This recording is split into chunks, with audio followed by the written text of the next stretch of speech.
Hillary's Back by Faith Martin. Chapter 1.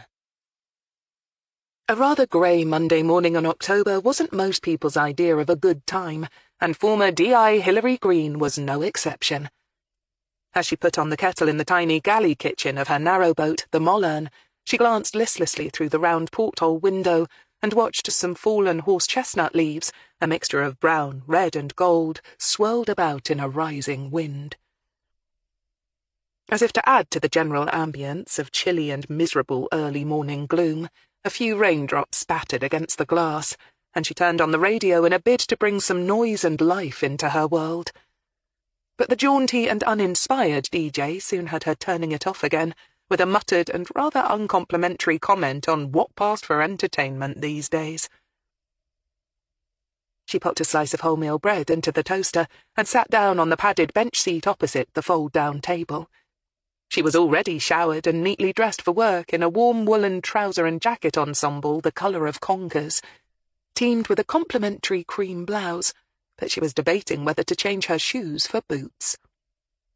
She wondered idly what the new boy at work would be like. She sighed as she waited for her bread to brown, and looked outside again as another gust of wind threw more raindrops against her home.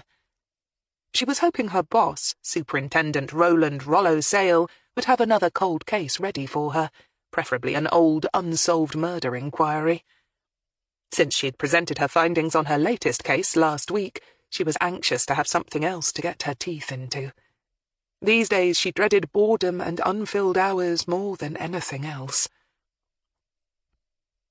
Her toast popped up, and she got up and scraped some tasteless low-fat spread that was supposed to be good for cholesterol onto it, then bit into it, trying to pretend it was a bacon sandwich. Outside, a moorhen, probably one of this year's fledglings, and now more or less in full adult plumage, swam past and looked at her hopefully. She opened the window and tossed out a piece of toast, watching as the bird grabbed it and skedaddled with it as fast as it could into the nearest reed bed before a marauding mallard could steal it. Wiping the crumbs from her fingers into the sink, Hilary gulped down the last dregs of her coffee, picked up her bag, and edged through the narrow corridor towards the back of the boat. She pulled on her raincoat and fastened it before opening the hatchway and climbing up the set of 4 steep metal stairs into the face of the wind. Luckily the rain had abated a little. But even so, her shoulder-length cap of chestnut hair was damp by the time she'd walked the short distance along the towpath to the nearby pub car park, where she kept her car. Puff the tragic wagon, a rather rusting Volkswagen Golf of a greenish-grey hue, smelled damp when she sat behind the wheel, but so far, fingers crossed, he wasn't actually letting in water anywhere. She turned the ignition key and waited patiently while he coughed and grumbled and groaned. She trod the accelerator pedal a little in encouragement and tried again. He continued to grumble and groan without success. She swore at him and threatened him with the usual trip to the scrap heap. As ever, he seemed impervious to the threat. "Oh, come on, Puff," she muttered wearily, and tried again. Gareth Proctor was having no such trouble with his car, a newer, specially adapted car that had come to him courtesy of the British Legion. He even had to turn down the heating a little as he made his short trip from his new digs above a fish and chip shop down Kidlington's main road towards the Thames Valley Police HQ. A former sergeant in Her Majesty's Armed Forces, he still found many things sat oddly with him now that he was living in Civvy Street, such as attending his first day at his new job without the familiar comfort of wearing a uniform. He drove carefully, grimly, and still angrily aware of the weaknesses and frailties of his new body, but he had to admit that the automatic gears and power-assisted steering of his adapted car were a real lifeline. Though he never let himself think of his car as a disability vehicle, he knew that subconsciously he still resented his reliance on it. Only a few minutes after setting off, he turned into the car park at HQ, smiling at the tiny, almost laughable commute that he now had into work. In the army, he could have travelled literally hundreds of miles to... He shut the thought off ruthlessly. He was not in the army anymore. Having finally left the hospital after months of rehab, he was still trying to get into the habit of not comparing his old life to the one he was currently living. Instead, he forced his mind to concentrate on the here and now, obediently following the one-day-at-a-time mantra his therapist had dinned into him. He found and parked in a spot not too far from the main entrance. While he knew that he needed to walk and exercise as much as possible, he didn't want to arrive on his first day on the job looking washed out already. He leaned forward to turn off the key, grateful as a right-handed man that all his injuries had been incurred on the left-hand side of his body, which meant that at least he still had one good hand, one good arm, and one good foot to rely on. He sat for a moment, listening to the car click as it cooled, and eyed the big, uninspiring modern buildings around him. Thames Valley, he knew, was a big police force, covering a lot of ground, much of it densely inhabited. He'd grown up in the north of Oxfordshire, and when he hadn't been overseas, he'd still called the market town of Banbury his home. It was where his his ex-wife, Tricia, continued to live, along with their daughter, Fiona. So, this area of the UK was the most obvious place for him to return to, in an attempt to build a new and different life for himself. For a moment, Gareth Proctor sat in his car, a grim-faced 36-year-old man, contemplating his exciting new life and his second career as a civilian working for the police force. And a part of him was actually looking forward to it. There had been days in the hospital when the skin grafts were itching and on fire, and each step he took had to be earned with sweat and pain, when he had looked forward to moments like this as the light at the end of a very long tunnel. Times when, instead of waking up in a hospital bed in a noisy, antiseptic-smelling ward, he would wake up in his own normal bed, in a normal room where the day ahead would involve doing normal things, like getting up on a wet Monday morning and going into work, and driving a car again, and a car horn honking angrily at someone reversing carelessly out of a space jolted him out of his reverie, and he grunted at himself. How much longer would he have sat there like a muppet, contemplating his navel? He opened the car door, carefully swinging his left leg out and around and onto the ground. He used the car door frame to help him lever his 6'1" frame out of the car, seats helpfully elevated so he wouldn't have to bend his knees, and slowly stood up. He winced only a little. He was reducing his painkillers more and more, determined to get off them entirely by Christmas, no matter what the doctors said.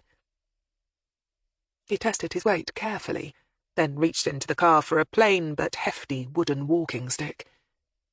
Again he'd weaned himself off crutches early, and now only felt marginally conspicuous as he limped slightly across the car park. His mates had all been quick to reassure him that he was walking so much better nowadays, and that he only looked like someone who'd suffered a bad tackle at a weekend football or rugby match, rather than someone who'd nearly died when an IED had exploded next to him. But that didn't alter the fact that, unlike someone with only a pulled muscle or a sprained ankle, he'd never walk without the stick again. He went through the main doors and paused in the hallway, looking around. The desk sergeant eyed him thoughtfully, but Gareth turned away from him. He knew, from his interview with Superintendent Sale last week, that he needed to head down the stairs into the bowels of the building, where the Crime Review Team, or CRT, were forced to make the best of the limited office space on offer. As his commanding officer had said, no, Gareth corrected himself ruthlessly, as his new boss had said, cold cases were hardly a priority with the top brass. Well, that at least was something that Gareth understood. When he'd first joined the army, he'd initially started out as what a layman would think of as a common foot soldier, and he and his mates had hardly been a top priority with their superior officers either. He held onto the stair rail and led off confidently with his right foot, his walking stick held less firmly than he'd have liked in his left. But then he didn't have the strength in his left hand that he used to. Severed tendons and mangled digits, even when stitched together, were never quite as reliable as those that hadn't been lacerated by shrapnel. He was still breathing normally when he reached the bottom of the stairs, and felt a flash of triumph. He didn't have far to go before he found the small communal office that he would be sharing with his new workmates. And as he stood silently in the doorway, contemplating the cramped space, he was glad that, for the moment at least, there was only one other full-time member in residence. Although there were 3 desks crammed in there, Superintendent Sale had mentioned that the team was down to only the 2 of them, until some more youngsters could be found who were willing to take on the part-time, low-paid positions, which were all that was on offer. Sensing his presence, the woman inside the room lifted her head and looked at him. She was, Gareth gauged, about 50 years old, built rather on the hefty side, with short black hair and sharp, near-black eyes. She smiled vaguely at him and rose from behind her desk, her hand thrust out. "You must be the new man, Gareth Proctor, or do you prefer Gary for short?" Gareth moved forward a step or two, which brought him to the first of the desks. He held out his hand, his right, naturally, keeping his left hand half concealed by his side and behind the black material of his civilian trousers. "Gareth," he said with a smile. "You must be Mrs. Woolley." "Claire," the woman said, shaking his hand with a grin. "Welcome to the Black Hole of Calcutta." Gareth smiled, then glanced down. "This my desk?" he asked. It was, unlike Claire's desk, totally clear of papers, stationery, and the rather rampant spider plant that trailed across her space. "Yeah, that's all yours," Claire Woolley said graciously, slumping back down into her chair again and glancing at her watch. The new recruit was 10 minutes or so early, which was a good sign. She glanced at him surreptitiously as he began settling himself in, seeing a lean man with short blonde hair and a white line of scar tissue that cut across his left eyebrow. He moved carefully and with precision, as if every movement had to be calculated. Rollo had already briefed Hilary and herself on Jimmy Jessop's replacement, of course, and so they already knew that he had been discharged from the army after suffering injuries. She only hoped that he wouldn't find life in the CRT too dull by comparison. "Well, I know what it's like to start a new job from scratch, so let me fill you in on all the stuff that Rollo probably didn't tell you," she began cheerfully. "Rollo?" he echoed, questioningly. "Superintendent Sale, our nominal boss," Claire explained. "Nominal?" "Yes, the super's in overall charge of CRT, but that covers all the computer boffins and forensic folk in the labs." She waved a vague hand at the open door. "They're the ones who close the majority of open cases by checking them periodically to see where new steps in DNA testing can help catch perps who long thought they were home free. You know, a rapist of 20 years ago suddenly finds a copper knocking on his door because that decayed bit of whatever that was stored for years can now provide viable evidence." Gareth nodded and smiled. "That must ruin their whole day," he said. Claire grinned back at him happily. "Better believe it." "So, anyway, Rollo's main job is keeping on top of all that. But sometimes a cold case needs more than a simple review to see if new forensics can help clear it. It needs a proper investigation, and that's where we come in." Gareth looked at her, hoping his sudden unease didn't show. He had no experience whatsoever of what it took to conduct a proper investigation. Although he'd done an induction course after he'd secured the position, and it had taught him the basics of what he'd need to know to do his job, it had obviously not included any actual police training. His job title was Civilian Consultant. For a moment he couldn't help but wonder if a mistake had been made, but he couldn't see how. He'd gone through all the proper channels and sat through several interviews with the police and various other government bodies before being offered the job here. Which is where D.I. Hilary Greene comes in, Claire swept on. Or rather, former D.I. Technically, she's no longer a serving police officer, but to us, for all intents and purposes, she sort of is. Oh, hell, you'll see what I mean, Claire said with an encouraging grin. And with that, Gareth felt himself relax a little. Yes, the superintendent mentioned that I'd be working under a former detective inspector. I take it we receive our day-to-day orders from her? Claire nodded. That's right. She should be in with the super now, she said, glancing at her watch again. We just closed a case last week. Hilary reckons the killer was the victim's husband. The original SIO believed the same, but Hilary's found the evidence. So he's going to stand trial? Claire shook her head. Nah, he's carked it as well. Died 3 years ago. The cold case was 15 years old when it came to us. Gareth blinked. Doesn't that seem a bit pointless, then, if you can't prosecute the guilty party? Claire looked at him, her round face a little cocked to one side. Depends on your point of view. The victim's family, naturally enough, are glad to finally have some firm answers. Not to mention all those other poor sods who came under suspicion and can now walk with their heads held high again. Gareth nodded, and could have kicked himself for being so obtuse. Oh, right, of course. Sorry, this is all very new to me. Don't worry, we were all green as grass to begin with, Claire grinned. You'll soon get the hang of things around here. Hilary will steer you right. You'll see. In Rollo's office, Hilary accepted the hefty folder he held out to her and glanced through its top pages, gratified to see that it was indeed another unsolved murder. The new boy's arrived, Rollo informed her mildly. He's a smart man, enlisted as a squatty but worked his way up to intelligence. Had his accident not long after, though, so didn't get to do more than dip his toe in the water where that was concerned, he added with a shade of sympathy. The superintendent had just turned 60, and was fighting to keep his slight paunch from spreading. An amiable-looking man, with mild hazel eyes and mousy brown hair turning grey, he didn't look like many people's idea of a seasoned police officer. And in truth, his career hadn't been particularly spectacular, but it had been solid.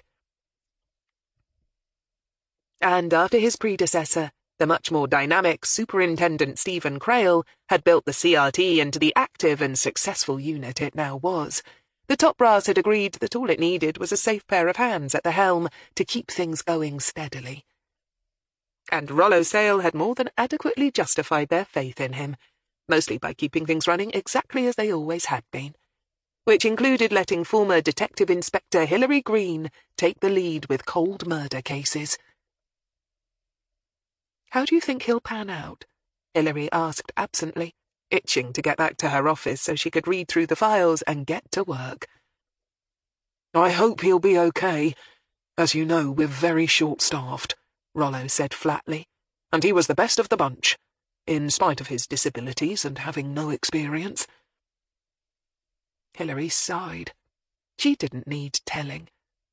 What with the government funding of the police at an all-time low, morale being driven into the dirt, and almost insultingly low wages on offer, it was not surprising that good candidates were hardly lining up to join the fight against crime, especially when it came to niche, civilian-driven small enterprises like her own unit within a unit. In the past, she'd had 4 or even 5 members in her team. Now it was just down to the 3 of them. Still, at least Claire, who'd put 25 years into the job, was an old hand like herself. She could rely on Claire to help her teach the new boy all that he needed to know and keep him out of trouble. She heaved a sigh. Well, we'll have to wait and see how it goes. He's obviously got guts, and the intelligence tests were a doddle for him, so there's no reason to think he won't be a good fit for us. I'm a little worried about his injuries, though, she added. It was not that she had a problem with a disabled person doing the job. What worried her was that, in the event of anything kicking off, she held herself responsible for her people's welfare, and there was no getting away from it. A man like Gareth was more vulnerable than most. Rollo grunted. You and me both. But he's a civilian, and his work is going to be mainly paperwork and routine questioning of witnesses. It's not as if we'll be asking him to chase down villains, herd football hooligans, or join the riot squad. And let's face it, poor old Jimmy was probably more of an invalid towards the end than the new boy is now. Hilary couldn't help but grin. Her former wingman had been a retired old sergeant whose growing back problems had finally forced him to throw in the towel and leave the team a month ago. And Rollo was right. Towards the end, he could barely hobble into work. Well, I'll read this through, then get cracking, sir, she said, waving the hefty folder in the air. I take it the rest of the boxes are in storage? As ever, Rollo said. Then he smiled. You can always ask one of the boffins in the labs to help you carry them up to your office. Hilary laughed out loud. Yeah, right, and pigs might fly. She left, closing the door behind her, and Rollo Sales stared at it thoughtfully for a moment, a slight frown playing across his face. She seemed to be back on top form, and she had begun to put on a little weight again after going so distressingly thin. And she'd finally begun to lose that lost, gaunt look to her face. He sighed and turned on his desk lamp, telling himself that Hilary would be fine. It was over 18 months now since her partner and his predecessor, Stephen Crail, had died. And Hilary Greene was made of stern stuff. He had nothing to worry about. Nothing at all, he told himself firmly. So, you used to be a sergeant, Gareth said, looking at his new workmate with respect. For my sins, Claire grinned. I worked most of my 25 in the domestic violence and rape unit, she added somberly. And even with time off for having the sprogs, I decided to retire early. I'd just had enough, you know. Gareth nodded, although in truth he didn't think he did. He was too young to have suffered from burnout, and couldn't have imagined leaving the army early, given the choice. But he could understand how someone could only put up with so much human misery and depravity for so long. He'd never liked men who thought women were punchbags, and he wondered how this seemingly normal, slightly motherly woman could have coped with so much ugliness for so long. And then, after a year, I was bored out of my skull, Claire continued with a laugh. So I looked around for something else to do, but somehow working in an office or stacking shelves at Tesco didn't really appeal. Know what I mean? Now that Gareth could relate to, and he smiled faintly. Yeah, I know just what you mean. When I finished rehab, I had my full army pension to live on, but I needed to find something to do. Work that meant something, preferably. Like you, I thought I'd go out of my mind working down the local garden centre or sat behind a computer all day, doing some mindless task or other. So my therapist suggested I apply for the job here. Claire nodded, but was looking at him closely. Well, a lot of this job does require sitting behind a computer, she warned him. But the rewards make it worthwhile. Believe me, there's nothing like seeing a villain being taken off the streets to make your whole day. Gareth hoped she was right.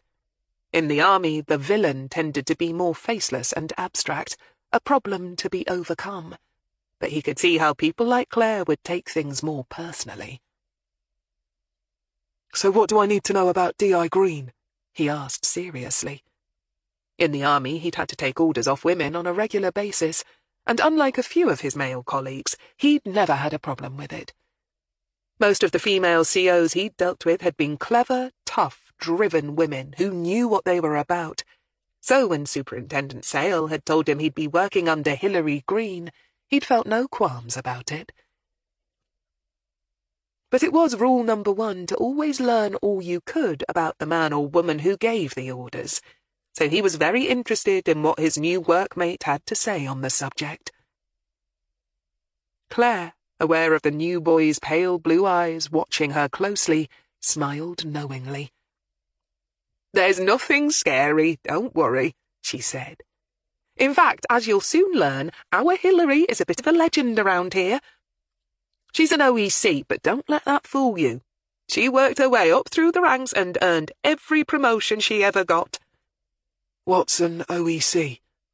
"Oxford Educated Cop," Claire grinned. "But like I said, that's practically irrelevant. When she was a full DI, she had a solve rate second to none, and since she started working for CRT, she's closed practically every case she was given. She also has a rep for standing by her people no matter what, and taking the flak for them when necessary. There was something a few years back now about her having to go the extra mile for one of her colleagues called Janine Tyler, who worked on her team at the time. And, oh yeah, she also won a medal for bravery. Yeah, I thought that might interest you," she grinned, as Gareth's pale blue eyes widened slightly. "She took a bullet for her DCI, Mellow Mallow. But he's dead now," Claire added flatly. "In the line of duty." Gareth took a long, slow breath, and began to feel, perhaps for the first time, truly optimistic about his new job. It was beginning to sound as if he might have found, if not a home from home exactly, at least a place where he could be of some use, and not feel like a total waste of everybody's space. Whilst he was well aware that the police force was not the army, it clearly had its own heroes, law and sense of honour and camaraderie, all of the things that he had missed so much that it was almost like another physical ache. "Did you know him, DCI Mallow?" he asked quietly. Claire shrugged. "I knew him as well as you know people you tend to see around on a regular basis," Claire said. "He seemed a decent guy, always well-dressed and smart as a whip, too. But he was Hilary's boss and best pal for, years and years. His loss hit her really hard. Mind you, not as hard as losing her partner last year. And by partner, I mean lover, not work partner. Although Stephen was that as well for a while, since he used to do Rollo's job. That's how they met." Gareth nodded grimly. He knew all there was to know about losing colleagues, but not so much about losing people he actually loved. True, he'd lost Trish for all intents and purposes, but she hadn't actually died. "It sounds as if she's had it tough," he said quietly. "What happened? Did he die in the line of duty as well?" Claire sighed heavily. "In a way, I suppose you could say that he did. When he got promoted from here, he was given the job of bringing down one of our really bad boys, Dale Medcalf, a local villain we'd been after for years. He ran prostitution and protection rackets, car theft rings, drug running, all sorts. We knew multiple murders could be traced back to him, but he never got his hands dirty personally. Finally, though, Stephen managed to turn one of his outfit against him. It took some doing, and it got really tense and nasty for a while, with threats, intimidation, you name it. But eventually the bastard was sent down for life. But it all took its toll, and Stephen had a heart attack in his office just weeks before the case came to court." "Shit," Gareth said succinctly. "Yeah. He was a fit and active bloke, too, not overweight, didn't smoke or drink to excess. But I suppose the stress of it just did for him. Hilary was here at the office when she got the call. One of his work colleagues at St Aldate's found him and called an ambulance. They managed to keep his heart going, but he had another attack in the ambulance on the way in. By the time Hilary got to the hospital, he was gone. She'd only just moved into his gaff a few months before. What a damned shame." For a moment, a grim, tight silence hung in the air. Then Gareth sighed. "Is she over it now?" Claire grunted. "Hard to tell with Hilary. She's not the type to wear her heart on her sleeve, you know. But she doesn't talk about it, so if I were you, I wouldn't mention it." Gareth nodded. "Got it, thanks. Anything else?" He broke off abruptly as Claire's gaze went over his shoulder, and her sad expression turned into a brief smile. Gov, we got a new case? She asked brightly. Gareth half-turned in his chair and looked to the doorway. Standing framed within it, he saw an attractive woman, maybe a little older than Claire, dressed in a smart reddish-brown suit that matched her hair and sherry-coloured eyes. Those eyes were on him, and she nodded briefly. "Mr. Proctor, I presume?" "Ma'am," Gareth said smartly. He'd heard Claire call her Gov, but there was simply no way he could address this woman, watching him with such level, all-seeing eyes, as anything other than ma'am. He felt his backbone stiffen as it tried to go to automatic attention. "Welcome to the CRT and my team, Mr. Proctor," Hilary Greene said quietly. "I take it you're ready to start work?" "Yes, ma'am," he said, trying not to actually bark out the words, as he would have done had he still been in the army. He thought he saw her lips twitch slightly. "Good, because Superintendent Sale has just given us our new murder inquiry. It's going to be a steep learning curve for you, so if you have any questions, don't keep them to yourself. Ask either Claire or myself. Clear?" "Yes, ma'am." "All right, here's what we have." So saying, she walked into the office and dropped a hefty file onto the spare desk. It sent a stream of dust motes rising into the warm office air. "Meet Andrew Feely, a 21-year-old man who was stabbed to death in the woods surrounding the village of Tackley in the summer of 2012. Chapter 2. Hilary paused, drew out the spare chair, and sat down. "This one has all the hallmarks of being a bit of a bugger," she warned them wryly. "So we might be in for a long, hard slog. To begin with, our victim wasn't a very popular man, which means there are quite a few people who never shed any tears when a local dog walker by the name of Frank Tommelty found his body. Mr. Tommelty was an old man at the time, well into his 70s, and is now deceased. He was never a serious suspect. Secondly, with the murder having taken place in country woodland, there is no helpful CCTV footage, and, needless to say, no witnesses." She paused as Claire gave a long, slow sigh. The new man nodded, but he obviously had no idea yet just how bad these circumstances were. "To make matters worse, forensics isn't going to be of much help to us either, and the pathology reports are very straightforward," she added flatly. "Andrew Feely died as the result of a single stab wound to his chest. The knife, which was known to be his own, was left in situ." Again Claire groaned, and Hilary turned to Gareth to explain more fully this latest difficulty. "Usually when a person has been stabbed more than once, especially if done in a frenzy or in quick succession, the perp more often than not also cuts himself. It's very hard to wield a sharp blade in close combat and not get nicked yourself, which means that pathology can isolate blood samples that don't belong to the victim. In this case, however, a single stab wound, more or less straight into the chest, means one clean wound and no withdrawal of the knife." Gareth nodded. "So no injury to the killer. Got it." He could have added that he'd been taught all about knife fighting and hand-to-hand combat in basic training, but he didn't. Why bother?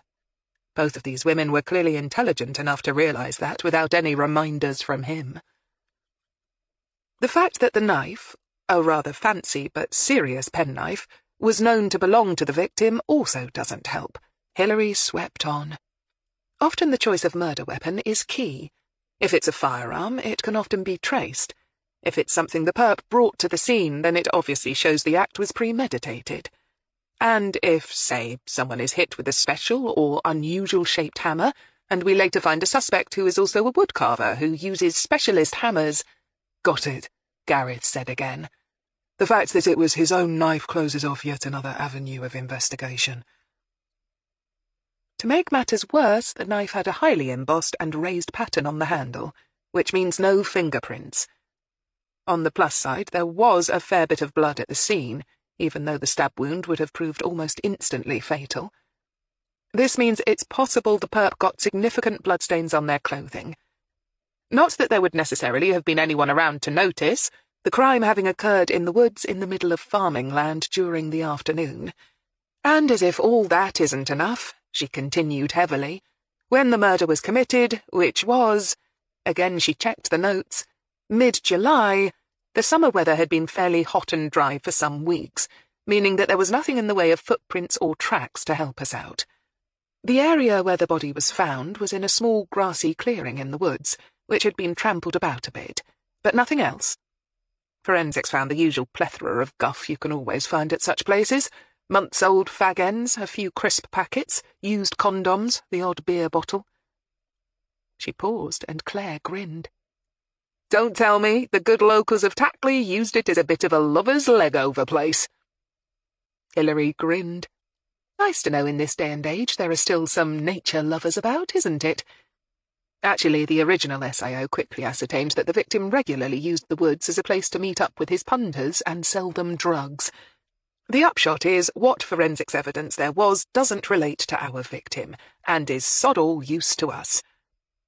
They did think, from the amount of trampled grass at the scene, that it was more than likely that several people had visited that glade in the woods around the time of the crime, as you'd expect, given what he was up to, but they couldn't prove it.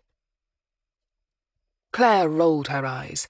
She had only worked with Hilary for just over a year, having taken over the job from the goth girl who had been here before and had left to become a social worker, of all things. But although her own expertise had been almost exclusively confined to violent crimes against women, it hadn't taken her long, under Hilary's tutelage, to begin to think like a murder investigator, which was why this long litany of setbacks was making her feel downright gloomy. "So, in other words, it's all going to come down to the suspects, then," she said flatly. "Looks like it," Hilary agreed. "I obviously haven't had a chance to study the files properly yet, but that's my guess. And again, we're a bit up against it. Like I said before, Andrew Feely was not well liked. According to the SIO on the original case—" She paused as she hunted through the paperwork for the document she was looking for.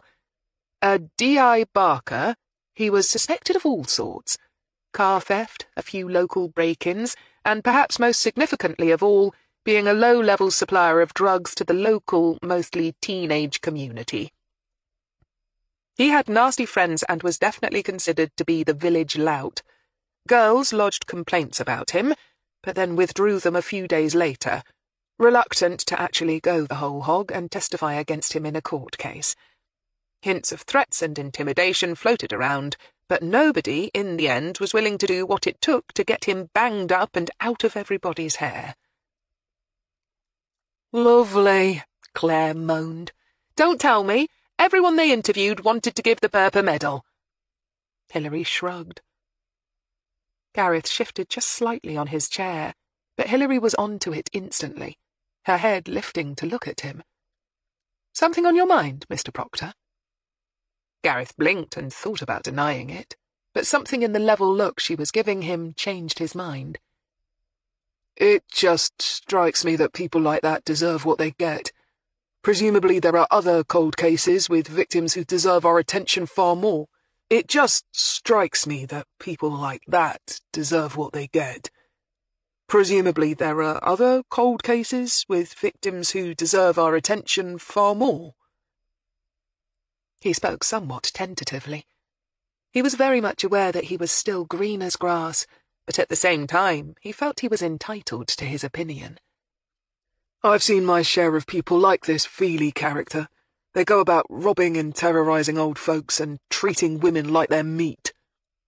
For the most part, they're vicious and cowardly little ferrets. But they can turn the lives of people in whole neighborhoods, or in this case a whole village, into a real misery." "And so we shouldn't investigate when one of these ferrets ends up killed?" Hilary asked mildly. Gareth slowly shook his head. "No, I'm not saying that as such," he objected. "I just think there must be other victims out there more worthy of our attention." Hilary smiled. "Well, first of all, it's up to the super to dish out the assignments," she said, smiling to herself as she saw the new boy nod to himself. Clearly following the chain of command and obeying orders, no matter what you thought of them yourself, was something he understood very well. But she was not about to hide behind Rollo Sale's skirts. And secondly, it's not up to us to be judge and jury, she swept on. That's what we have courts of law for. Our job is to take a second look at this murder investigation and see if we can't uncover something new. And if we can, follow where that leads us and, if possible, arrest the killer of Andrew Feely. The fact he wasn't exactly Mother Teresa has to remain strictly irrelevant. Is that clear? Yes, Mom, Gareth said instantly. Hilary hid a sigh. She rather thought being yes-marmed in such an emphatic fashion was going to grow old very quickly. But she could no more suggest that this man start to call her Gov than she could call him by his first name without first being given his permission. Unlike nearly everyone else she had worked with, she sensed that this man both needed and preferred formality. Besides, it was very early days yet. He might unbend a bit, given time. Right then, first things first, she said briskly. And as always, it's mundane and boring. We need to have a spare copy of all the relevant details, so get cracking with the photocopier. She nodded in the direction of an ancient clunky machine that sat in one corner. Let's hope we've got enough toner. Gareth, surprised, glanced at the old but serviceable-looking computers that rested on all three desks. Catching the look, Claire grinned at him. Yeah, we are digital, even down here. And we'll probably get the computer files emailed to us at some point from records. But the one thing you're going to have to learn, and learn fast, is that down here, we're right at the bottom of the pecking order. So we tend to do things the old-fashioned way, if that's what it takes to get things moving. Hilary got up. Right, and talking of records, we need the evidence boxes and paper files. So I'm off down to archives. She paused dramatically and added, I might be gone quite some time. Echoing the famous last words of one of the members of the doomed Scott polar expedition had Claire grinning in sympathy. If you're not back by lunchtime, I'll send a search party, Gov, she promised, calling out to Hilary's disappearing back. Gareth watched her go, his face thoughtful. His first meeting with his new boss had, overall, he thought, gone better than he'd had any right to expect. T.I. Greene was clearly a seasoned and successful investigator, and his first-ever murder case sounded interesting. Perhaps he was actually going to enjoy this job after all. At least it would give him something positive to chat about to Jason Morley this weekend, when they met up to do some fishing. As ever, thinking of his mate started Gareth worrying.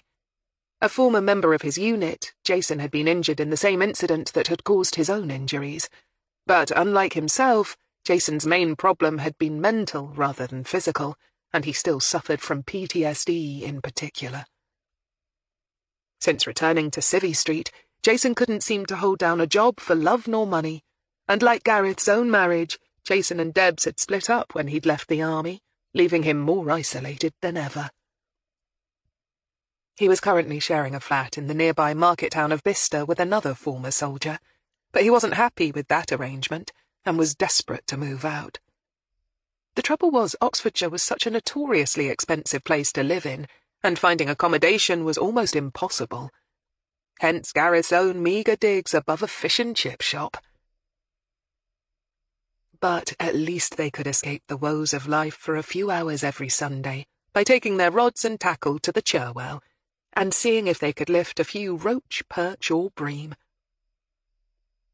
It also meant that he could keep a regular eye on Jason and how he was doing. As someone who knew and understood what he'd been through, Gareth knew that he was the only one his friend would talk to about the dark things that sometimes went on in his head, knowing that he wouldn't be judged. So, you want to take the first stint? Claire asked, pulling his mind back from his worries about his old mate and indicating the piles of paperwork that needed to be copied. You can have the first half hour, then I'll take over, she offered cheerfully. I'll go and help Hilary lug the files up to her office. Gareth felt his face tighten at this, and tried to ignore the sense of shame and helplessness that threatened to swamp him. For it should surely have been his job to lug heavy boxes about, but it was outstandingly clear to his new workmates that he would be worthless when it came to that sort of task. Right, he said tightly, and picking up the first of the files, he headed towards the old photocopier. Claire, apparently unaware of any tension in the room, sauntered out. By the end of the day, the bulk of the boring but necessary paperwork had been done, and they'd organised the wealth of material that was collected and collated in any murder inquiry into a more manageable order. It was just gone 4:30 when Hilary called a halt to it, and the three of them gathered together in the communal office, drinking much-needed mugs of coffee and itching slightly from the dust that seemed to have infiltrated most of the cardboard boxes surrounding them. "OK, I think we all have a fair overview of the case now," Hilary said, her voice sounding just slightly scratchy from the dust-clogged air. She coughed and took another sip of coffee, then consulted her notebook, which was already more than half full of notations and to-do lists. "OK, so Andrew Feely, then." She got up and detached a photograph of a young man onto a cork notice board. "Aged just 21 when he died." She tapped the photograph, which depicted a reasonably good-looking and clean-shaven young man, with dark blonde hair and brown eyes. The only child of his mother, Karen Feely, and her partner at the time, Malcolm Comer, known as Malky. Malky Comer, it seems, has been in and out of stir on a regular basis for most of his adult life, but not for anything too major. Nothing that involved excessive violence, for instance, or the use of firearms or knives. Drink and laziness seems to be the motivating factors behind his life of crime, but that doesn't mean that he's not a nasty piece of work. Got in trouble a few times for beating on his wife, too. Needless to say, Karen Feely soon learned the error of her ways in taking up with him, and eventually got shot of him, later marrying one Sean Dalton. She broke off the recital to pin up a second photograph, this time of a handsome black man in his late 30s. Sean was 38 years old at the time of the murder, a few years younger than Karen. He's worked on farms all his life, and has led a blameless life as far as we're concerned. Not even so much as a speeding ticket. Together, the couple had a little girl, Chloe, who was 14 at the time of her half-brother's death. Hilary added the photograph of a pretty teenager to the board. She looked a little older than her years, and had a maturity about her eyes and expression that intimated that she had probably been one of those girls who had grown up fast. Now, this second marriage may have been the beginning of all Andrew's troubles and bad behaviour, Hilary carried on, taking another swig of her cooling coffee.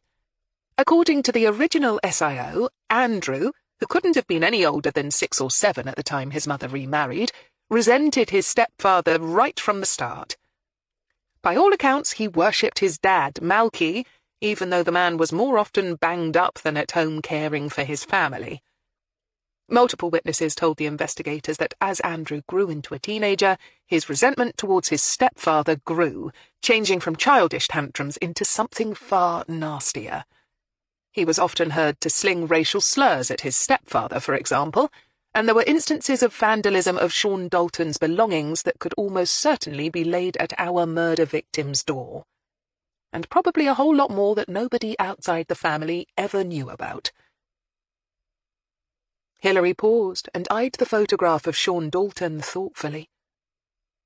But Dalton, by all accounts, obviously put up with it, even though it must have been a strain on everyone in the family, because the marriage didn't actually fall apart until after Andrew's death. Claire sighed and nodded. You see it all the time. Not many marriages are strong enough to survive something as traumatic as a murder in the family, or the loss of a child, and in this case it was both. Gareth nodded. I take it this makes the stepdad a viable suspect. Only one of many, alas, Hilary said. At the time of his death, Andrew Feely was living in a large static caravan at the bottom of the family garden, along with his partner, a woman called Jade Hodson. So saying, yet another photograph was added to the corkboard, this one depicting a 19-year-old girl. She looked petite and had a mass of red gold hair, big blue eyes, and a heart-shaped face. As you can see, Jade was, and probably still is, a pretty girl. She was raised in care for most of her life, which might go some way to explaining why she ended up with the likes of our Andrew. "Low self-esteem," Claire snorted. Needless to say, their relationship wasn't known for running smoothly, and it was an open secret in the village that he was free with his fists. According to the witness statements, Jade was very often seen about the place sporting a black eye or split lip. "Like father, like son," Claire put in bitterly. "It's learned behaviour." Gareth shifted a little on his seat. It had been a long day, his very first being out of his flat all day, and he wasn't used to doing so much sitting and standing without rest periods to lie down. Consequently, his leg was throbbing, and his left hand was itching with pins and needles. But not for anything would he show his discomfort in front of the women. Besides, the briefing fascinated him, so he merely shifted his body weight to a more comfortable position and waited. Hilary, though, had noticed his difficulties, but made no sign of it. However, she began to speed things up a little. "So, she's another suspect for the list, especially since she was 3 months pregnant at the time." Claire saw Gareth frown, clearly not following the reasoning behind Hilary's words, so broke in helpfully. "Women who put up with domestic violence when it's directed against themselves, sometimes for years and years, can finally stand up to their aggressor when they become pregnant. They worry about miscarrying and turn their priorities to keeping the baby safe, rather than placating their abusive partner. But not always," she added darkly. Gareth nodded. "Right, so feeling might have started on her, and instead of taking it, she fought back for once." Hilary nodded. "But bear in mind, according to the files, Jade is only 5'5" and slightly built. The chances that she could have got the better of Andrew in a knife fight are slim. Having said that, we can't rule it out. She could have taken him by surprise, as could any of our other suspects. And speaking of which," she pinned another photo to the board. "This is Mrs. Debbie Truman." She stood back, revealing the image of a large, fleshy woman with curly brown hair. Aged 41 at the time of the crime, she is the mother of... Another photo was added, this time of a boy who looked to be a few years younger than their victim. Toby Truman. Now, the original SIO reckons that young Toby had probably got hooked on drugs around the age of 14 or so, and was convinced, although he could never prove it, that not only was Andrew his supplier, but that Andrew was responsible for getting him hooked in the first place. It's not uncommon for small-time drug dealers to try and boost their client base by giving stuff away free to curious youngsters until they're well and truly hooked and have to start paying for it. This was certainly his mother's belief, and she made no bones about the fact that she was sure Andrew Feely deliberately targeted her son and others. The fact that they had lived almost next door to the Feelys for all their lives, and that the two boys had attended the same village primary school and then the same local comprehensive, apparently meant nothing to our murder victim. For a moment the room was silent as everyone contemplated Debbie Truman. Needless to say, Hilary broke the silence, this woman in particular had reason to hate the dead man with a passion. She paused and then stretched, and determined to let the new boy get off in good time, fate smothering a yawn. "All right, there's not much more to tell. Needless to say, none of the main suspects could prove alibis. Sean Dalton was working in the fields all day, but driving a tractor around on his own. He has nobody to vouch for his whereabouts at the time Andrew was killed. Mrs. Truman, who had a part-time job where she worked only in the mornings, claimed to be alone at home at the relevant time. According to the post-mortem, it's believed that Andrew died sometime between 2 and 4 p.m. on the afternoon that his body was found." Hilary quickly scanned the pathology report. Normally, time of death can't be narrowed down that easily, unless the victim is found shortly after death, as was the case here, she added, strictly for the new boy's benefit.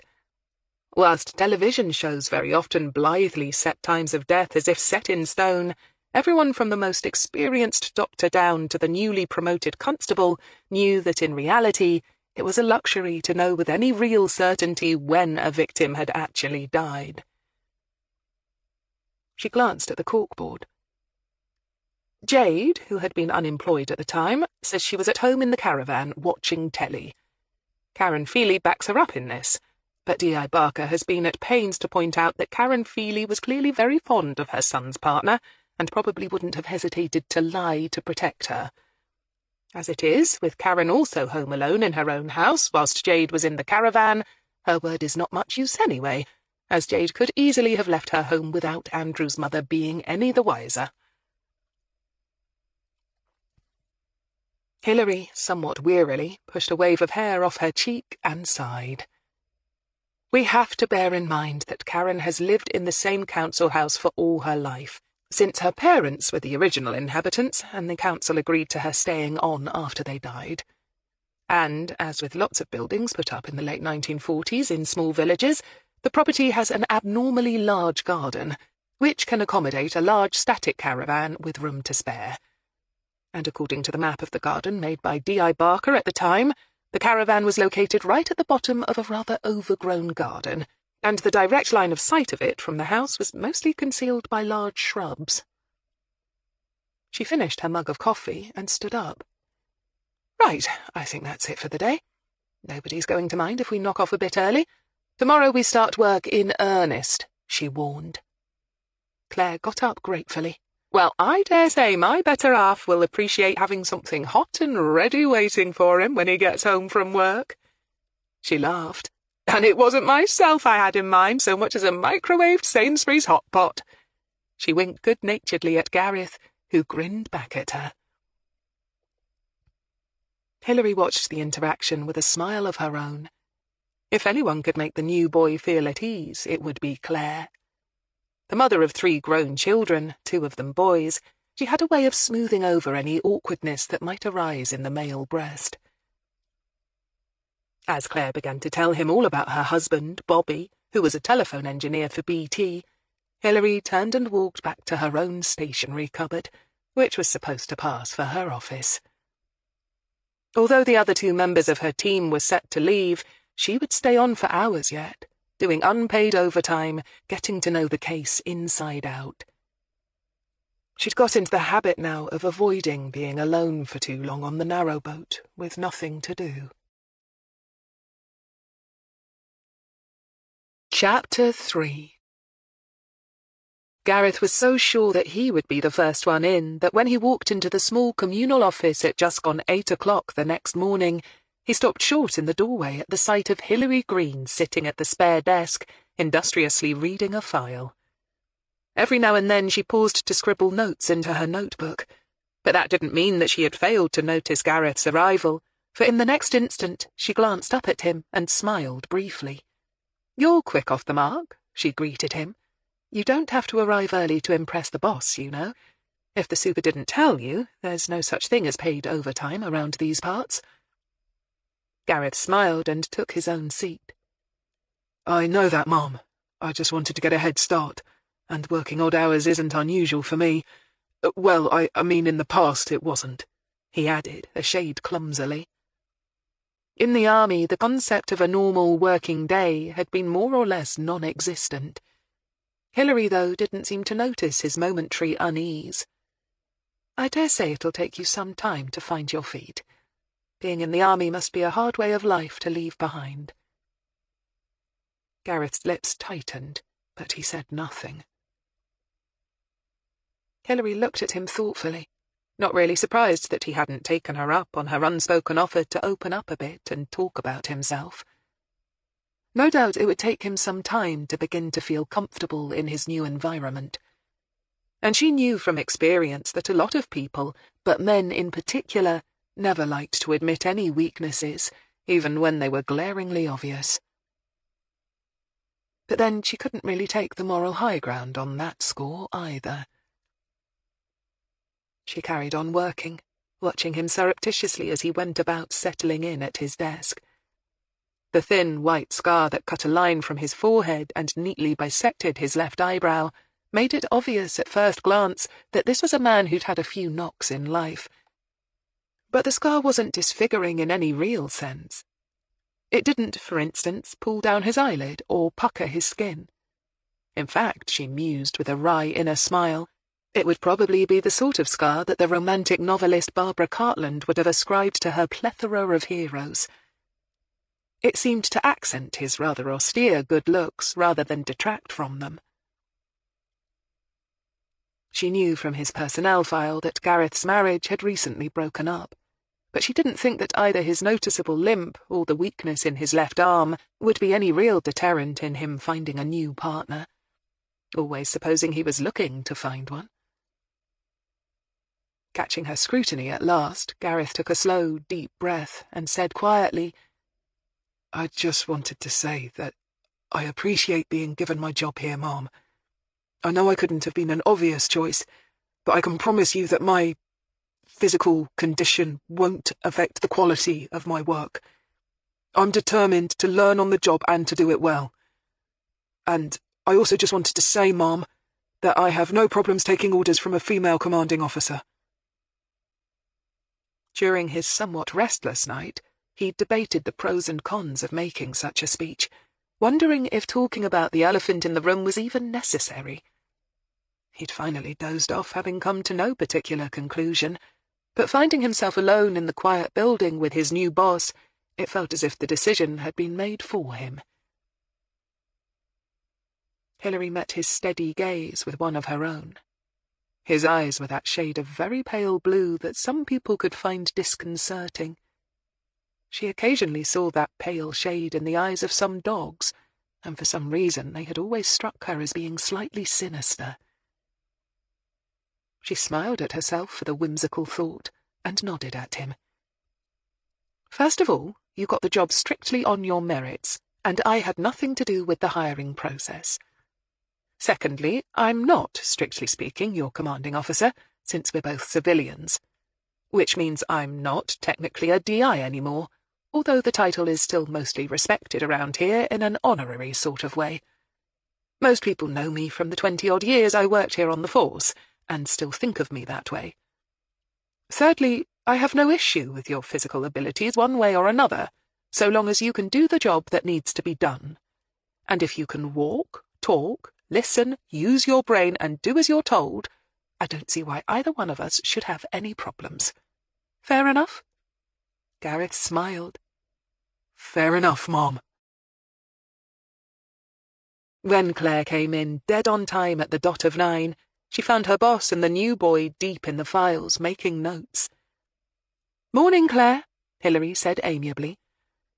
"Right, first order of the day is compiling up-to-date information and contact details for our main suspects and witnesses. Since the murder didn't happen that long ago, I'm hoping that most people involved are still around, and haven't moved to the Outer Hebrides or remarried and changed their names more than once." Claire rolled her eyes. "From your mouth to God's ear, Gov," she said with feeling. "However, I dare say some will have changed address and phone number, so that's a nice day on the computer for someone," she said, glancing from Claire to Gareth. Normally, she would always give the new recruit the scut work on their first real day of work. It was partly because seniority had its privileges, and Claire might object if she didn't, but also because it taught them right from the start that police work wasn't all Sweeney-style banging up the villains.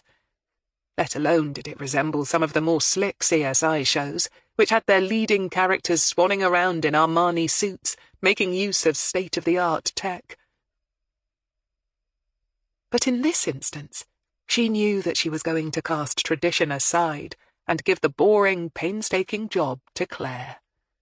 And since it was the new boy himself who had brought up the issue of his physical limitations, she needed the chance to assess for herself just what they were, plus his possible strengths. And there was no better place to find out what someone was made of than in the field. "Claire, perhaps you could do that." She looked at the former sergeant, who grinned back at her good-naturedly. "An easy day in the office, Gov. No worries." You can also set up the murder book while you're at it," Hilary added.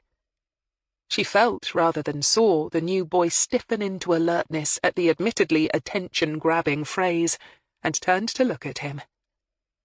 "The murder book is a running record of everything we do while working the cold case. Every task you complete, you need to make a note of it for the book, keep track of it, and add to it as you go along. You also need to keep apprised of what others have added to it, so that you always have an overview of the complete state of the investigation.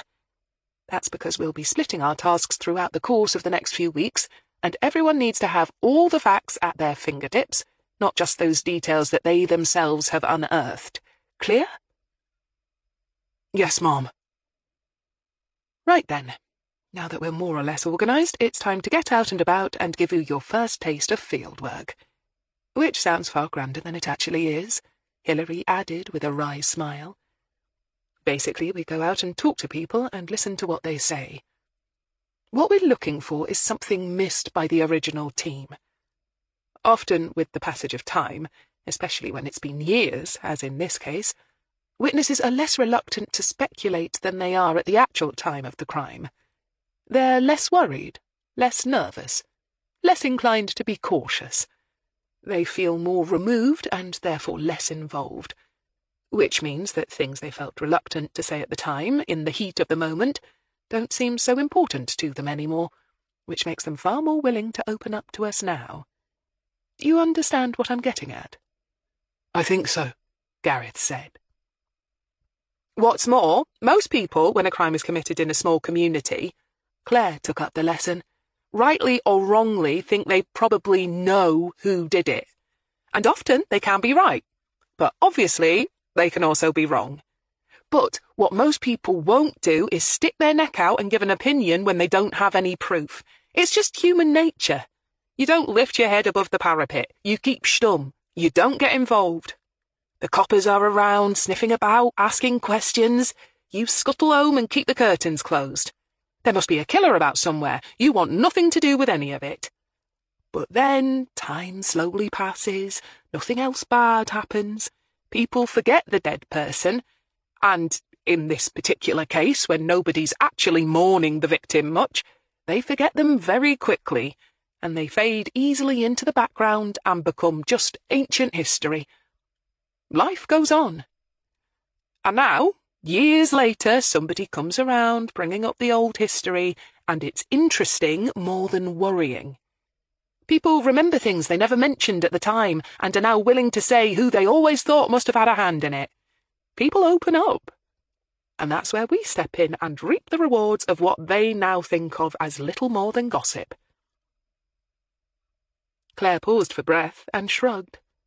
"It's not just gossip, of course, but actual testimony that might be used in court, if it's relevant. But we're at pains to keep that aspect of it to ourselves." Gareth nodded, but said nothing. Clearly, Claire mused with an inner smile, nobody was going to be able to accuse the new boy of being a chatterbox. "So," Hilary said, "as you can see, we have something of an advantage over the original team. But always keep in mind, this is not a competition. D.I. Barker, as far as I can see, conducted a thorough and efficient investigation. We're not out to prove him incompetent or to score points. What we're looking for are new leads, the odd stray bit of apparently random or irrelevant information that he didn't have the time or the resources to follow up on, but which might, just might, lead to something more substantial for us. We're also looking at it with totally new eyes, too, the value of which shouldn't be underestimated. It's very easy to develop tunnel vision when working a case, or to get fixated on one or two set ideas. And when that happens, an investigation can easily go off the rails. But we come to this fresh, with no preconceived ideas and no agenda of our own. And the combination of all these things can sometimes give us something new to work with. But not always," she warned him seriously. "During the next few days and weeks you'll get really caught up in the case, and you'll want to solve it so badly you'll be able to taste it. But there's no guarantee that we'll be able to close the case any more than D.I. Barker was able to. Failure is always an option. Yeah, right, like you know all about failure, Gov, Claire grinned, mock-rolling her eyes. Hilary grunted but said nothing, turning instead to the new boy. "OK, get your coat, Mr. Proctor," Hilary said crisply. "Where do you think we're going?" The question clearly threw him. He blinked at her, realizing he'd been caught out, and not liking it at all. His first and instinctive response was to say Tackley, since that was where the crime had been committed, but something told him that might well be the wrong answer. But where else would they be going? The pause lengthened, and Gareth began to feel alternately stupid and annoyed. But it was clear that he couldn't stand there like a dummy all day. Best simply to admit what was now obvious. "I don't know, Mum." Hilary nodded. "Good answer," she surprised him by saying flatly. "Don't ever think you know it all. It can get you into all sorts of trouble." Gareth blinked again and began to feel slightly angry. Was he being patronised? Or had he just been given one of the best pieces of advice in his life? He met Hilary Greene's clear, faintly amused, sherry-coloured eyes, and instinctively made up his mind which it was. "I'll remember that, Mom," he promised. Hilary nodded. She had the pleasant feeling that the new boy was going to work out just fine. Tackley lay only a couple of miles from Kidlington as the crow flies, and it took them barely 10 minutes to get there. They took Puff, who was happier with the new, drier day, and started first time, thus saving his owner from embarrassment.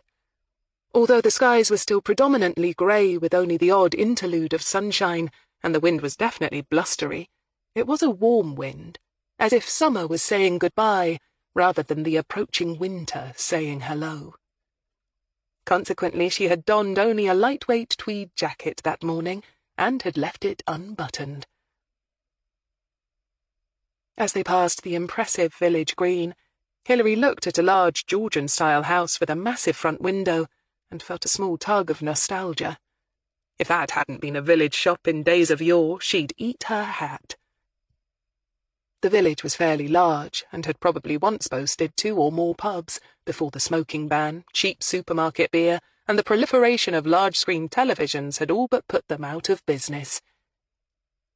As it was, she could now only see one that remained open. She knew the Feely house belonged in a small development of council houses built on the far side of the village. And as they turned a sharp bend and began to climb up the hill that would take them out of the village at the far end, she saw the unmistakable grey concrete buildings rising up on a bank to her right. The main village street was little more than a country lane, clogged, as such arteries always were, by intricately patterned deposits of mud left from the passage of huge tractor wheels. Clearly the surrounding farmers used the road often. If she had wanted to test Gareth Proctor's stamina, then the winding, steep little pathway that led up the hill to the cul-de-sac of council houses at the top couldn't have been a better set-up. But although he walked with a simple wooden walking stick and favoured his left leg, he kept up with her easily, and without any breathlessness. She did notice, however, that his left hand, which he occasionally used to hold on to a smooth, rounded handrail, was criss-crossed with severe scarring, and looked misshapen. But he hadn't actually lost any of his fingers. At the top of the path, she paused to look behind her. As expected, the elevation gave them a pleasant view of the lie of the land.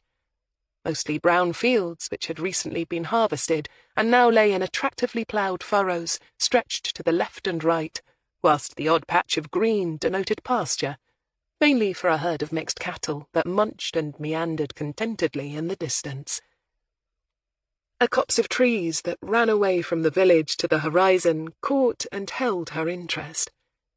Not because of the lovely display of autumnal colours, but because it was the site where Andrew Feely's body had been found. "You can see why it would be a popular place to walk your dog, especially in the summer," Gareth said quietly, clearly following her line of vision and thought. In the middle of July, it would provide welcome shade. Hilary nodded. Yes, it's also a good meeting place, out of the way of prying eyes. You think the victim arranged to meet someone in there, Mom? I don't think lazy young lads like Andrew would voluntarily walk anywhere for the fun of it, do you? And I can't exactly see him being a nature lover, at one with the birds and the butterflies. He'd be more likely to take his motorbike to the pub 100 yards down the lane. No, if he was in those woods, I think it's fairly safe to assume he had a reason to be there. Gareth nodded. It made sense. Which would make his death more likely to have been premeditated, then. Unless someone else spotted him heading into the trees, followed him, and then did for him before he met up with whoever it was that he'd arranged to meet there. Or else hid in the trees and waited until the meeting was over and the other participant had left, and then challenged Feely, she pointed out. She thought that scenario was a bit unlikely, but you never knew. That would have been a bit risky, though, wouldn't it? Gareth mused. That would depend on the circumstances, Hilary said succinctly. Anyway, speculation only gets us so far. Let's start where you nearly always start on cases like this, with the victim's immediate family. We know that at least Karen Feely, the boy's mother, hasn't moved residence. It was one of the first things she'd checked the first night of the case. Is that usual, Mom? I'd have thought most people would want to leave the place where their kid was killed. Hilary shrugged. There is no normal when it comes to grief and mourning and human nature, I think you'll find, she said flatly. And Gareth, suddenly remembering that Hilary Greene knew a lot about grief and loss, could have kicked himself. Mom, he said smartly. Hilary gave a little sigh and led the way around the cul-de-sac, checking house numbers. It didn't take them long to find the Feely residence. The front garden wasn't particularly big, but the plain concrete path that led off from the gate seemed intent on leading them away from the front door and to a side entrance. Passing obligingly down a narrow passageway, they soon found themselves walking out into a huge, overgrown but beautiful back garden. It was long and wide, and more generous than even its immediate neighbours, due to the semi-detached houses' placement on the rounded end of the 2 rows of buildings. The end of the garden terminated in a line of tall, mixed deciduous trees, behind which was a farmer's field, currently full of sweet corn, but in the process of being harvested, if the noise of the large combines was anything to go by. Close by the hedge, a large static caravan was just visible. But forsythia bushes, some large blackcurrant bushes, and a patch of mallow all but hid it from sight, and Hilary saw at once that D.I. Baker had been right to be sceptical of Karen Feely's testimony that Jade Hodson wouldn't have been able to leave the caravan without being seen. A straggling but productive vegetable patch, badly in need of weeding, was flanked by a ramshackle collection of sheds, which were probably used for storage. A large, rather worse for wear, black plastic water butt took advantage of the rainwater dripping from the inadequate guttering. A stand of fruit trees, small and bent and old, made for a haphazard orchard in one corner. Patches of Michaelmas daisies, chrysanthemums and dahlias provided the odd splash of bright colour. The grass needed mowing. A blackbird helped himself to blackberries that grew wild down one side of the boundary. It was, all in all, a charmingly messy sort of garden that the wildlife probably loved. What a mess, Gareth said disdainfully. Hilary nodded. No doubt in the army, neatness and precision was king, even when it came to the grounds of the barracks. Had she read somewhere that soldiers actually had to paint stones white so that they'd look neat, or had she imagined that? Well, it obviously suits the lady of the house, she said amiably, which is surely all that matters. Yes, Mom, Gareth said, clearly acknowledging the slight reprimand implicit in her voice, whilst not moving from his stance by 1 inch. He was happy to follow her to the door and turn his back on the garden, because he could feel himself itching to get hold of a pair of garden shears and a lawnmower. Chapter 4. Karen Feely opened the door to their knock and stood looking at them without any apparent curiosity. Hilary sometimes phoned ahead when she was going to visit the family of the bereaved. It was a courtesy, and it was also practical, in that she could be sure that someone would be in to receive her. But in this instance she decided to take the chance of a wasted journey, because her desire to see how Karen reacted to the reopening of her son's case without having prior warning was much more important. She knew from the research done by her team so far that Karen had, for nearly 20 years, worked from home, running her own small business offering her sewing services, so it wasn't that surprising that her luck was in. "Yes?" Karen prompted, her eyes going from Hilary to Gareth, clearly trying to place them, and no doubt wondering if they were potential customers, but looking unconvinced. Perhaps, Hilary mused, neither one of them looked as if they were in need of having their hems lowered or their waistbands let out. She just hoped that they didn't look like double-glazing salesmen, or worse, estate agents. She dug into her bag to produce her ID, and Gareth, following suit, quickly opened up his own wallet, for the first time ever displaying the laminated card he'd been given, proving his identity and the fact that he worked as a civilian consultant for the Thames Valley Police. It was quite a moment for him, and he wasn't unaware of its significance.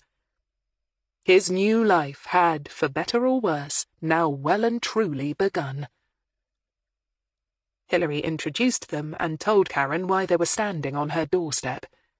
She knew that at the time of her son's murder this woman had been 41 years of age, but she now looked more like a 60-something than someone who could only be in her late 40s. At 5'8", her formerly blonde hair had now gone almost completely grey, and she had the scrawny look of someone who smoked too much and ate too little. Her big brown eyes, which had probably been her best feature in her youth, looked dull, and, as Hilary's words penetrated, decidedly fearful. "Oh, our Andy's case? You're working on that again? Why? I thought that the case was closed." She shot out the words in a series of sudden bursts, as if she had no control over them. She looked puzzled and dismayed, and clearly felt shocked. "We don't ever really close an unsolved murder case, Miss Feely," Hilary explained gently. "I'm a former DI, and now I work cold cases. Every now and then, after a period of time has elapsed, we review unsolved crimes, such as your son's, and take a second look at them. We sometimes find the passage of time can be more of a help than a hindrance. May we come in?" Karen Feely blinked, then finally seemed to get a hold of herself. Hilary wondered how much, if anything, of what she'd just said had been fully taken on board. "Oh, yes, of course, come on in. Sorry to keep you standing about on the doorstep. It's just, I never... would you like a cup of tea?" Once again the words seemed to shoot out of her as if she had no control over them. They stepped into a small but neat hallway, and without waiting for an answer to her question, Karen moved off down the corridor towards the far end, shepherding them into a small but equally neat and clean kitchen. The tiling on the walls had been recently done in a multicoloured geometric design, and plain mock marble white worktops gleamed. A small pine kitchen table was tucked away in one corner, one side of it pressed up firmly against the wall, and Karen indicated with a vague wave of her hand the 3 chairs that were grouped around it. "Please, sit down. Do you want tea or coffee?" Hilary opted instantly for coffee. Gareth asked for tea, decaf if she had it. Karen had to admit to only having bog-standard tea bags, and set about filling the kettle with quick, nervous movements. Her shoulders were tense, and Hilary could almost hear the wheels in her brain whirring maniacally as she set about spooning instant coffee into a mug and dropping 2 tea bags into proper cups. She paused, as if for a moment unable to think where she kept the sugar and milk. She was clearly still very rattled. Eventually she made her way to the fridge and withdrew a plastic bottle of milk, and then, in another cupboard by the sink, a slightly chipped porcelain sugar bowl. By the time the kettle had boiled, and she was forced to finally sit and stop dashing about here and there, she looked a little calmer. "So," she said with forced brightness, as she drew back her chair and sat down, "what can I do to help?" She had her hands wrapped around her cup of tea, and Hilary wondered how she could stand the heat of it. It must be burning her fingers, but the woman didn't seem to notice. Hilary smiled gently at her. "What can you tell us about what you remember from that day, the day Andrew died?" she began calmly. "Well, it was hot," Karen said at once. "I mean, really hot. Even though it wasn't what you'd call high summer yet, we were having one of those mini heat waves that we've started to get nowadays. You know what they're like. I had all the doors and windows open and made sure that the dog had an old tin tub full of water in the garden so that he could keep himself cool. He's not with me now, the poor old chap." "I'm sorry," Hilary said. "Was Andrew fond of the dog?" "Oh, no, not really. He never walked him or anything. I did that. But not that day. I took him out in the evenings when the weather was that hot." "Good idea," Hilary said. "Dogs can really suffer in the heat, can't they? What was his name?" "Barney." She could tell from the way Gareth looked from her to the witness with a studiedly blank gaze that the new boy was finding the tone and content of the interview surprising. No doubt he was wondering why they were talking about dead dogs and the weather. But he'd learn. Hilary was happy to listen to anything at all the boy's mother wanted to tell her. Always, of course, with one inner ear alert for the things that she wasn't saying, or was taking pains to avoid mentioning. "So, what else stays in your memory about that day?" Hilary prompted, taking a sip of her coffee. It wasn't the good quality stuff Stephen used to... She stopped the thought right there, took another sip, and forced herself to concentrate on her witness. "I had a big order in, some bridesmaids' dresses in a lovely shade of champagne. 2 of them, when delivered to the bride-to-be, were in a right state. It was a rush job, as the wedding was the weekend, and I was busy shortening both sets of sleeves and re-sewing a load of little crystal beads that didn't lie flat properly. Oh, a right fiddly job that was, I can tell you." Hilary nodded. "Sounds as if you were busy." So much, she thought wryly, for this woman's insistence that she'd have noticed if Jade Hodson had left her caravan. If she'd had that much work on, she doubted that Karen would have left her sewing room until the dreadful news about her son had been brought to her door by the responding officers. "I take it Andy was living in the caravan with Jade at the time?" she put in. "Yes, that's right. He moved out of here when he was 18.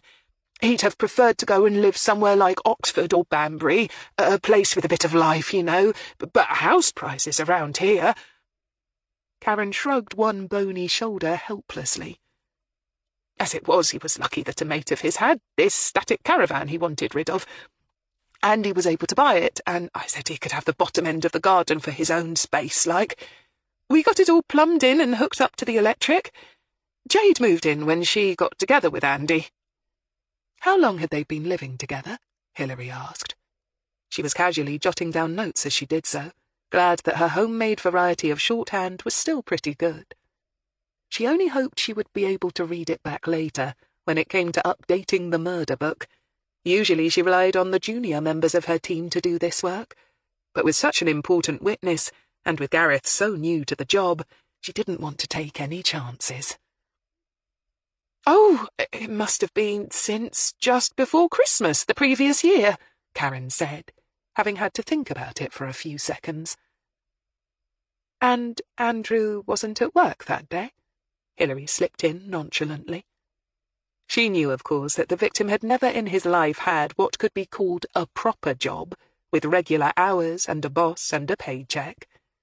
Instead, he belonged to that group of rather diverse people that magistrates tended to refer to as having no visible means of support.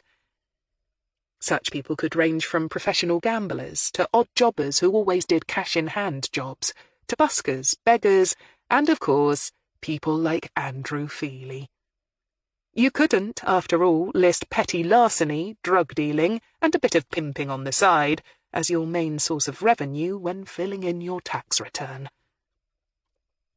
No, like me, Andy was self-employed, Karen said, her eyes very carefully not meeting Hilary's own. Hilary didn't push it. Her son had been murdered, and whilst nobody in the room had any doubt that Karen must have been well aware of how her son acquired his money, she didn't see any need to belabour the fact. Well, not at this stage, anyway. "Did you see Andy that day at all?" Hilary asked next. She knew that the original SIO had gone over all this, but she wanted to see if Karen's story now varied in any significant way. She also wanted to see and hear for herself just how the woman reacted to her questions. It was one thing to read dry facts from a report, but it was a vastly different thing to be able to witness body language, tonal changes, and little nuances firsthand. "I saw him around breakfast time. He came in about 9:30 for a bacon sandwich," Karen said. "It was his favourite, and Jade was finding the smell of frying bacon was making her feel sick, so he came over here for me to do the cooking instead." Gareth, who was perfectly capable of making himself a bacon sandwich one-handed, wondered why the lazy sod hadn't cooked his own breakfast. "Yes, I understand she was 3 months pregnant at the time," Hilary interposed. "That's right, poor thing. Suffered terrible from morning sickness, she did, and I just don't know how she's going to cope with all this," Karen put in, looking at Hilary with the first signs of imminent anger. "She and little Brianna don't need this upheaval in their lives right now. Brianna's getting on well at school, but everybody knows about her daddy. They haven't had it easy, either one of them, bless them, and this will just rake it all up again, and you know how cruel kids can be." "I'm sorry, Ms. Feely." "Well, it's just... you and all this have come as a bit of a bolt from the blue. I feel all upside down, and no doubt they will too." Hilary nodded. "I understand. And like I said, I'm very sorry we're causing you distress. I can understand that it's a bit of a shock. But surely it's also a good thing." For a long, long moment, Karen Feely stared at her blankly.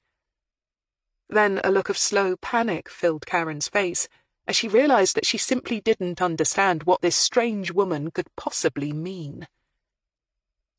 Hilary found that interesting. Very interesting indeed. "I mean, your son's killer was never found, so you must be pleased that another investigation is getting underway. It means that now there's at least a chance you can get justice for Andrew at last," she elaborated. Karen still looked blank. Beside her, she again sensed that Gareth, who had yet to speak, was finding it all a bit baffling. He was no doubt wondering if it was usual for a family member of a murder victim to be so unenthusiastic about the news that their loved one's case was to become a priority once more. Hilary could have told him that it wasn't. And it made her wonder why the dead boy's mother was so distinctly underwhelmed by it all. "Oh, yes, I see what you mean now," Karen finally said feebly. "It's just... I suppose I've become so used to the fact that we'd never know." She stopped, took a long, shuddering breath, and then another. Her brown eyes shimmered with unshed tears, and for a moment her lower lip trembled in warning. But then she seemed to pull herself back from the brink of tears. "And it's just that having it all brought up again... I'm not sure it'll be... I don't know what Chloe will say about it all," she finally wailed helplessly. "Chloe is your daughter with Sean Dalton, yes?" Hilary said briskly. Her witness was all over the place, barely able to complete a sentence, and the interview was in danger of descending into chaos if she didn't get a firm grip on it. Yes, she's all grown up now and is studying to be a solicitor, Karen said, Hilary's no-nonsense attitude helping her to pull herself together and organise her thoughts. Unfortunately, the new topic only set her off down a familiar theme. She doesn't need all this horror starting up again. She was only 14 when it all kicked off the first time, and it affected her so badly. Her schoolwork suffered, and she hardly went out, not even to the sports club, and she used to love trampolining and gymnastics. It took her years to get back to normal, for all of us to get back to normal, Karen emphasised, her eyes big and wide with appeal. Can't you see? I'm dreading it starting up all over again. Hilary nodded. She could understand this woman wanting to protect her family. But was it just emotional defence, or was she hiding something? It sounds as if she's a very smart young woman, Hilary said, deliberately trying to keep the topic on safer ground. The last thing she needed was for Karen to become hysterical or break down altogether. She also needed to get as much information from Andrew's mother as possible before she had time to gather her wits and stonewall her. Instinct told her that that was what was going to happen sooner or later, and she gave herself a mental pat on the back for getting to this woman before she'd had a chance to put up any defences. Oh, she is, Karen said with evident pride. Chloe's smart as a whip and pretty as a picture. She lives in Woodstock with her partner, and like I said, she's training to become a solicitor. She already works in a solicitor's office, and the partners say they'll take her on when she passes her final exams, or articles, or whatever it is she's working on now.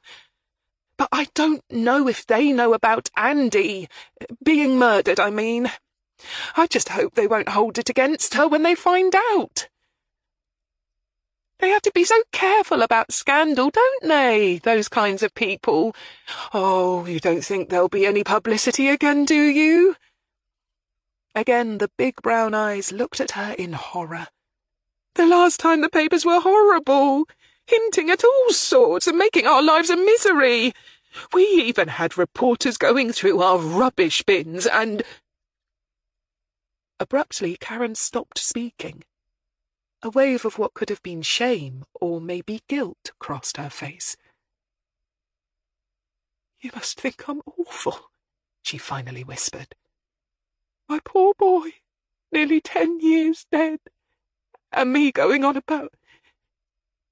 But Chloe's all I have left, you see, and little Brianna. And you have to look after the living, don't you? She said forcefully. Hilary smiled gently. Of course, Miss Feely, she agreed mildly. But although it might be this mother's job to look after her family, it certainly wasn't her job. Her job was to find out who had killed Andrew Feely and why. Do you have any idea who killed your son, Karen? Hilary asked softly. Karen went pale. For another long moment she seemed incapable of speech. Then she said in a small, tight voice, I don't know. She paused, swallowed hard, then said in a rush, My boy, I loved him, but he wasn't a nice boy. Do you understand? I loved him, I did, she insisted fiercely. From the moment he was born, but his father, his natural father, Malky, he was never no good, not to me and not to Andy. He never took him out anywhere, fishing or to play football or nothing like that. He never showed him any affection. Not that it ever mattered to Andy, he just adored his dad.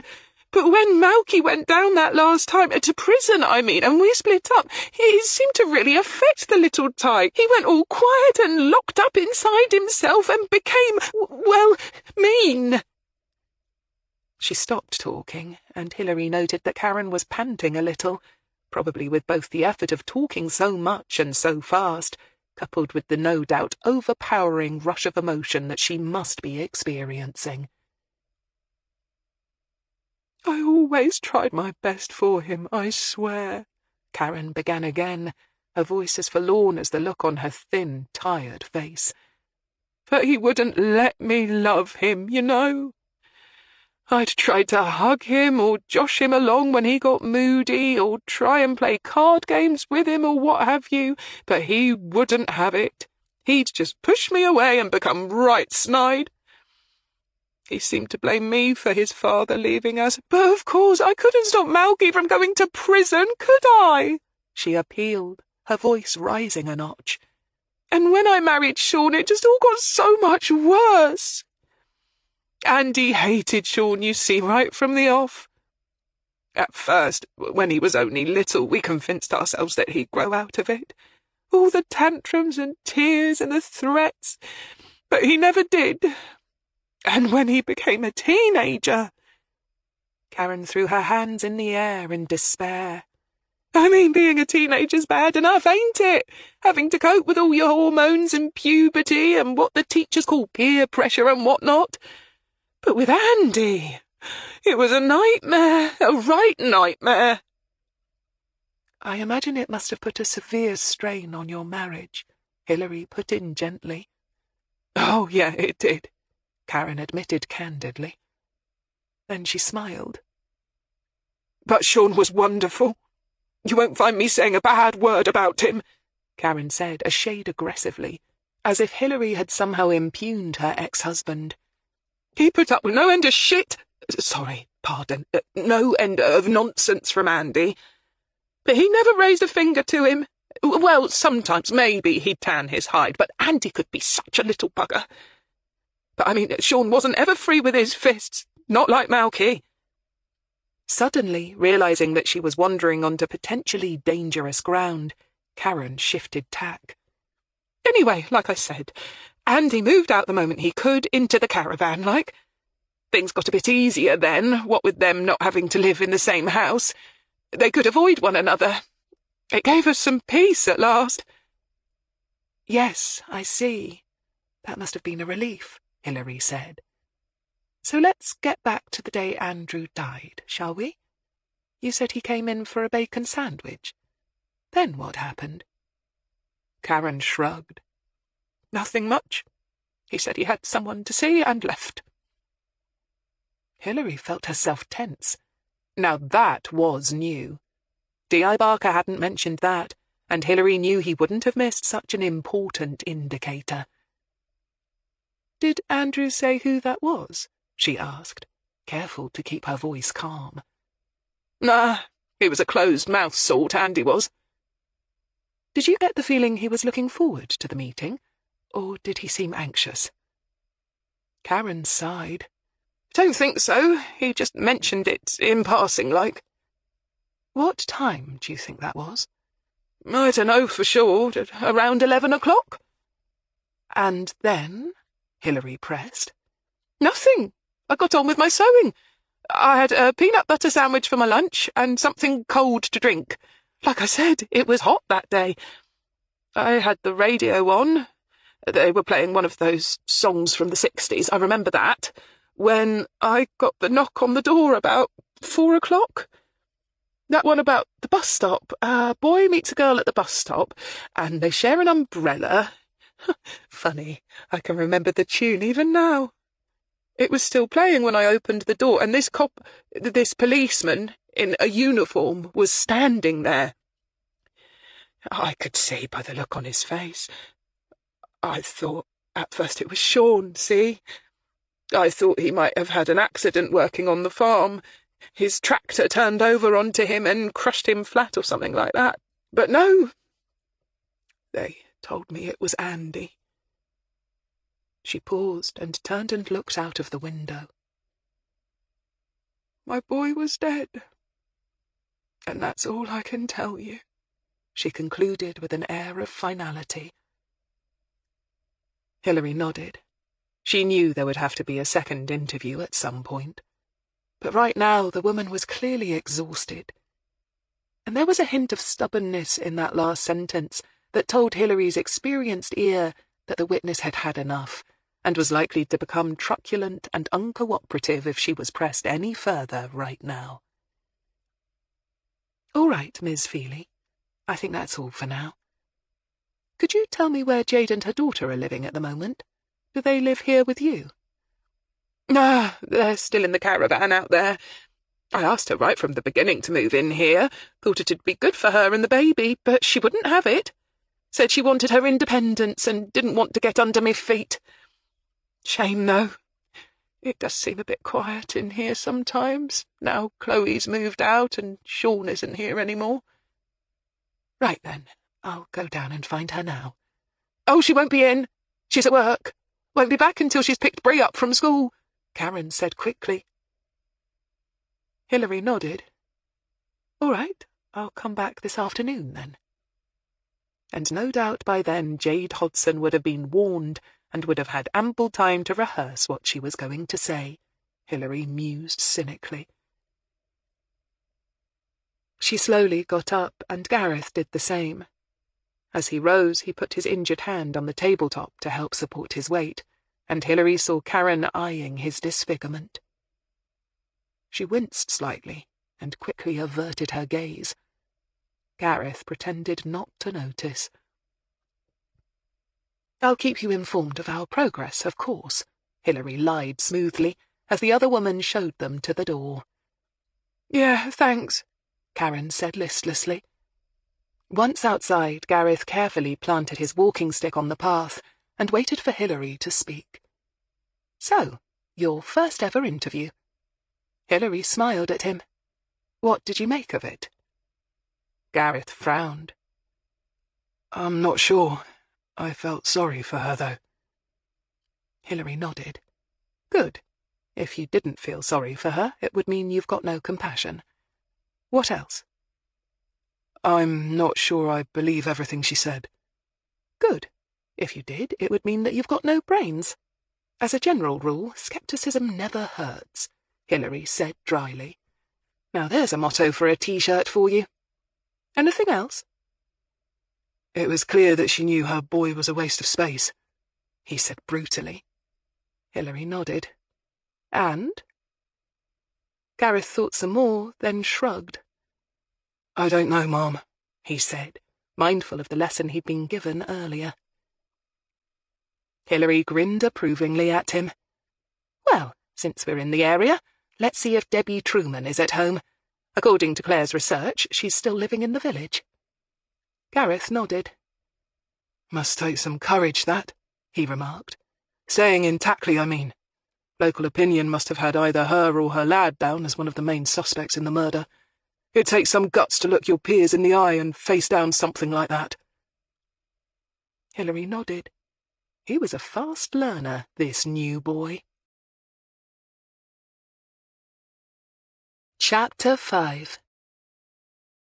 Debbie Truman lived more or less in the middle of the village, just down a small lane lined with picturesque cottages, which had probably once been the exclusive domain of farm workers.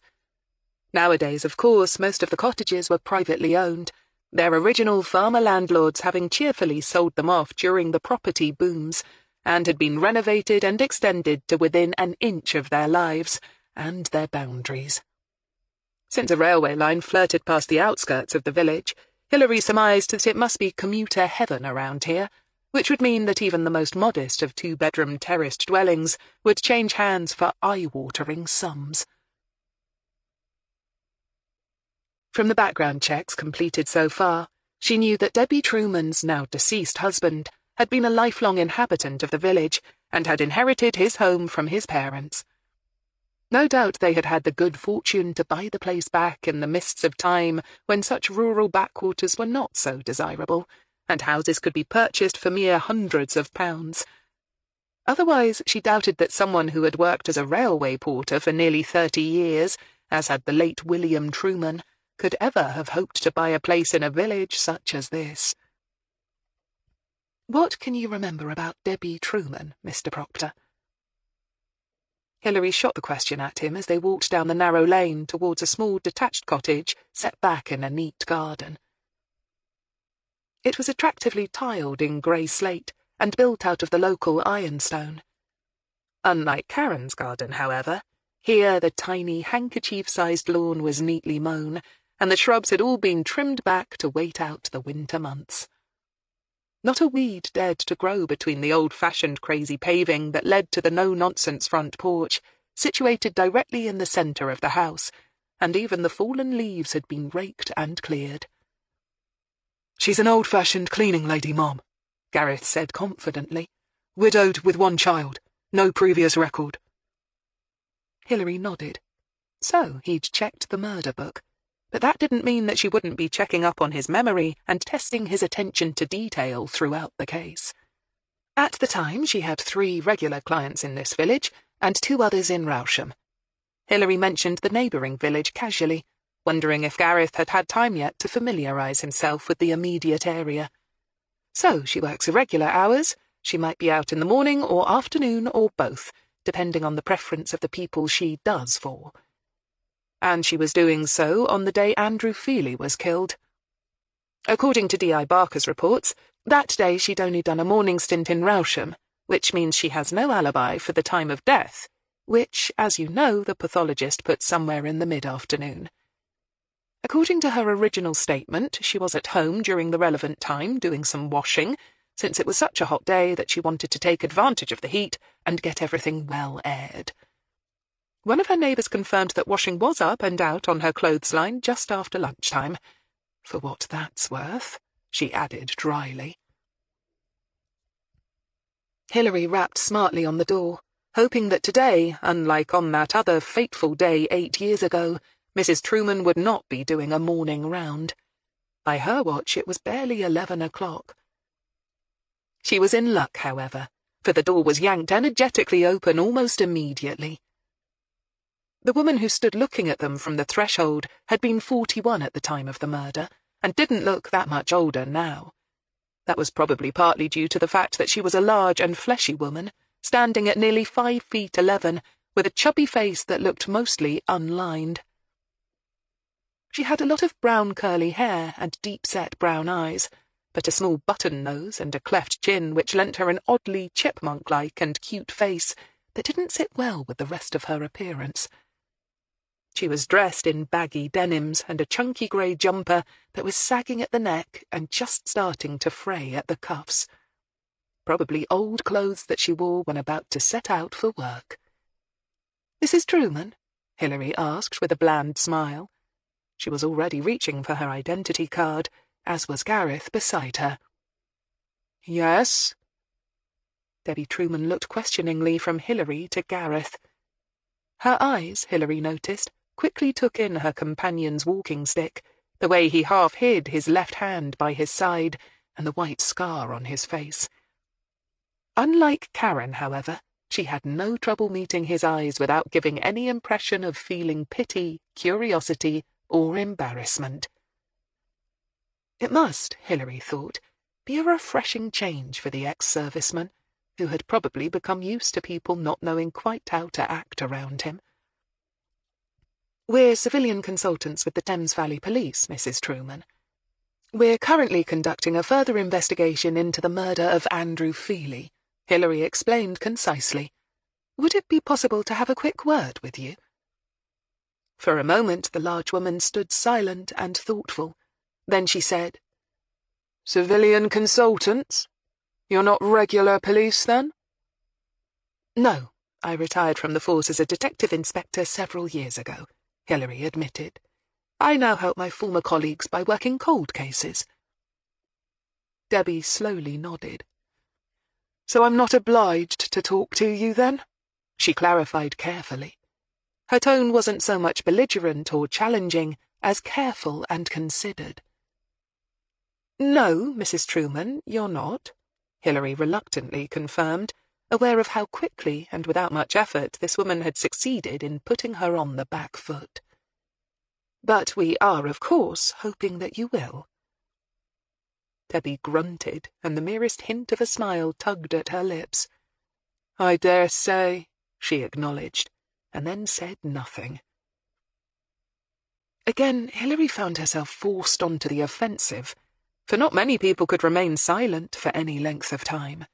People, as a general rule, felt compelled to talk, especially to strangers representing authority, and Hilary began to sense, more and more, that she was dealing with someone here who could seriously test her mettle.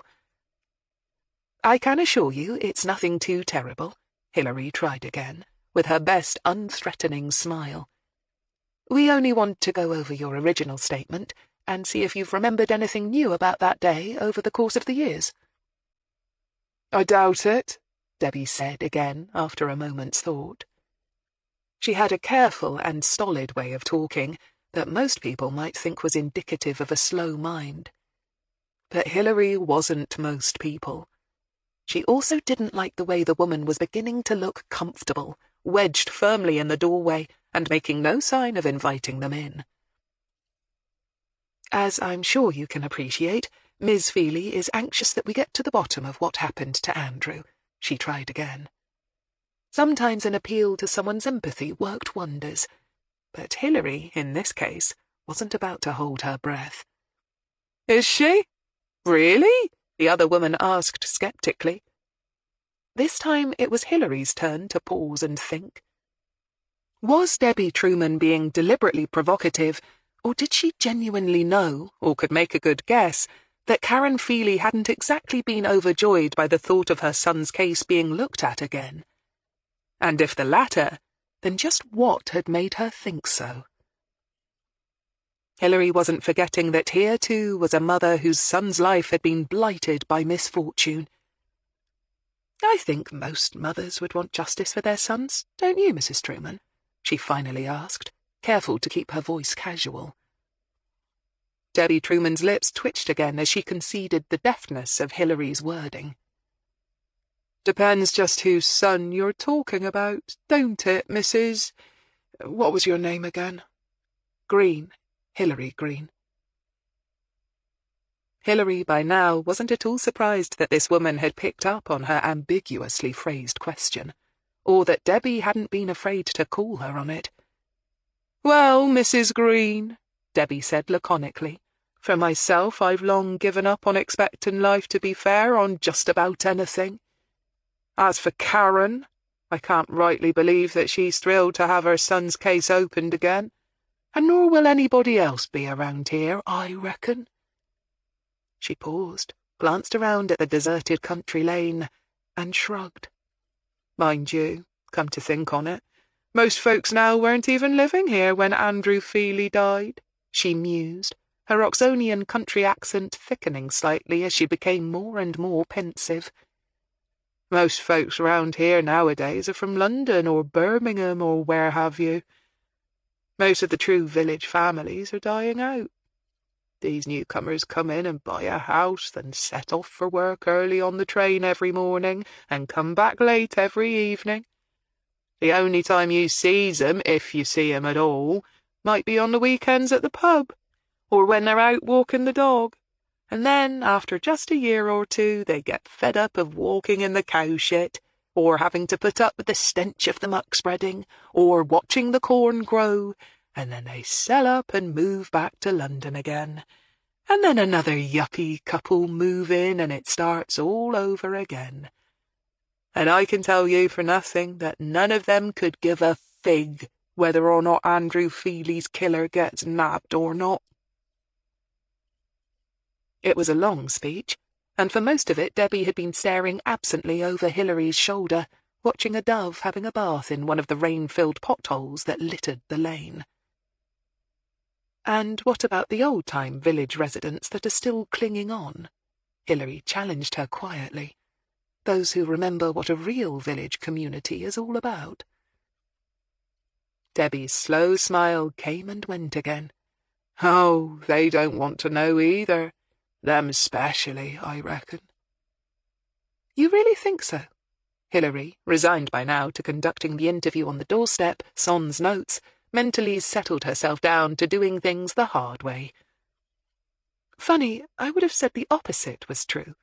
I can't imagine it would be very pleasant for people living here, never knowing the truth but suspecting that one of their neighbours, one of their friends, might be a killer." "Who's to say they are?" Debbie asked, after a moment's thought. You know that little toad was a drug dealer, right? And a pimp, a thief." The litany of the dead boy's sins came out flat but bitter. "We reckon around here that types like that make a lot of enemies.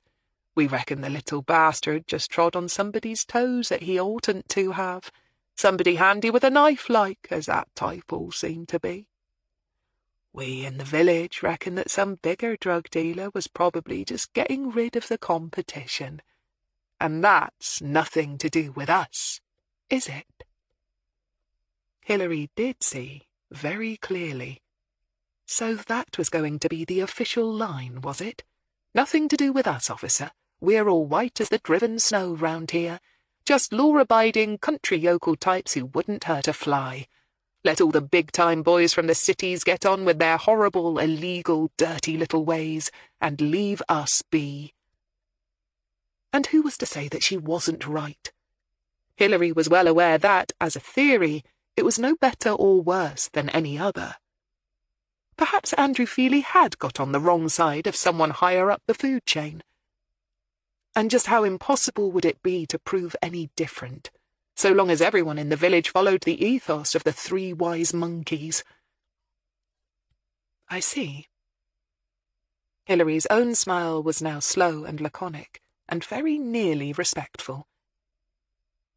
She wondered how often Debbie Truman, with her large, fleshy body and slow, careful way of talking, had been mistaken for someone who had just fallen off the apple cart, when it was becoming very clear with every moment that passed that the exact opposite was true.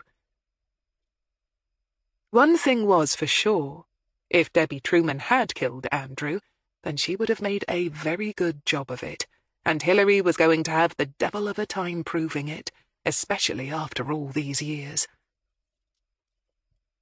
Well, it was time for them to stop the verbal fencing, Hilary decided, fun though it had been. Hilary went straight for the woman's weak spot. "So, can you tell me what your son Toby was doing on that day, please? According to D.I. Barker's reports, he would have been, 18 years old or so when Andrew was killed? He should have been at school studying for his A-levels, but had been off sick, I understand."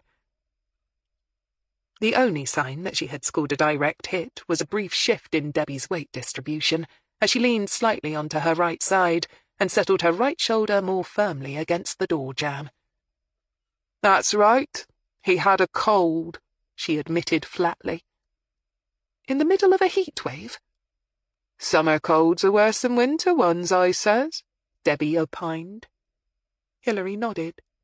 "At least he'd have no trouble keeping warm," she said. "I dare say he was out and about enjoying the sun?" "He was in bed," Debbie said, but her eyes had briefly flickered. Hilary nodded. "Of course he was. And you?"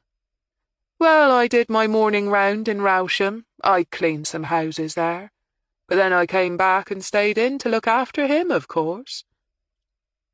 "Didn't go out at all after that?" Hilary met the other woman's bland gaze with a bland smile of her own.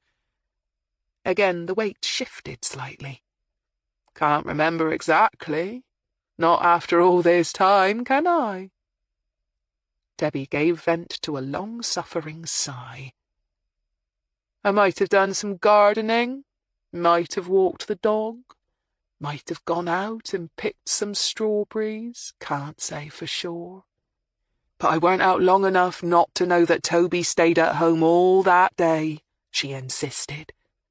"Of course. Did you see Andrew Feely that day at all? Passing by in the lane, perhaps, on his way to the woods?" Debbie shrugged.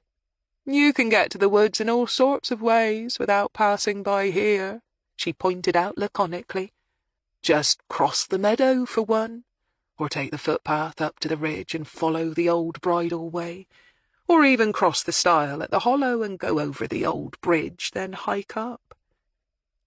"That would be a no, then? You didn't see him?" Hilary pressed. "That would be a no, yes." Again the big woman's lips twitched. But Hilary was sure that any real sense of humour she might once have felt was now long gone. "So how is Toby doing nowadays?" Hilary persevered, going back to the weak spot. I understand he had a problem with drugs when he was younger. According to our records, his first brush with us was when he was 16. Debbie's eyes flickered again. "He's doing all right now?" she insisted, her voice going hard. "Only, from what we've learned, he lost his place at university. Wasn't he set to do a course at Reading? And then lost the opportunity when he got his first 3-month suspended sentence that summer. The same summer that Andrew was killed." "Yes, but he's got a job anyway.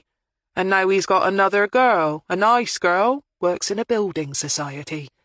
He's living in Bicester now, in his own flat. He's doing all right."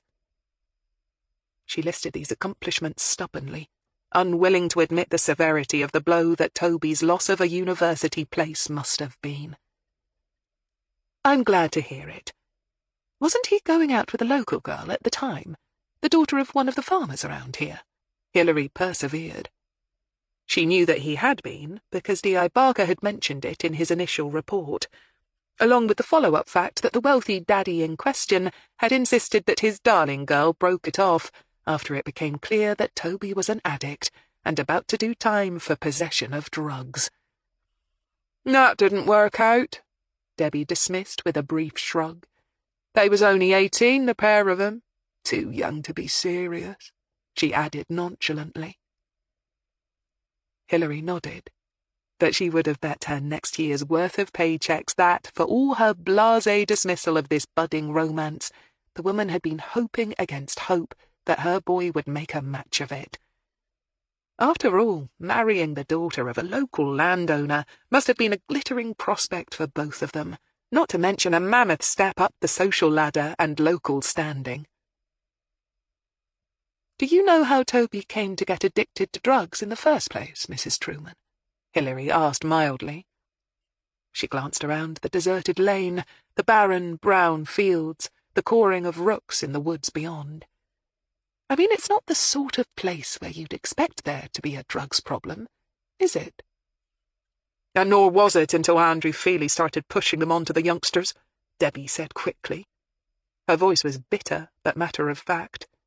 Clearly she wasn't about to lose her iron-tight control of her anger, which was impressive and worrying. More and more Hilary was beginning to sense that a very formidable personality indeed lay behind this woman's misleadingly cute and chubby face. "So you blame Andrew Feely, then?" she finally asked outright. "Of course," Debbie admitted at once, and without any apparent apprehension. "Everyone knew that if there was ever trouble in the village, that little toad was behind it. His mother knew it, his stepdad knew it. That poor lassie got pregnant knew it, hell, even some of the yuppies knew it. Not that they cared one way or the other, obviously. If they wanted to snort coke or what have you, I expect they had people in London who could get it for 'em." Debbie's grim smile flashed across her wide mouth, and then was gone. "Did you kill Andrew Feely, Mrs. Truman, in order to put a stop to him supplying Toby with drugs?" Hilary asked the question without any particular emphasis. Debbie Truman watched her quietly for a few moments, then sighed. "I told that other copper who came asking, no, I didn't.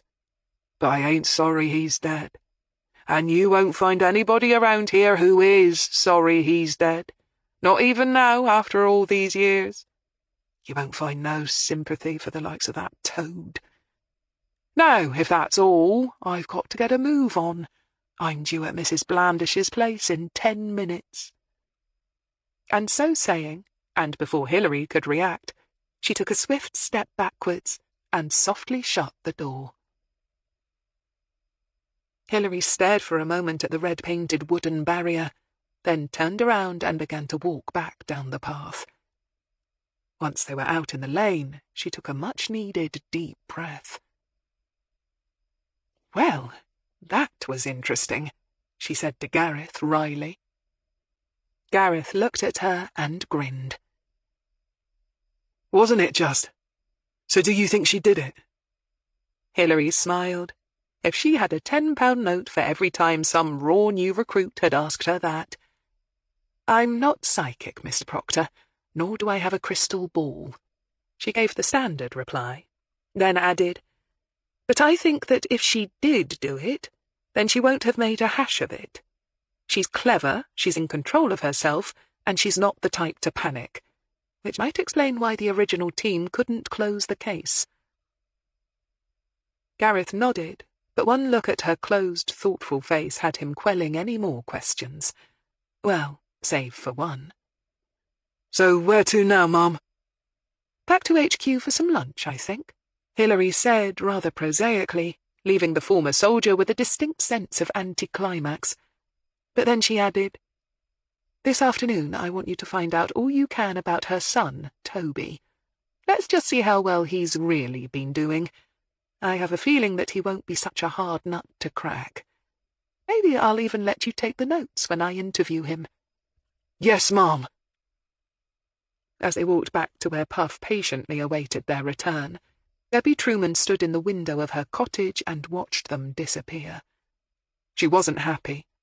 That woman copper had the look of a terrier about her. Unlike that other copper, Barker, she seemed the sort who wouldn't give up so easily. And the other one, the one who looked like he'd been through a mangle, he didn't exactly seem like a sissy either. Debbie bit her lip. How many people in the village would they talk to? And how many of them, after all these years, might just come out with something, in all innocence, that sent the coppers sniffing in the right direction? It was impossible to say.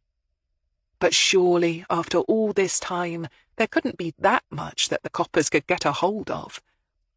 Well, one thing was for sure, they'd get nothing out of her. She thought back on the interview and thought she'd covered herself well. If somebody did happen to mention that they'd seen her walking the dog that afternoon, well, she had said she might have gone out, hadn't she? And she was fairly confident that's what she'd said in her original statement, too, so they wouldn't catch her out in a lie. Not her. She was far too wily for that. From girlhood, Debbie had learned how to look out for number one all right.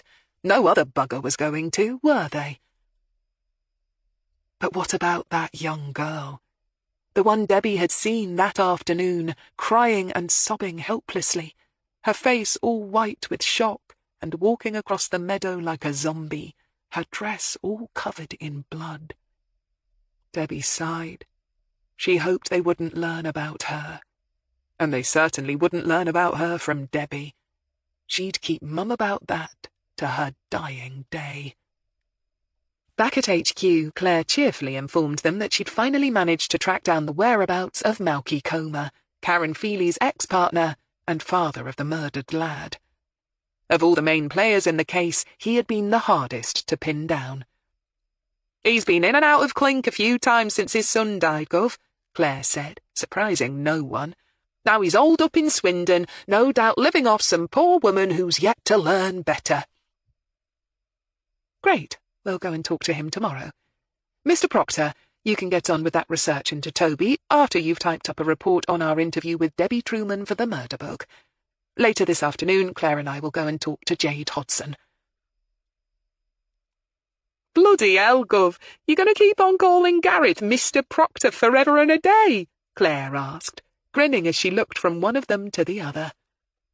Her grin only widened when both Gareth and Hilary glanced at each other with mutually disconcerted glances.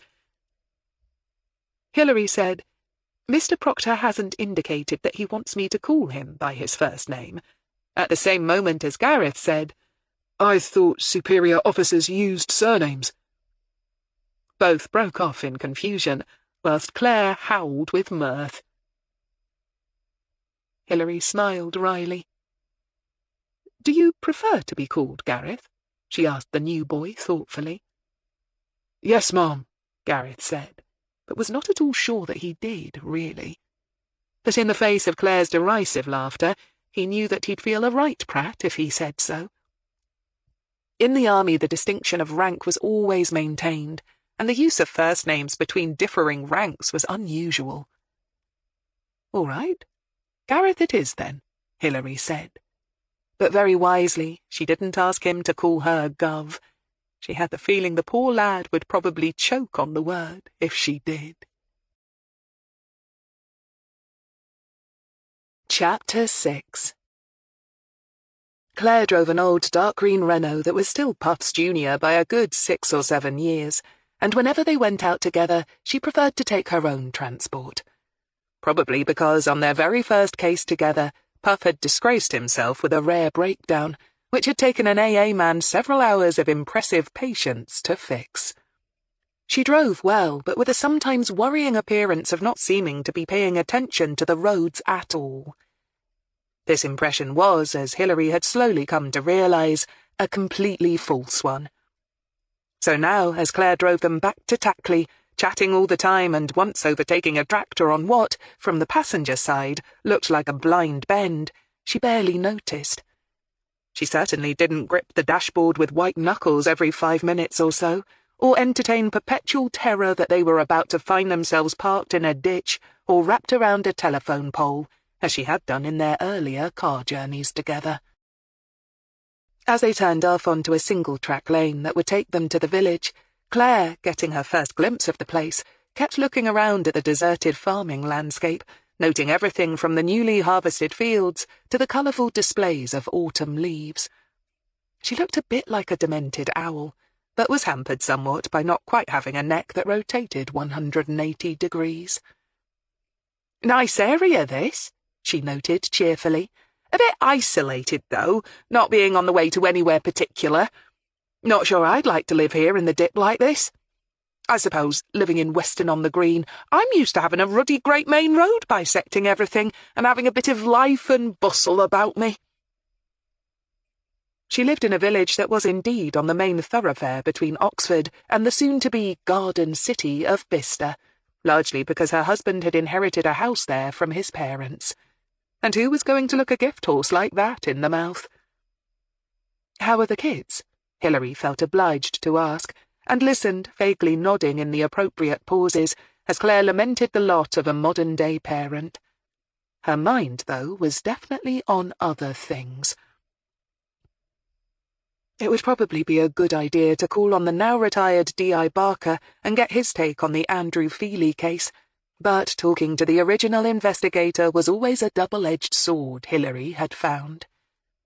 True, they almost certainly, as first responders, had more insight into the immediate events surrounding a case, but against that was the fact that it was very easy to let yourself become persuaded into looking at things from their point of view, instead of developing one of your own. On the whole, Hilary preferred not to have her mind clouded by preconceived ideas, but knew that, if they got stuck, she might well be forced to go to Barker as a last resort. "Up there, are they, Gov?" Claire interrupted her musings as she tucked the car as close to the hedge as she could get, and peered up the hill at the faces of the council houses looking down on them. "Must be a nice view from up there. Bit windy, though, in a storm." Hilary nodded and retraced her steps up the steep path. Beside her, Claire panted a little. Being in her early 50s and roughly the same height as Hilary, she easily packed another 4 stone or so onto her frame, and her motherly-looking round face quickly became pink with effort as the gradient began to pull on her calf muscles. "Bloody hell, Gov, you wouldn't need to go to the gym if you lived here," she puffed. Hilary grinned. The picture of the stalwart, down-to-earth and happily plump Claire sitting on a rowing machine or jogging on a treadmill was literally unthinkable. Not that Hilary used a gym either. What a pair of bad adverts they were for our health-conscious society, she mused, her grin widening unrepentantly. At the garden gate belonging to the Feelys, Hilary paused to let her colleague get her breath back, then led her through the odd dog-leg arrangement that led them to the back of the garden. Here, Claire paused and glanced around. The sun was out and still packing quite a warm punch for early October, and its rays picked up and reflected the glories of every red, yellow, orange or copper-coloured leaf. The messy, colourful patches of Michaelmas daisies and earwig-strewn dahlias also glowed like neon. Claire, whose own former council house consisted of more concrete parking space than lawn, nodded in approval. "Very nice," she opined judiciously. Her eyes moved automatically to the back of the garden, where the large static caravan was barely visible. "Hard to see what sort of place it is from here," Claire observed. "It might be a right shack, but even that's better than nothing." As someone who'd often dealt with women who came from either broken homes or had come through the so-called care system, she'd dealt with her fair share of people who lived rough. From bus shelters to public toilets and even all-night supermarkets, if they could manage to hide from store managers or security. By comparison, a woman living in a caravan could think herself lucky. In Claire's experience, very few of those who started off underprivileged to begin with ever managed to pull themselves very far from the bottom of the ladder. "Let's go and see if Jade's in then, shall we?" Hilary said. The two women picked their way, with some care, down a very uneven path made of square concrete slabs, which were overgrown at the edges with couch grass.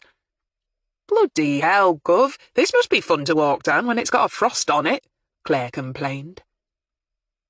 The worn concrete was already slippery enough, given the damp weather of autumn and the slick, greasy patches of fallen and decomposing leaves. Twice Claire nearly took a header, once into a withering patch of rhubarb, and once into the old black plastic water butt next to one of the sheds. Luckily, Hilary had quick reflexes, and both times managed to grab her arm. But once they'd got past the last of the mallows and could see Jake Hodson's home for the first time, they were both taken slightly aback by both the size of it and the state of good repair it clearly enjoyed. Wide and long, it probably had the same square footage as a modest bungalow. Its exterior had recently been painted a pleasant shade of mint green and had white-painted windows and door. The flat roof looked soft grey with recently applied felting, which didn't have any visible patches of mildew, moss, or water damage. An obviously homemade but wide and well-constructed wooden veranda stretched from halfway in the middle and went all the way around one side. No doubt in the summer this added much-needed outdoor living space. They climbed up to the front door on low, sturdy steps made out of old railway sleepers, with a handrail on each side for safety. They didn't have to knock on the door, for as they stepped onto the wooden veranda, it began to open.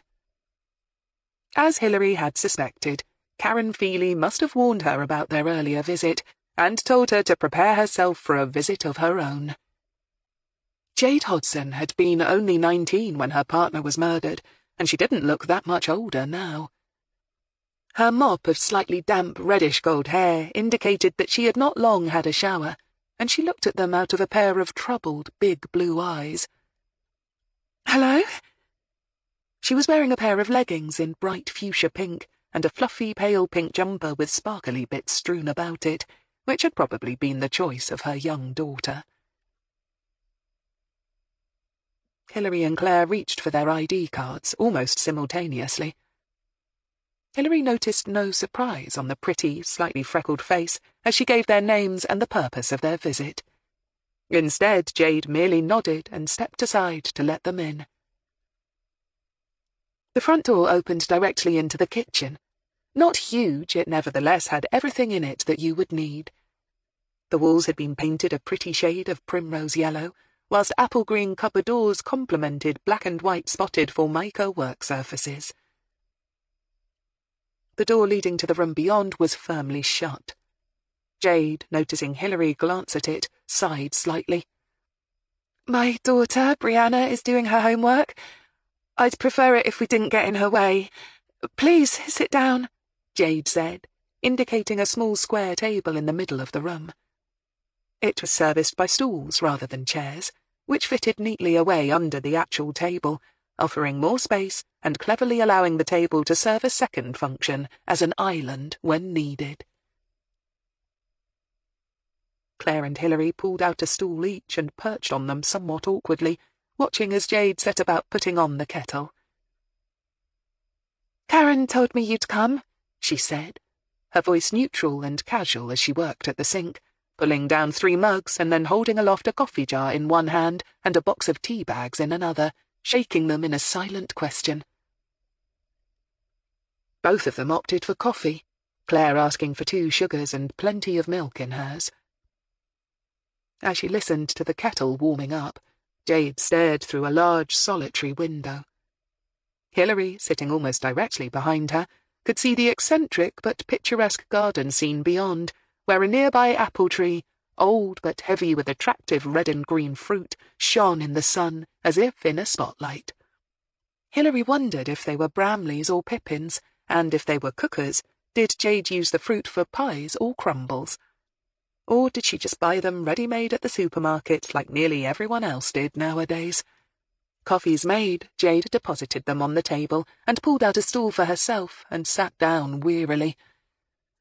"So, is it true that you're looking into Andy's case again, then?" she asked.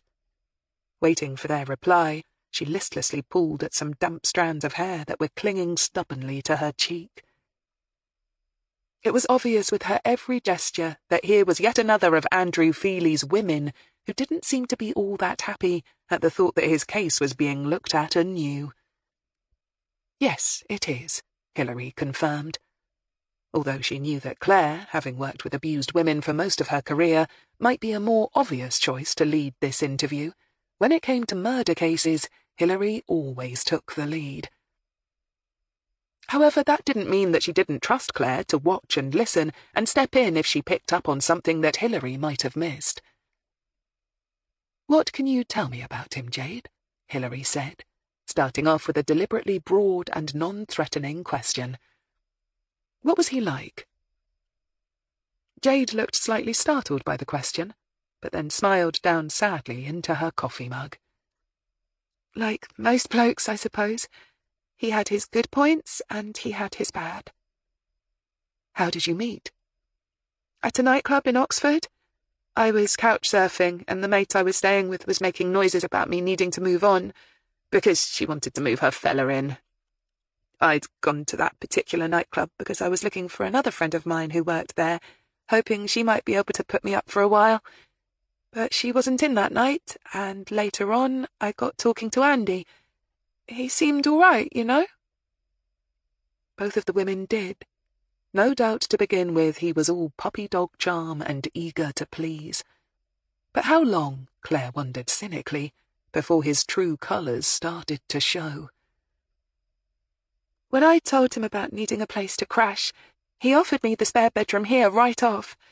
Of course, at first I was proper leery," Jade added hastily, lest they suspect her of that most unforgivable of all social blunders, naivety.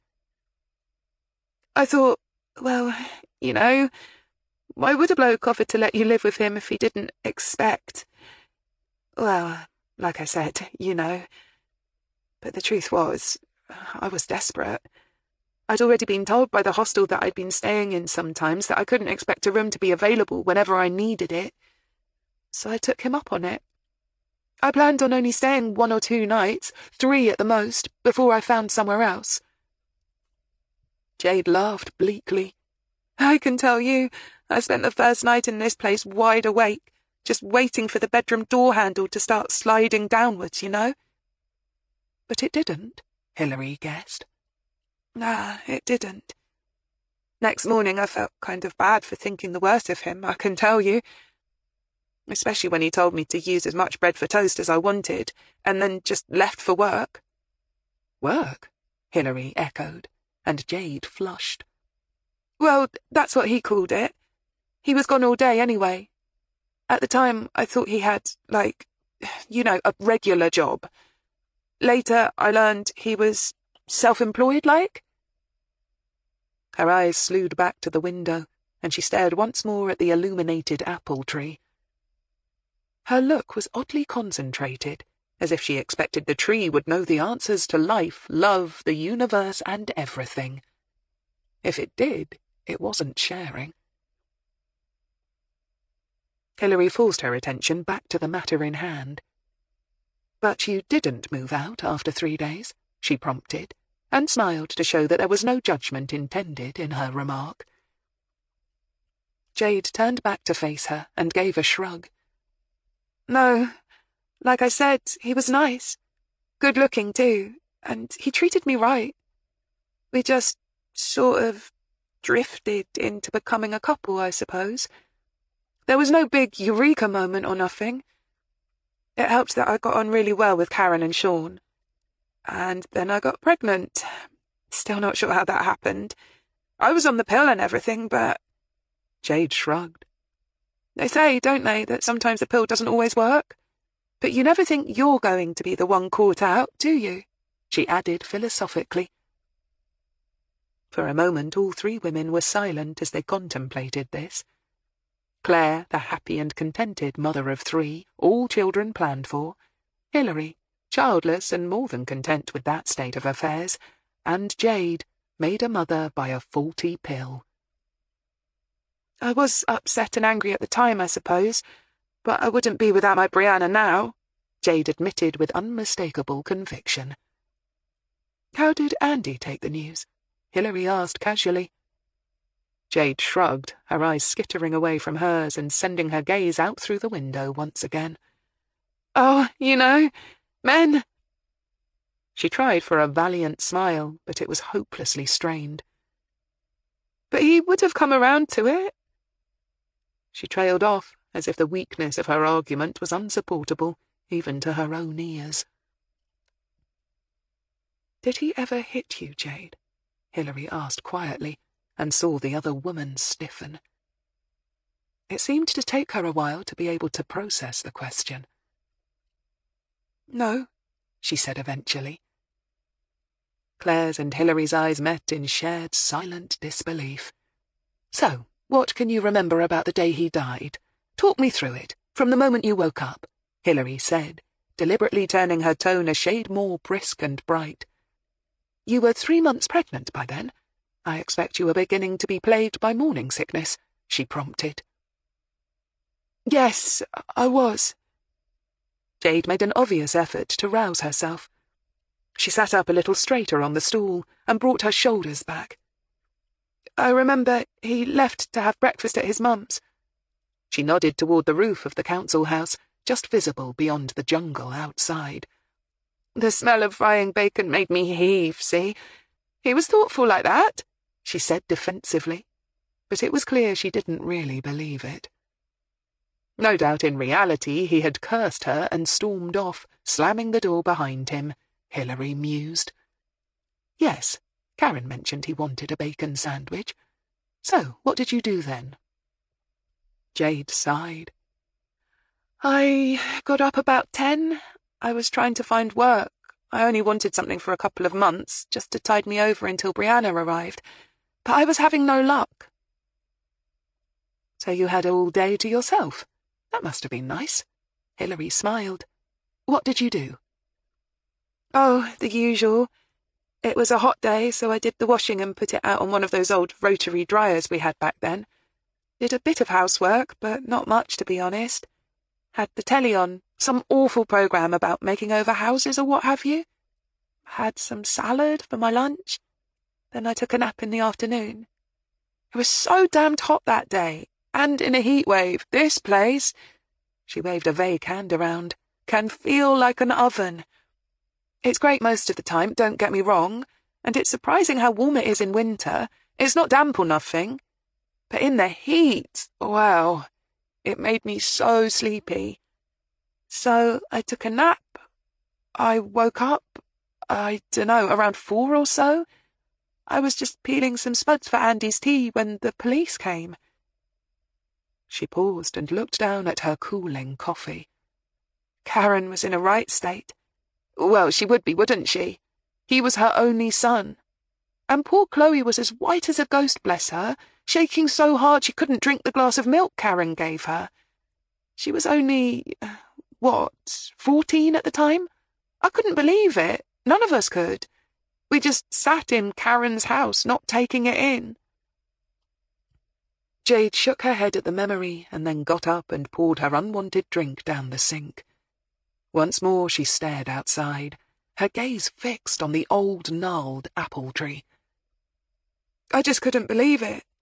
They told me Andy was dead, but I couldn't register it. She shook her head again, then dragged her eyes away from the window, but clearly reluctant to face them. And that's all I know. Hilary nodded. So you didn't go outside that day at all? Nah, only to hang out the washing like I said. It was just too hot, see? So you didn't sit out in the shade under a tree to make the most of any breeze? Hilary asked. Jade smiled. I would have done, if I'd had the sun lounger then, but I didn't get one until a couple of years ago. And I didn't fancy lying on a towel in the grass. The red ants around here would eat you alive. And you didn't see Andrew again after he left that morning? Nah, Andy could be gone all hours.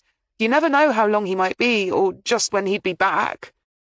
Sometimes he'd be in and out all day. Other times he'd be out the whole day, and even the night, too.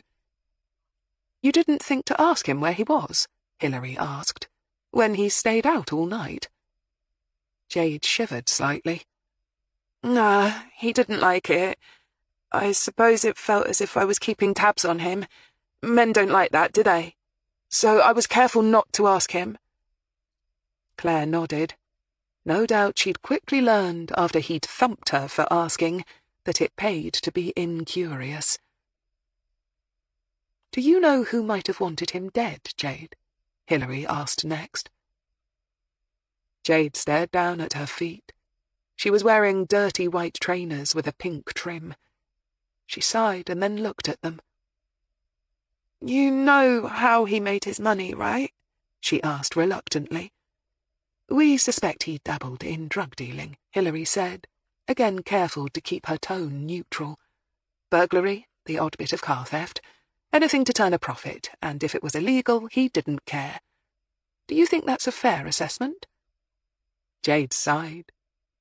I suppose. Then, you know, he must have stepped on quite a lot of people's toes, mustn't he? But people wouldn't tell me about stuff like that, would they? Around here, they were always nice to me. So did you ever meet any of his shady friends? Hilary asked. Nah, not really. And Andy didn't have friends as such. Well, except for that bloke Frankie. I met him once or twice, but I never really knew anything about him or what they did together. I suppose Andy thought the less I knew, the better. Hilary recalled a Frankie from D.I. Barker's initial report, although he was never a person of interest. Barker hadn't been able to establish a motive for him, and the lad had had an alibi backed up by more than one of his mates. Still, she made a mental note to look into him further and see if she could unearth anything useful. And is there anything you can tell us now that you didn't mention at the time? Hilary asked. Sometimes, over the years, things come back, and we remember stuff that didn't seem relevant at the time. Sorry, no, I can't think of nothing, Jade said. Hilary, who had a degree in English literature, bit back a sudden, irritable urge to explain to the younger woman about double negatives. Then she had to smile. Since when, she wondered wryly, had she become such a stickler for good grammar? She knew why she was feeling disgruntled and out of sorts, of course. It was because, so far, they were coming up empty, and she was beginning to feel frustrated. It was becoming obvious that nobody was going to be in any hurry to help them out in their new investigation, which, given the nature of the dead man, wasn't exactly surprising. But that didn't mean that she had to like it. Well, if you do think of anything. She rose, handing over one of her cards. As they stepped back out onto the veranda, Hilary glanced around. This is really very nice, isn't it? It's almost as spacious as a bricks-and-mortar place. Oh, yes, Jade said, with her first genuine smile. That's Sean's doing mostly. He makes sure the insulation is up to date and the roof is really watertight. And he built this. She patted the wooden railing that kept the raised veranda safe for children, a must when you had an 8-year-old in the house. He's really a great handyman. He even fixes the plumbing and the radiators when we need it. You still see a lot of him, then? Hilary asked. making a mental note of the stepfather's handyman credentials. "I thought Sean and Karen's marriage broke up a while ago." "Yeah," Jade said sadly. "Yeah, it did. About a year or so after Andy died. It was really sad. But Sean still lives in the village, and they've remained good friends, him and Karen. He's still Brianna's granddad. I mean, not really, not blood-like, but Bri calls him Grandad, so—" She shrugged and broke off. Once again, her eyes went to the apple tree in the corner of the patch. "Well, we'll keep in touch, Miss Hodson," Hilary said. "And please, don't hesitate to call me any time." "Thanks," Jade said uncertainly. She stood on the veranda, watching them until they were out of sight, then slowly went back inside. Hilary waited until they were walking back down the steep path towards Claire's car before saying briskly, "Well?" "Definitely a battered wife, Gov," Claire said flatly, confirming her own reading of the situation. "We know Malky Comer used to hit Karen, and I'm afraid it's the same old story. Learned behaviour, like father, like son. Bad blood, call it what you like." Hilary sighed. She had motive and no alibi. Claire shrugged. "From what we've learned so far, the same goes for a lot of people around here," she pointed out pessimistically. Back at HQ, Claire got busy typing up the Jade Hodson interview for the murder book, and Hilary walked down the corridor to report to Rollo. As she walked into his office, he looked up from signing off on a pile of DNA reports from the boffins due to be used in an upcoming court case. He smiled a greeting, then leaned back in his chair to stretch, giving a slight groan of stiffness as he did so. "So, how's it going?" Hilary went through what they had so far. It wasn't much, but Rollo wasn't disappointed. He knew if there was anything new to be ferreted out, Hilary would find it. "And how's the new boy working out?" he asked next, as he signed off on yet another report and tossed it into his out tray. "No problem so far." "Fine, fine. Well, take off early if you like," Rollo said, after a quick glance at the wall clock showed him it was just gone 4:30. Hilary grunted, as if. She got up and then paused by the door. Then, as if debating with herself, she hesitated for a moment and turned back to look at him. "Sir?" Rollo glanced up, one eyebrow raised in query. "Can you get me the go-ahead to dig about a bit in the Feelys' back garden?" Rollo's eyebrow rose a shade higher, and his lips twitched slightly. "What? The whole garden? I understand it's quite a size. I doubt if the budget pushers will stand for it. How many flatfoots would it take?" "Oh, only a couple, sir. And it won't take long. I only want to have a rootle about in one particular spot." "Where?" "Around an apple tree in the back of the garden." "Any particular reason?" Rollo asked, sounding amused. Hilary grinned vaguely back. "Just my spider sense tingling, sir. It's probably nothing." But Rollo was far too wise a bird by now to ignore Hilary Greene's spider sense, or any other sense she might want to indulge. "Well, it won't be top priority for anyone. It'll probably take me a few days, but I dare say I can find some judge who owes me a favour." "Thanks, sir," Hilary said. But even as she said it, she wondered if she wasn't being a bit paranoid. It was just that there had been something about the way that Jade Hodson had kept being drawn back to staring at that apple tree that niggled at her. The last of the sun's rays were setting as Hilary parked Puff in the pub car park and made her way down the towpath towards her narrowboat. The next weekend but one, the clocks would go back, and then she'd find herself coming home in the dark. It almost seemed to become instant winter then. But right now, with the last of the warm sun dipping below the horizon, it still felt like an Indian summer. As if sharing her view, a large emerald-green dragonfly darted past her, its whirring wings sounding like dry paper as it chinked its erratic way across the khaki-coloured water, hawking for the last of the season's flies amongst the reeds. It was very late in the year for them to still be out and about, Hilary mused, as she watched it fly out of sight. She wasn't an expert, but she didn't think these ancient insects hibernated throughout the winter. If so, its days must be numbered. She shivered slightly as she stepped onto the back of the mollern and searched in her bags for the key to the padlock. As soon as she made her way through the narrow corridor to the galley, she automatically switched on the radio. Then she reached into the cupboards in search of a tin of something or other to heat up for her supper. Chapter 7. The next day Hilary awoke the moment it started to get light and discovered that the sunny weather of yesterday was still holding.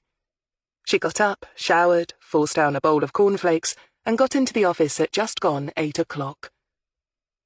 There she took an hour to go over everything D.I. Barker had to say about Malky Coma. Not surprisingly, none of it was particularly flattering. A petty criminal for most of his life, he'd always been rather free with his fists, especially around women and the elderly people he preferred to mug.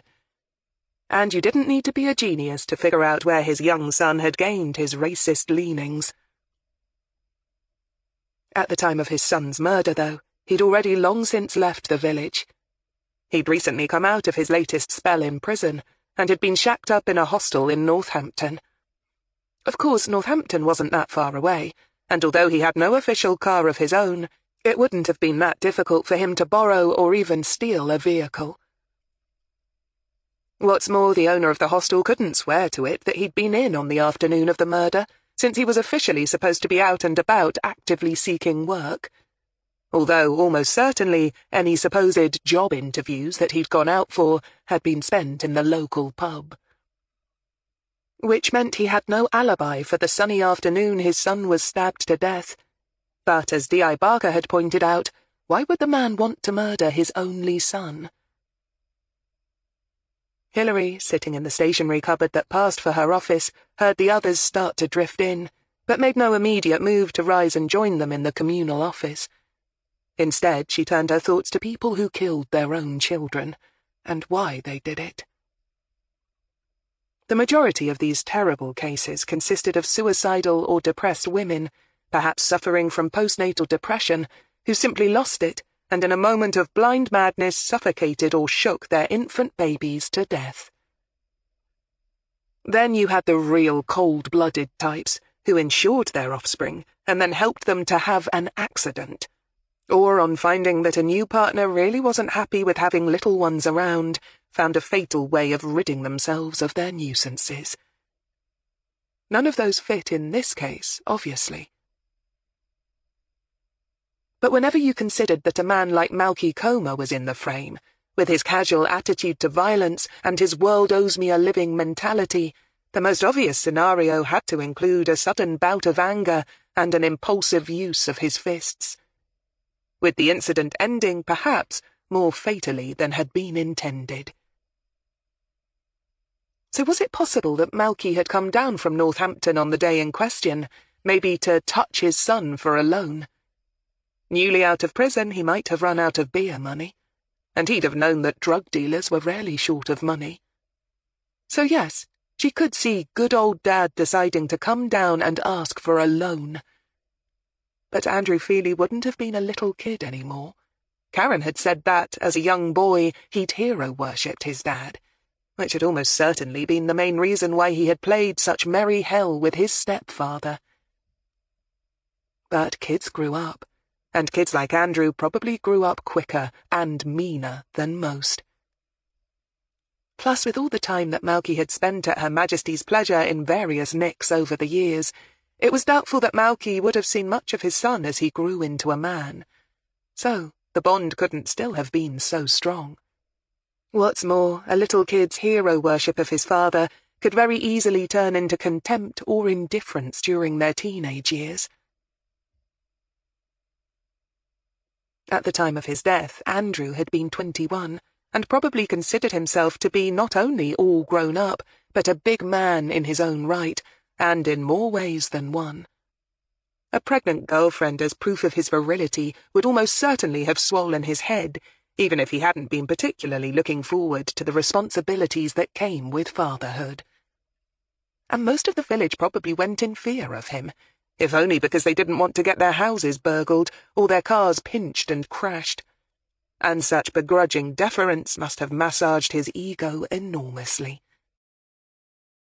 And, of course, as a drug dealer, even a minor one, he must have been earning more money than most people his age could even dream of. And all of that certainly put him a rung above his low-life father on the scumbag's ladder of success. So, would he have been that happy to see his good old dad, his small-time loser ex-con dad, coming around, cadging some cash? Hilary thought that Andrew had never been caught, let alone prosecuted for any of his crimes, but she checked the notes just to be sure. No, her memory wasn't at fault. He did have a clean rap sheet. So he'd always managed to keep the law from catching up with him.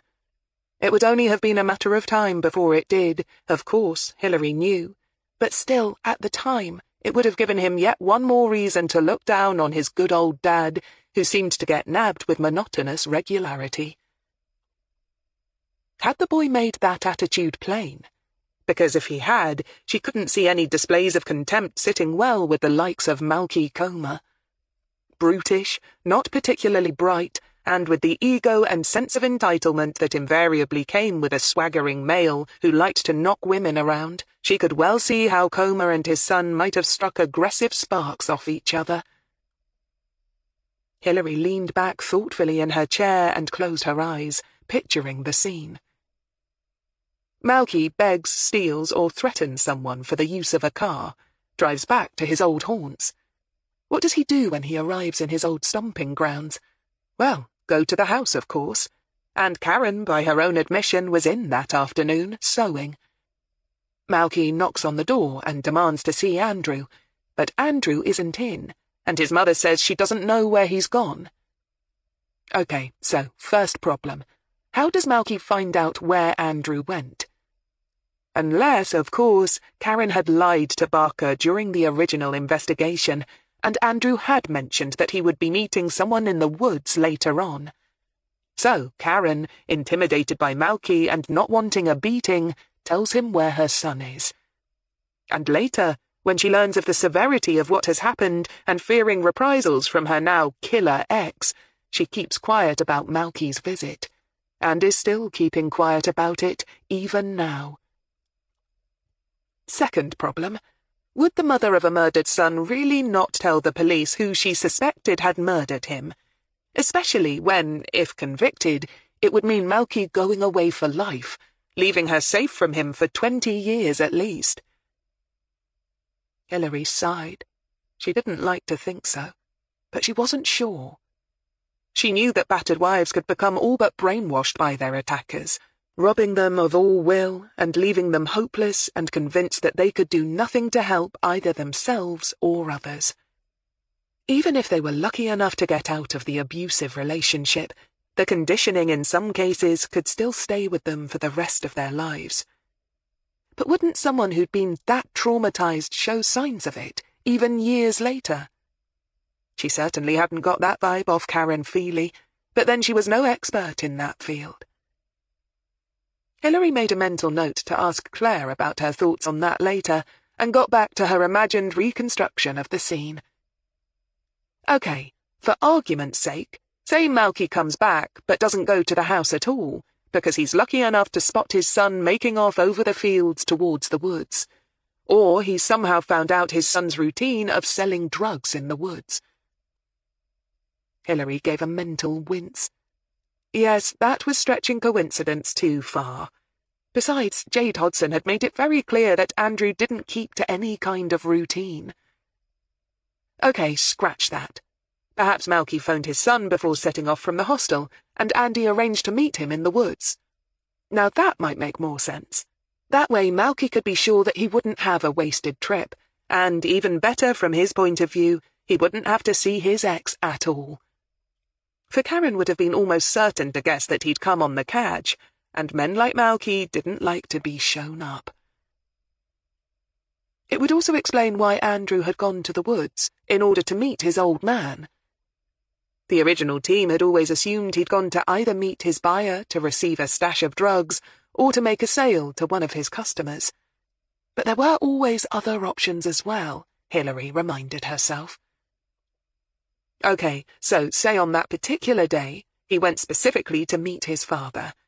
Andrew, maybe expecting just a father and son reunion, soon learns that Dad wants more than that. He wants some cash. Naturally, Andrew says no. Why should he support his loser of an old man? Maybe he says no, not too politely. Maybe with enough scorn that Malky takes umbrage.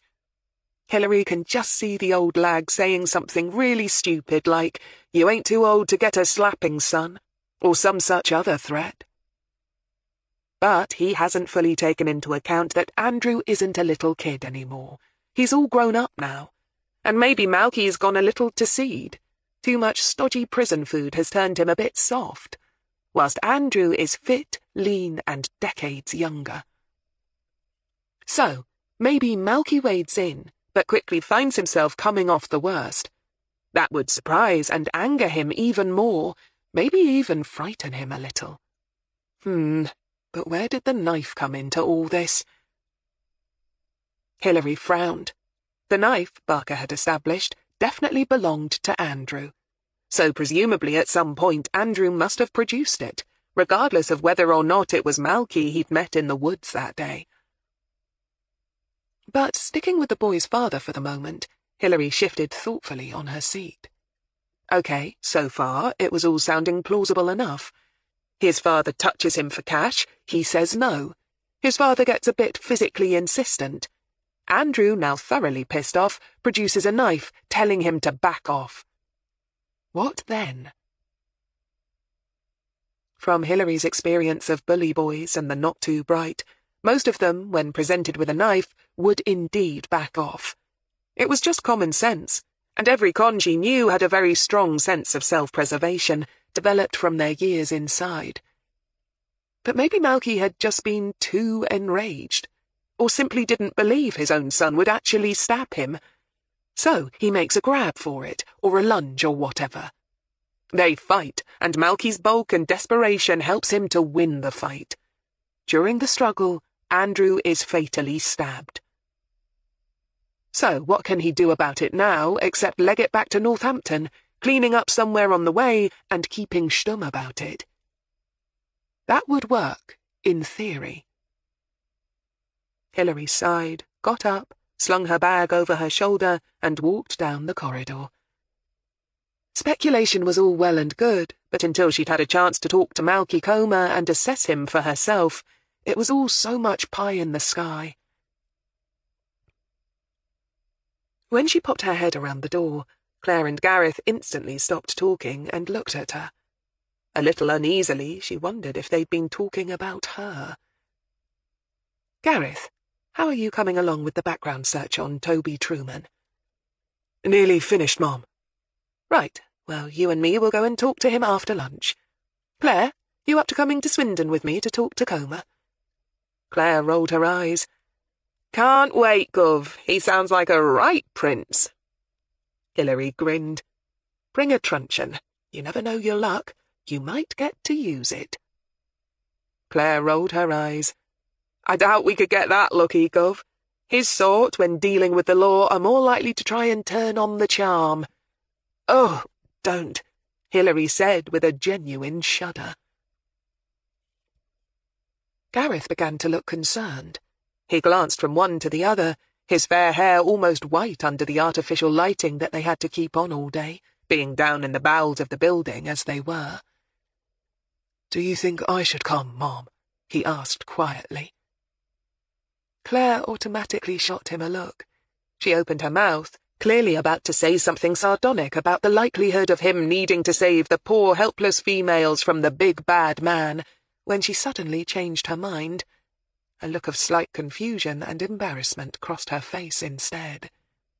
Hilary saw it and realized her dilemma at once. No doubt, had the new recruit been an able-bodied man, Claire would have done just that, given him a ticking off for thinking they couldn't handle a suspect themselves. But just in time, the former sergeant saw how the new boy could easily take such a comment the wrong way. That Gareth might think she was having a dig at him and his disability, and be intimating that he'd be more of a hindrance than a help if it came to a fight. Hilary interjected smoothly. "If I thought we'd need you, I'd ask," she told him, her voice carefully toneless. "See you later." "Yes, Mom." Claire, a little red-faced, went past Hilary at a trot. Outside, both women pretended that the awkward moment hadn't happened, and instead walked in companionable silence to her Renault. Malky Comer lived just outside the centre of the town, on the top floor of a small, uninspiring block of flats. Probably built in the 1960s, they had once all been owned by the council. But in recent years, a lot of the residents had taken advantage of laws making it easier for them to buy their places from the housing association. As Claire and Hilary checked the doors for the right number, it was sometimes easy to see which of the clone-like dwellings were privately owned and which were still rented, since, as a general rule, people who owned property tended to take more pride in their upkeep. Number 52, which, according to their records, had been rented out to one Doreen Salton for the past 6 years, was situated at the end of the outdoor concrete corridor and overlooked a large supermarket car park. Hilary knocked on the door sharply, not surprised to find that it was eventually opened not by the lady of the house, but by Malky himself. No doubt, Hilary mused cynically, Doreen had been at work for a good hour or so by now, maybe stacking the shelves of the supermarket on her doorstep, whereas Malky looked as if he'd just roused himself out of bed. It was just gone 10:30. Malcolm Comer had been 48 at the time of his son's death, and the intervening years hadn't been particularly kind to him. At not quite 6 feet tall, he was bulky, but more in a soft way, like someone who had been padded all over with wadding. He was fast losing his greying hair, and he looked at them with wary, pale brown eyes. He was dressed in slightly baggy black trousers and a grey knitted sweater, the sleeves of which had been pushed up to reveal hairy forearms littered with bad tattoos. "Yeah?" "Mr. Comer? Malcolm Comer?" For a moment, both women could see him wondering whether or not to deny it. Then he shrugged. "Yeah?" Hilary and Claire showed their IDs. Instantly he stiffened, but after another pause, he gave them a resigned look and stood back a pace. "Better come in, then. But I didn't have nothing to do with them toasters, no matter what that son of a bitch Taylor's been saying. I got mates who could swear I was with him at the betting shop." "We're here to talk about your son, Mr. Comer." Hilary cut across the waffle.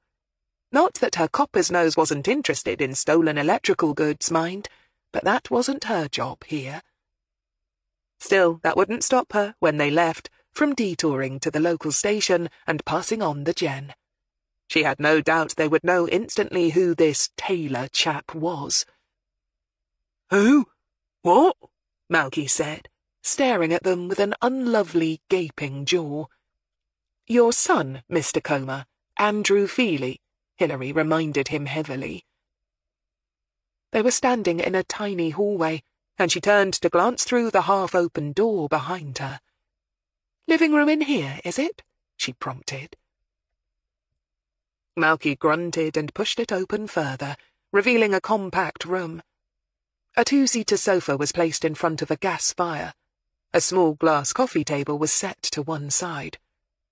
An old-fashioned record cabinet, used nowadays to store bits and bobs instead of LPs, was the only other piece of furniture, which was just as well, as the tiny room wouldn't have held much more. "Suppose you'd better sit down," Malky grunted gracelessly. The two women eyed the settee for a moment, and then Claire, without needing to be told, moved instead to the far wall and leaned one shoulder comfortably against it. It wouldn't be a good idea, as they well knew, for both of them to be confined together in one space. In the event of anything kicking off, you needed to be able to come at a threat from a position of strength. Hilary took one of the seats, and was glad when Malky, instead of sitting beside her, pushed aside the few cheap ornaments that were sitting on the top of the cabinet and perched on that instead. Luckily, the brown wooden frame was sturdy enough to take his weight. "Our Andy's been dead for years," Malky said suspiciously. "So what's you here for, then?" Obviously, he was still worried they might be here about the toasters. "Yes, sir, we know. We work for the Times Valley Crime Review team.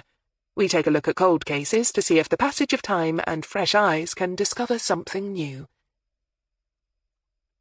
For the first time, Malky looked interested. "Yeah? Well, that's good then.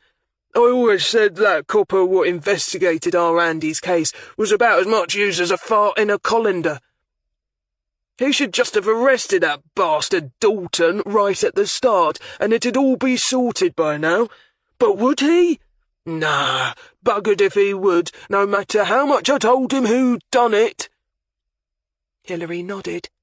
"You're talking about Mr. Sean Dalton, Karen's husband at the time?" "I was her husband," Malky snapped back. "Really? We have no copy of a marriage certificate in our files, Mr. Comer," Hilary said mildly. "If you can provide us with your wedding date and the church or registry office, I'll amend our files." Malky's jaw thrust out for a moment, then he grunted. "Well, we never made it official like, but I was her partner," he insisted. "Common law, weren't we? Or don't you say that nowadays? Unpolitically correct, is it?" he sneered. Hilary nodded. "You had been her partner at one time, I understand. But at the time of your son's murder, she'd been married to Mr. Dalton for some time, hadn't she? They had a child of their own, Chloe." "Huh. And no doubt she was a right spoiled bitch and all." Claire, busy taking notes, heaved a heavy and audible sigh. Malky shot her the evil eye, but Claire made a great show of failing to notice it, let alone be impressed. "Do you have any reason for suspecting Mr. Dalton of murdering your son?" Hilary asked doggedly. "Stands to reason, don't it?" Malky said sulkily. "Our Andy hated the black—" "Mr. Comer, I'm not prepared to put up with any racist remarks," Hilary interrupted sharply. "So let's just stick to facts, shall we? Now stop messing me about, please. Do you have any proof that Sean Dalton killed Andrew?" "No, of course I don't have any bloody proof," Malky spat at her. "If I had, I'd have given it to that wanker detective at the time, wouldn't I? But like I said, he was useless. Kept saying they couldn't arrest Dalton because they had no witnesses and no forensic evidence and all that other crap," Malky said disgustedly. "But everyone knew that Dalton and Andy hated each other's guts. Who else would kill our Andy except him, eh? Tell me that." "Your son dealt drugs, Mr. Comer," Hilary pointed out. "He was also a pimp in a minor way. He made enemies left and right in the village where he lived. There are any number—" "Oh, don't give me that," Malky interrupted with a sneer. "No silly prosy is going to stick Andy because he helped her out by finding her Johns to feed her habit, is she?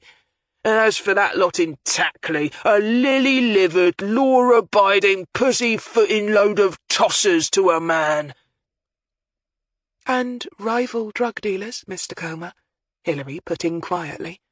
"Not many lily-livered pussyfooters amongst them, I think." For a moment Malky looked discomfited. Then he shrugged. "No, I can't see it myself. Andy was too smart to get on anyone's bad side. Besides, if one of them did it, they'd have made more of an example of him, wouldn't they? Stands to reason. They'd have bashed him about more, left his body somewhere in the town where it would make more of a splash. Sent the message loud and clear to the others, like, reminding them what would happen if they crossed the big boys. If Andy had done something stupid and upset a bigwig, they wouldn't have just stabbed him once and left him in a bloody wood in the back of beyond, would they?" Hilary, in spite of herself, had to reluctantly concede that he probably had a point. In fact, it had been something that she'd already reasoned out for herself. Besides, the killing of Andrew Feely felt too private, too personal to be the work of a disinterested party. Even so, there was no way she could dismiss the possibility altogether. "Did you see much of Andrew before he died, Mr. Comer?" she asked casually. Nah, he was all grown up, wasn't he? Was even shacked up with some bird. Didn't need me anymore," Malky said, with apparent sincerity. "Besides, I was too busy living my own life." Malky shrugged. "Yes, I understand you'd not long come out of prison," Hilary said dryly. Malky flushed. All right. So, anyway, I was living it up a bit, weren't I? Out on the town, having a bevy down the local with the boys, going to watch the footy, putting some money down on horses." He smiled in happy remembrance. "So you didn't come to Oxfordshire to see Andrew?" Nah, like I said, I was busy having a good time. You dream of doing stuff like that when you're banged up. Can't wait to let your hair down a bit. Course, if I'd have known the poor sod was going to cork it, I'd have been down like a shot to see him," Malky said self-righteously, bristling a little as he shot her a dirty look. "I was his father, wasn't I? If I'd known what was up, I'd have protected him like. I'd have given that bastard Dalton a taste of this, all right," he said aggressively, showing his clenched fist. Over by the wall, Claire shifted slightly and broke off from jotting down notes. She did indeed have a short truncheon in her large bag, and she surreptitiously slipped her hand inside just in case. But Hilary, who would back her instinct any day, felt no sense of impending danger. "You seem sure that Sean Dalton was responsible. Any reason for that? Apart from the fact that he's black and had the temerity to marry Karen?" she pushed. What?" Malky asked suspiciously, but went on without a pause. "Like I said, Andrew and him were at daggers drawn. He was making Dalton's life a misery, Andy was," Malky said with pride. "He never liked his mum shacking up with the likes of him. And Dalton, he didn't like Andy standing up to him. Nah, it was Dalton who killed my boy. I'd bet you any money you like," the other man said, nodding vigorously. Hilary sighed slightly. "Did you travel down to Tackley the day Andrew died, Mr. Comer?" Malky sighed elaborately. "I told you. I was living it up with my mates." "And that takes money," Hilary put in silkily. "And as a newly released con, I don't suppose you had much of that to spare. Did you go and ask your son for some spending cash? Did he say no? Did that make you mad? Before you knew it, had things got out of hand, and was Andy waving a knife about?" Malky's eyes had gone slowly wider and wider as she'd talked, and now he looked fit to burst. "Hey? What are you talking about? Here, do you think I did for my own boy? You mad or what? And I never asked him for no money, see, because I had the—" Abruptly he stopped speaking, looking almost comically surprised to find himself on the verge of saying something incriminating. But Hilary was already smiling. "Yes, Mr. Comer, you were saying—" "Nothing. I was saying nothing," Malky grumbled. "Oh, because I have the feeling you were going to say something about you having no need to catch off your son because you had some money stashed away of your own. Proceeds of whatever crime it was that you'd just been sent down for, was it? Or did some poor sod owe you money? Or had you just done a job flogging toasters, say, and had just had a big payday?" Malky flushed. "Now you're putting words in my mouth, and I ain't going to put up with this, so go on, sod off. If you can't even arrest my son's murderer when he's staring you in the face, then what use are you? Go on, sod off," he added, getting to his feet. Again Claire's hand went into her bag, but Hilary merely shrugged and stood up. "If you have any real evidence, or know of anything even remotely useful to us, here's my card. Don't hesitate to get in touch." She handed it over, and Malky snatched it from her hand with ill grace. He muttered something inaudible. At the door to the flat, however, Hilary suddenly remembered something and turned to look at him. "Oh, by the way, you wouldn't happen to remember your son's friend Frankie, would you?" She wasn't expecting anything to come of it, so she was very pleasantly surprised when Malky said, "Frankie Lamb, you mean? Yeah, he was Andy's so-called best mate, I think. Bit of a wanker, if you ask me. I dare say he only hung around Andy because Andy used to give him stuff." "What kind of stuff?" Hilary asked sharply, but Malky only shrugged. "I don't know, just a feeling I got. I only saw him a couple of times, the few times Andy and me met up.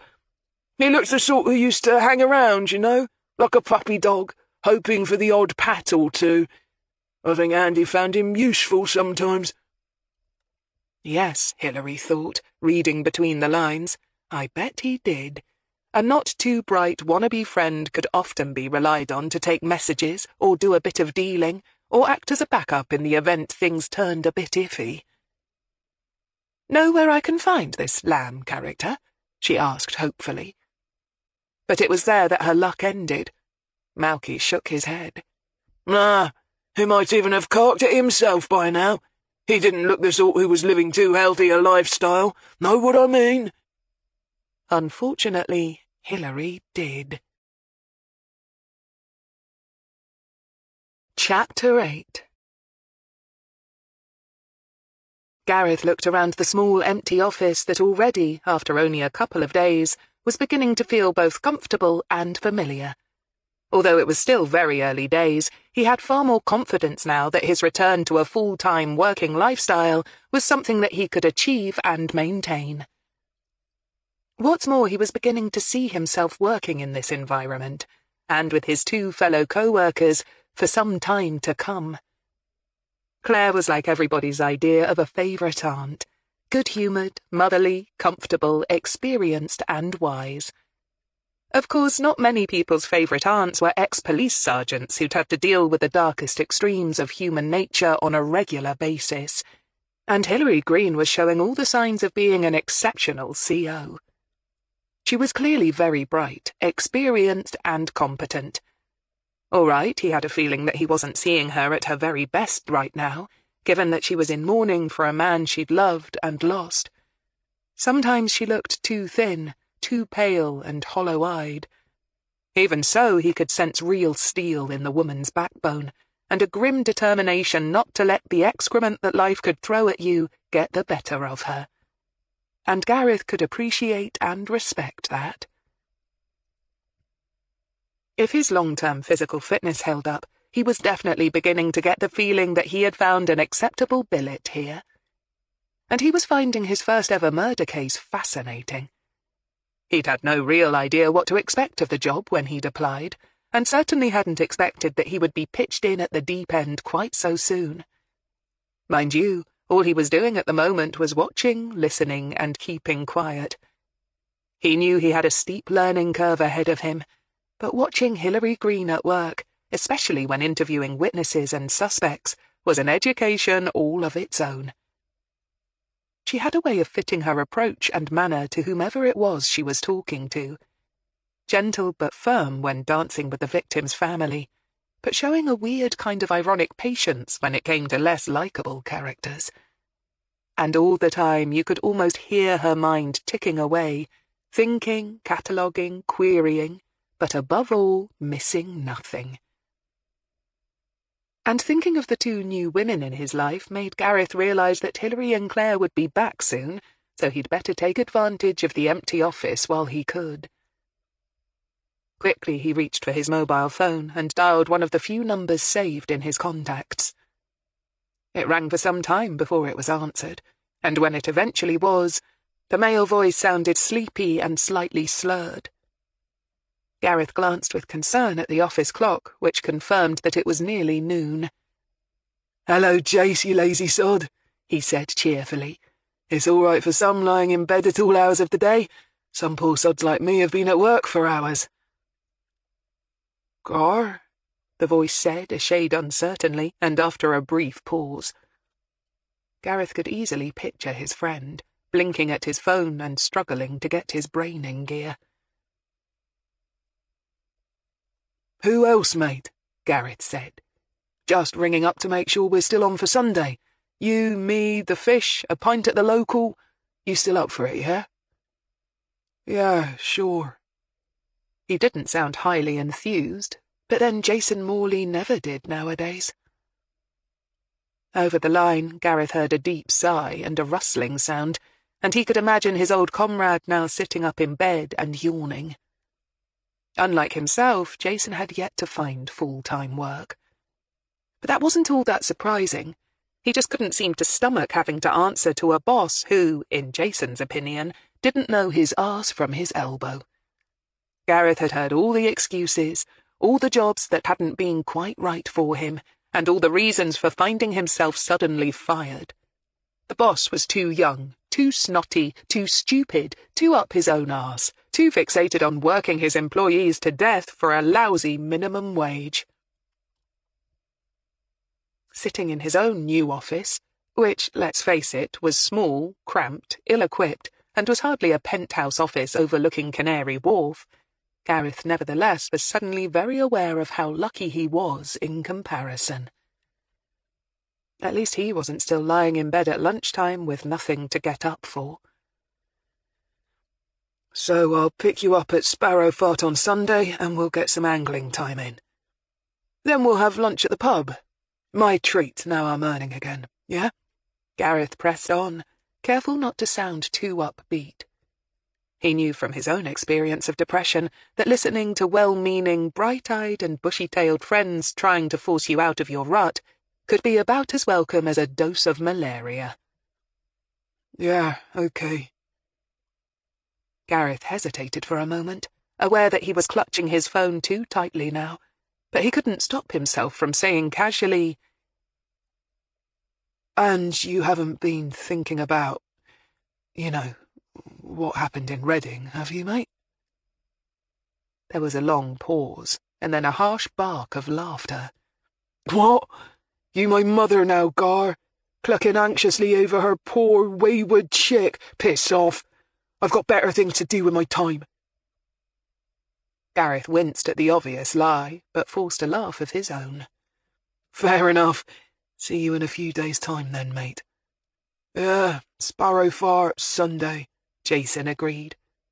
But beneath the sardonic undertone, Gareth could tell that Jason was glad to have something to look forward to, and to know that he hadn't been totally forgotten by those closest to him.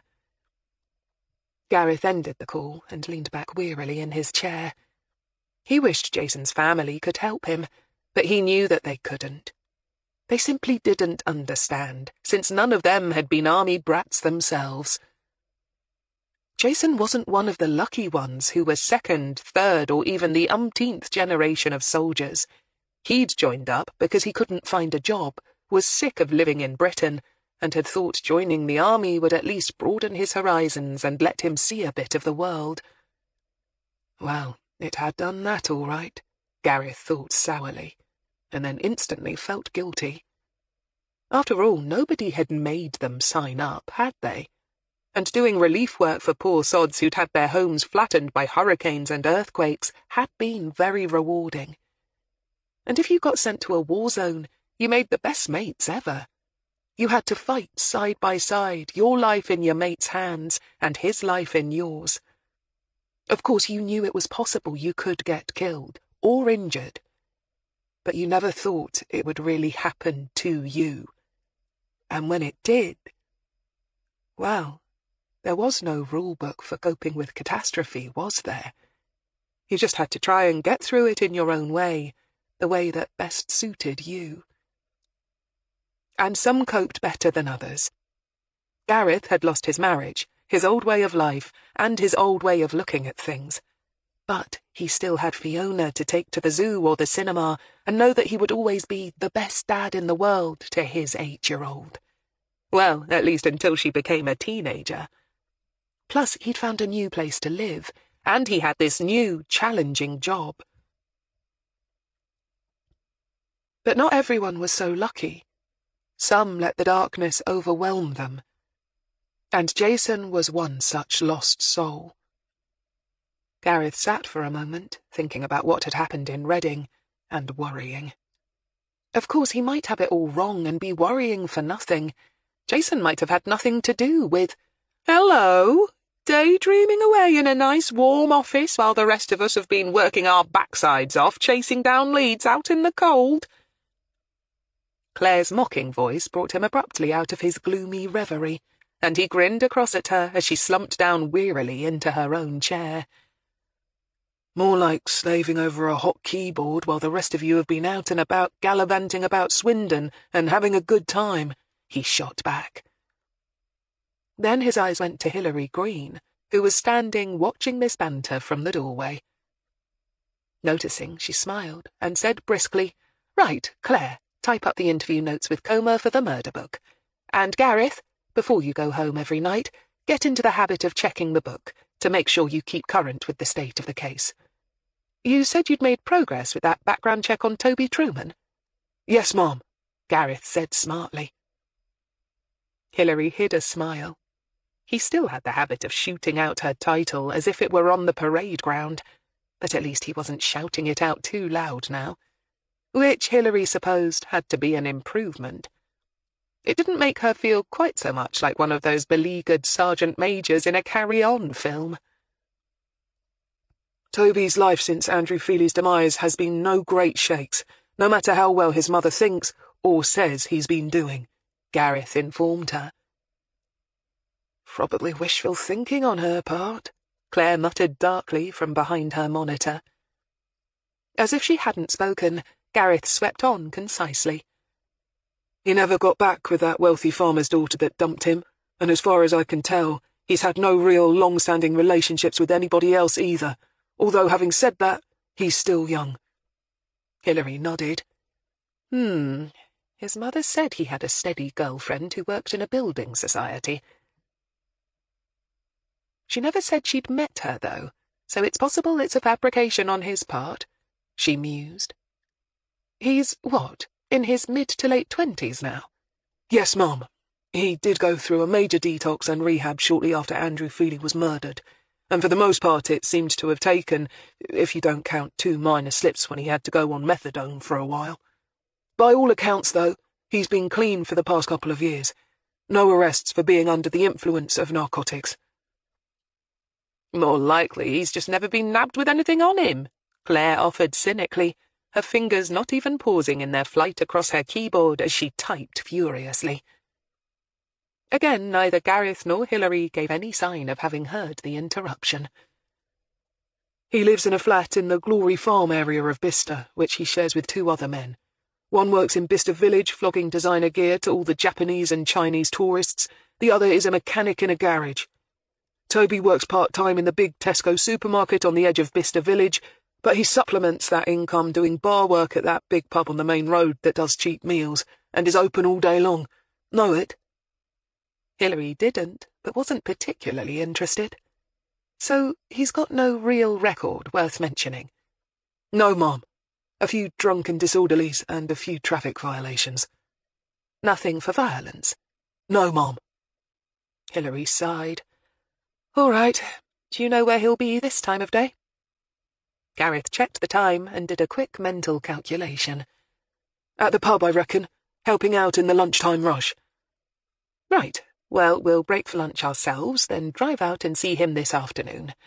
No point dropping him in it with his boss by hauling him out for questioning when they're busy." She glanced at the clock. "Anybody fancy a pie from the shop on the corner?" It was nearly 2:30 by the time they pulled into the car park of a large chain pub overlooking a busy roundabout. As a backdrop for fine dining, it didn't have a lot to recommend it, Hilary mused. But then the clientele here had no need of such pampering. A selection of grilled meats, chips, and plenty of it were probably all they required. The smell of cooking food when she'd not long eaten a steak and kidney pie herself made her feel slightly nauseous, but she ignored the unwelcome sensation as she pushed open the door and made her way to the bar. They found Toby there, serving a customer a glass of Australian lager. He had his mother's brown curly hair and eyes, but had been spared her chipmunk-like features. Tall, lean, and reasonably good-looking, she suspected that Toby wouldn't have much trouble attracting female company. The fact that he couldn't seem to keep it, though, made her wonder if his early brush with drugs and addiction had scarred him in ways that weren't physically apparent. "Mr. Truman," she spoke quietly, and discreetly showed him her card. "We'd like a word. Can you take a break?" Toby Truman stared at her for a moment in dismay, looked at the tall, silent man beside her with his scarred face and stiff way of standing, then gulped, nodded, and turned to a young blonde girl who was serving another customer at the far end of the bar. The lunchtime rush was indeed over, but the large room, filled with multiple tables, still housed a fair few customers. "Laura, I have to take a break," they heard him say, and her complaining voice followed them as Toby led them to the far end of the room, to a conservatory area where large windows overlooked the unlovely roundabout. Would you like something to drink?" Toby asked diffidently, indicating an empty table, and then automatically reaching for the white cloth that was tucked into his trousers and wiping the table clear of drink smears and food residue. "No, thanks. Please take a seat with us. We want to talk to you about Andrew Feely," Hilary said. "Andy!" Toby squeaked, bending his body into a chair. He sounded almost comically surprised, and then a moment later looked very relieved. Hilary hid a world-weary sigh as she contemplated just what it was that Toby had been expecting them to say. Obviously his conscience was hardly as pure as the driven snow, and she wondered vaguely what it was that he'd done recently, which he thought might have brought the law to his door. "Yes, we're looking at his case again." Toby leaned back into his chair, looking more curious than cautious now. "Andy, huh?" he mused. "Funny, I haven't thought about him for years." "No, that surprises me," Hilary said mildly. "According to your mother, he was the reason you got hooked on drugs in the first place. I wouldn't have thought many people could so easily forget the man who ruined their life." Toby paled a little and shot a look around, but nobody was in earshot. "That's all in the past now," he said quickly. Hilary's lips twitched. "Sure it is, Toby, if you say so. But your mother isn't the forgive and forget type, is she? She had a lot of harsh things to say about your old mate when we talked to her yesterday." Toby briefly met her level, sherry-coloured eyes, and then quickly looked away again. "You shouldn't listen to Mum," he muttered. "She always hated Andy." "From what we've been learning about him, she wasn't the only one," Hilary said dryly. "He was a bit of a blight on the village, wasn't he? Stealing their cars every now and then, indulging in a bit of burglary here and there, and selling drugs to anybody who wanted them." "Don't forget pimping out their daughters," Toby said with a snort. Something in the sudden silence had his eyes swivelling back to hers, and then he paled again and looked quickly away. "Tell me more about that," Hilary said quietly. She didn't think D.I. Barker's original investigation had made any mention of significant prostitution activity involved in the case. Maybe that had been a mistake, and instead of just pimping out the odd girl or two, the dead man had had a far larger sex racket going on. "Oh, it was nothing much, really," Toby said with a shrug and an appalling attempt at nonchalance. "I mean, it wasn't anything serious." "Not serious," Hilary echoed. "Just how not serious was it, Toby? Did he have a string of girls? If so, how many? Were they all local? Did he put them out in Oxford or nearby cities?" "What? Hell no, nothing organised, not like that," Toby hastened to assure her. "No? Because if he'd been doing something like that, it would give a lot of people a motive to murder him, wouldn't it?" Hilary grated relentlessly. "Fellow pimps who didn't like him muscling in on their turf, not to mention the fathers, brothers, or boyfriends of the girls he pimped. And let's not forget the girls themselves," Hilary pointed out, her voice going hard and flat. Some of them must have borne a grudge against him. No, you got it all wrong. I didn't mean nothing like that, Toby insisted. I mean, it was more of a lark sort of thing. Toby was sweating now and looking around nervously. And please keep your voice down. I've got a good job here. I don't want to lose it. If my manager knows the cops have been talking to me... Hilary smiled and nodded. Sure, Toby. So why don't you just quietly and clearly tell me what you did mean by it, and we can get out of your hair. Toby swallowed hard. Well, I dunno for sure, do I? I mean, I wasn't in his confidence, like. I was just a customer. He didn't confide stuff in me, but... Well, you can't help seeing or hearing things, can you? Hilary nodded patiently at this rambling waffle. Beside her, she could feel Gareth's tension was rising. No doubt he found the direction the interview was taking distasteful. Perhaps the thought of men using women for their own sleazy ends and profit made him want to punch someone. He probably also wanted to make his displeasure known, in no uncertain terms, to the man in front of them. But he would learn, Hilary thought. You had to develop patience and control. More than anything, you had to keep your eye on the prize. And the prize didn't have anything to do with appeasing your anger. It was all about gaining information, no matter what you had to wade through or tolerate in order to get it. No, you can't help but learn stuff, Hilary agreed patiently. So what did you learn about Andrew and his, shall we call them, ladies? Toby unexpectedly blushed. It took Hilary a little by surprise, since, given this man's history, she hadn't supposed there could be much that would trigger such a phenomenon within him. Well, they needed his gear, didn't they? He muttered. And sometimes, quite often, they didn't have money to pay him.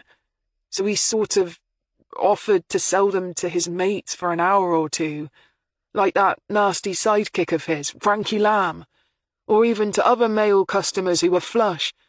He had some customers who drove sports cars, you know, and were well able to spread the dosh around. Toby sounded suddenly pleased by this memory. Then he frowned. Sometimes they paid the girl, right? And then she just handed the money straight over to Andy, which made him laugh. He got a kick out of it, see? Having the power to make them, you know, demean themselves. Toby paused and swallowed hard. Andy was, I dunno, sometimes a bit weird about things. I often thought he had something twisted, you know, up here. He tapped his own temple. When it came to girls, he liked to see them really desperate for the gear, like. He never made the men beg for a fix, but he often made the girls do it. Hilary heard Gareth let out his breath in a hiss beside her, and caught his eye. She shook her head slightly in warning. Yes, her eyes told him, it was disgusting and sickening.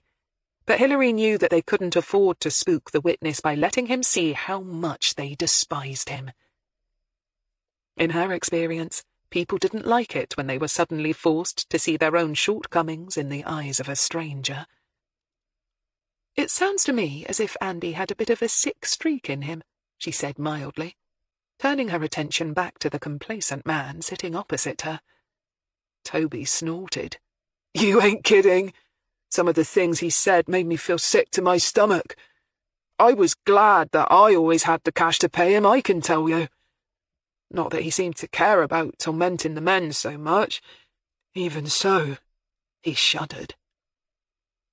Beside her, she could sense Gareth's lips twisting in a sneer.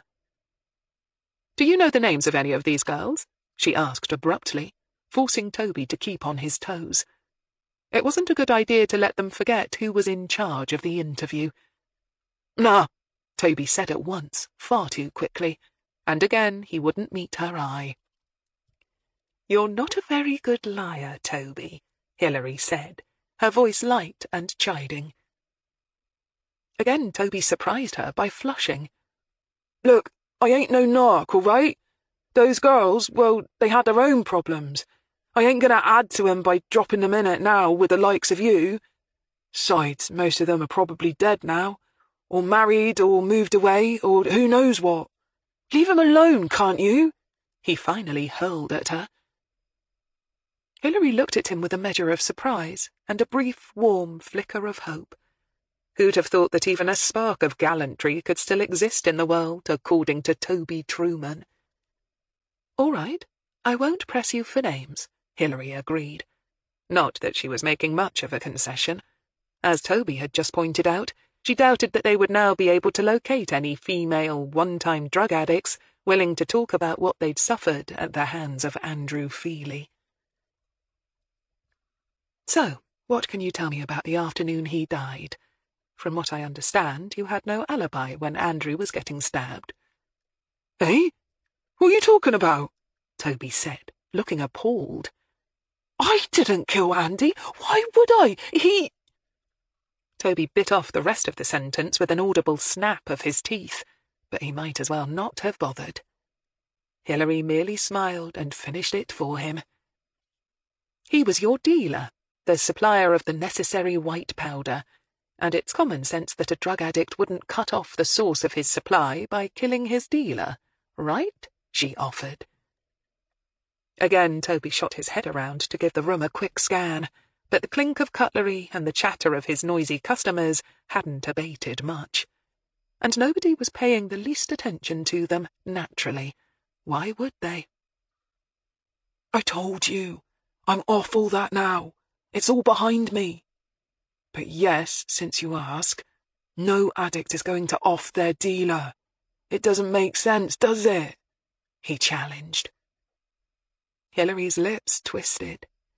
Unless they got desperate or greedy. After all, if you meet your dealer in the woods, you've got to suppose he's got a bit of a stash on him, right? And what if, on that day, you didn't have any money to pay him? "I told you I always had the money," Toby whispered, beginning to look truly afraid now. "Look, I didn't kill Andy, I swear." "You weren't at school or college or whatever that day, though. D.I. Barker checked," she pointed out. "Your mother tried to feed us a line that you were ill in bed all day," she added sceptically. "So what? I skived a day off. It was summer and hot. Big deal." "So where were you?" "Who the hell knows?" Toby hissed.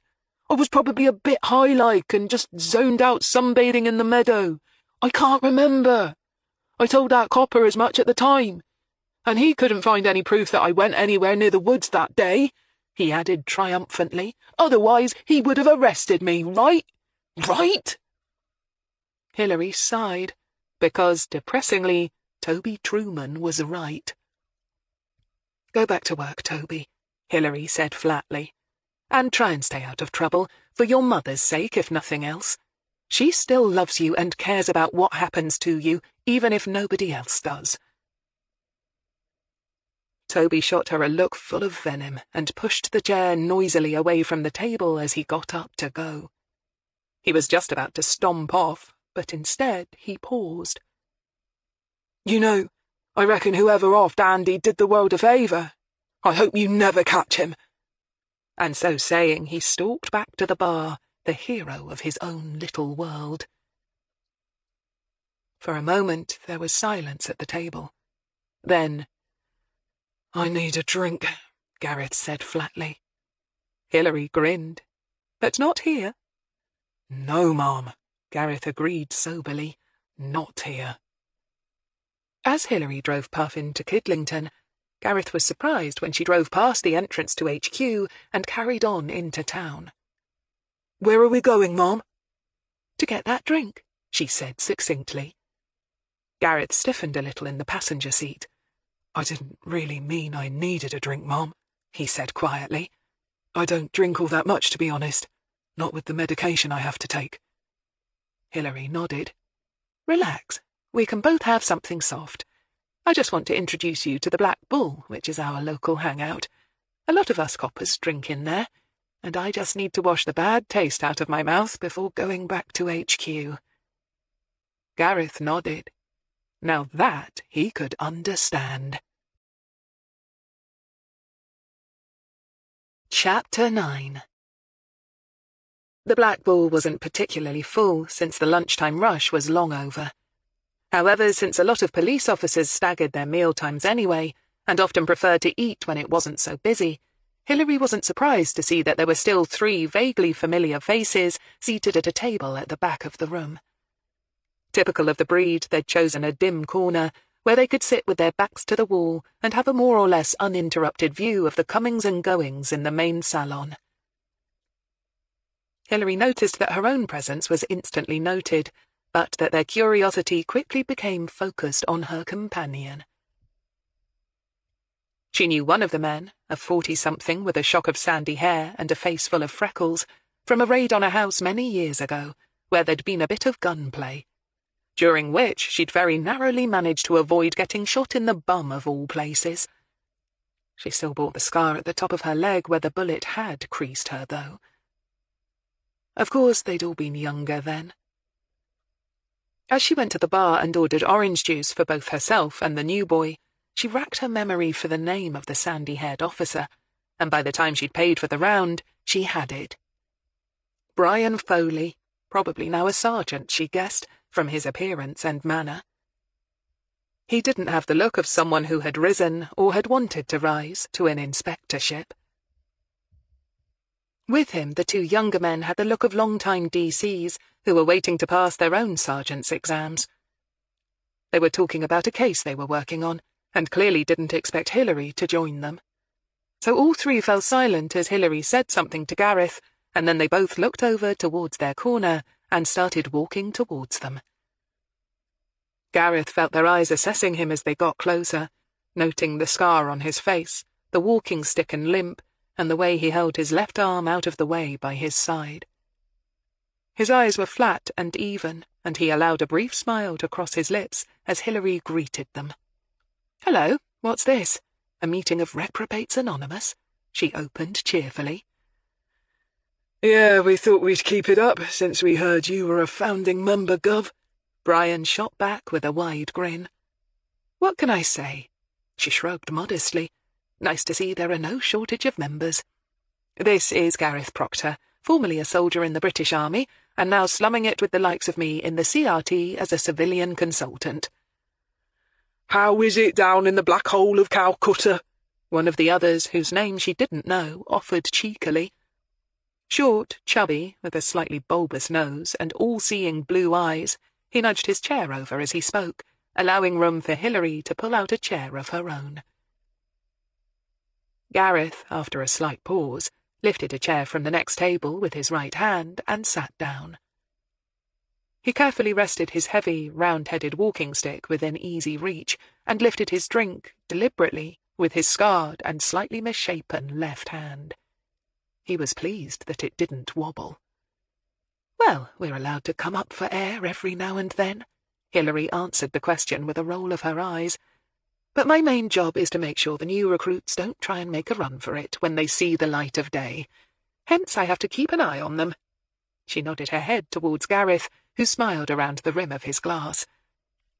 "But don't let us interrupt you. I just thought I'd bring Gareth over so he could get a taste of how real coppers work, as opposed to us has-beens. And you all looked like such prime examples," she said with a somewhat mischievous smile. The third of the trio, a tall, slender man with thinning fair hair and slightly protruding eyes, gave a snort and sank about a quarter of his pint of low-alcohol lager in one gulp. "Right. It's not as if he can learn anything with you, Gov, sorting out murders," Brian said drolly. "So what are you all working on at the moment, then?" Hilary asked, settling back in her chair, ready to hear the latest. Although her days working bread-and-butter cases were long gone, it didn't mean that she couldn't still feel nostalgic for them now and then. "Someone's been lifting heavy farming equipment out Cropreedy way, Gov," Brian obliged. "Combine harvesters worth hundreds of thousands of quid being loaded and driven away at night. The poor farmers are going spare. The odd tractor here and there is bad enough, but this has got really out of hand." "Doesn't anybody notice?" Gareth asked, thinking of the giant machines he sometimes got caught behind whilst driving down narrow country lanes. Surely it wasn't easy to nick one of those. Farms are out in the middle of nowhere by their very nature. Unless the farmer lives on site, who is there to see or notice a big offloader, or hear the noise of engines? Brian pointed out. I don't suppose the farmer had security worth noting? Hilary inquired. Poor sod did his best. Brian sighed. But by the time the alarm was triggered and we got out there, the buggers were gone. It's only 10 minutes from the motorway out that way, and... Brian Foley shrugged. So, right now we're stretched as thin as the skin on a rice pudding, trying to stake out as many places as we can. You know, farms that have a lot of high-end machinery. Lovely, sitting out all night in a perishing cold van, watching the foxes and badgers on a thermal camera. Oh, we'll catch the buggers sooner or later, but... He reached for his pint, and then glanced at Gareth with that studied nonchalance that instantly warned the former soldier of what was coming. So you got banged up fighting in the army then? Brian asked amiably. Uh-huh, Gareth agreed just as amiably. An IED. I was lucky. I got to come home. 2 of my mates didn't. He took a sip of orange juice and waited. The men mulled that over in silence for a moment. Then Brian sighed. So, how are you enjoying your new job? The gov here giving you jip, is she? Hilary grinned. He's only been on the job 3 days, so I'm still taking it easy on him. Everyone laughed at the likelihood of that happening, and good-naturedly joshed him about still being wet behind the ears. But by now Gareth was fully relaxed, as Hilary had expected and hoped. Men used to working in a unit very quickly learned how to form bonds with their fellows, and after their rather distasteful interview of earlier, she thought the new boy could do with a boost. She tuned out a little as Gareth asked about what other stuff they were working on, and let her mind wander. Who was still on the preliminary interview list? Well, Chloe Dalton and her father Sean for sure. In many ways, Sean Dalton seemed to have the best motive for wanting Andrew Feely dead, and had certainly been one of Barker's prime suspects. Always providing it was one of the boys nearest and dearest who'd done the deed, that is. She still couldn't rule out a desperate junkie or a rival gang of some sort. When they got back to HQ, she'd ask Claire to go with her to interview Chloe. She wanted to get her take on whether or not she thought Andrew Feely had physically bullied his little sister or had been content with verbal abuse. From what the boy's own mother had said, Andrew had bitterly resented her. But had it gone as far as him causing her actual bodily harm? She hadn't got the sense from Karen Feely that she had ever found bruises or unexplained injuries on her young daughter, and her instinct told her that Karen wouldn't have allowed it to continue if she had. Since she'd had the courage and will to kick Malky Comer out of her life, she must have had the backbone, when the chips were down, to do the same to her son. But when it came to stuff like that, Claire Woolley really came into her own, so she'd like her opinion when... Hilary's musings halted abruptly, as, out of the corner of her eye, she noticed Gareth stiffen.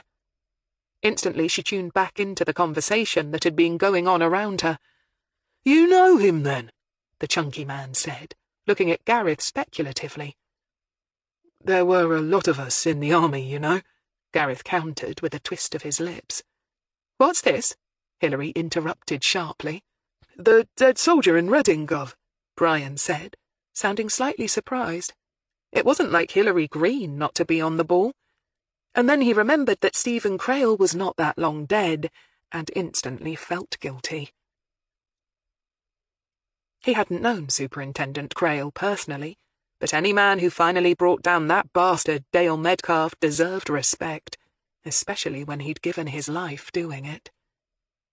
"Oh, yes, I remember hearing about that," Hilary said, glancing at Gareth curiously. "He was attacked outside a pub, wasn't he?" Gareth hesitated for a bare instant, wondering if he should admit to knowing all about it, then instinctively decided not to, and shrugged casually. "I think so, Mom. I haven't been following the case that closely."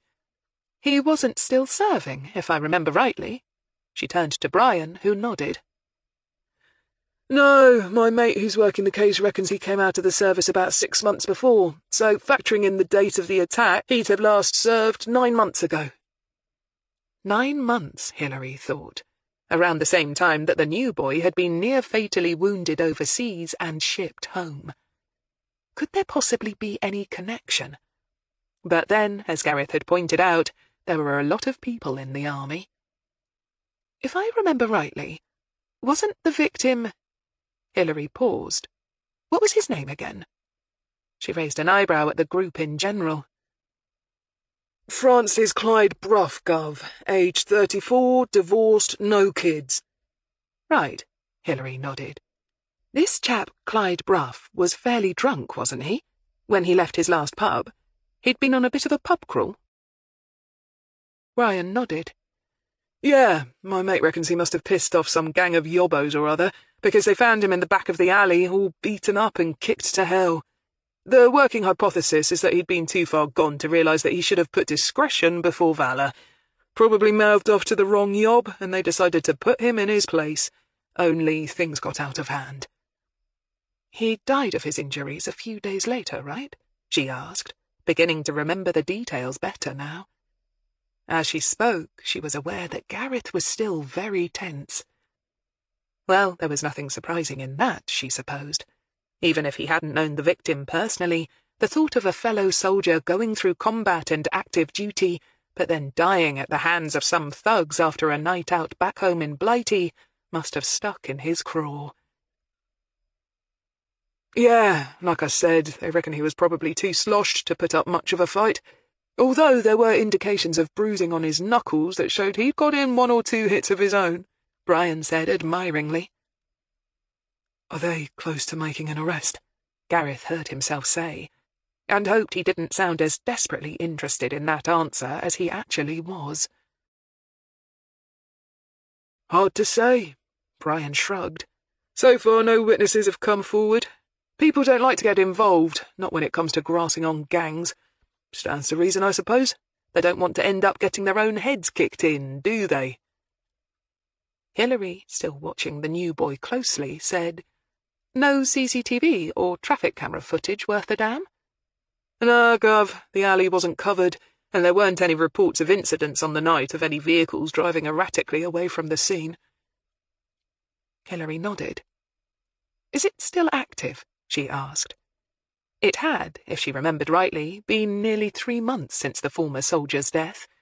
By that time, most eyes would have been forced to put it on the back burner. Brian gave the what-can-you-do shrug that said it all. More often than they liked, police officers had to give up on a cold trail whether they liked it or not. They simply weren't staffed or funded to be able to spend too much time on any one case. It was as frustrating as hell. And nobody sitting at the table, with the possible exception of Gareth, was at all surprised by the number of police officers leaving the force, being too angry or dispirited to carry on doing the job they had loved. If the government didn't start funding the police service as it needed to be funded, then Hilary, for one, wouldn't like to lay any bets on what might happen. Gareth, aware that a trickle of sweat was running down his back, shifted slightly on his chair and reached for his nearly empty glass. He was careful not to look at Hilary Greene. He'd already observed for himself how nothing escaped her notice, and he didn't want to take any chances. He was glad when the topic moved on to another case of supermarket robberies in Tame. Outside in the car park, Hilary got Puff going first try and drove back to HQ in silence. But her mind was far from quiet. She was sure that she hadn't imagined Gareth's reaction when they were discussing Lucas Yates's case.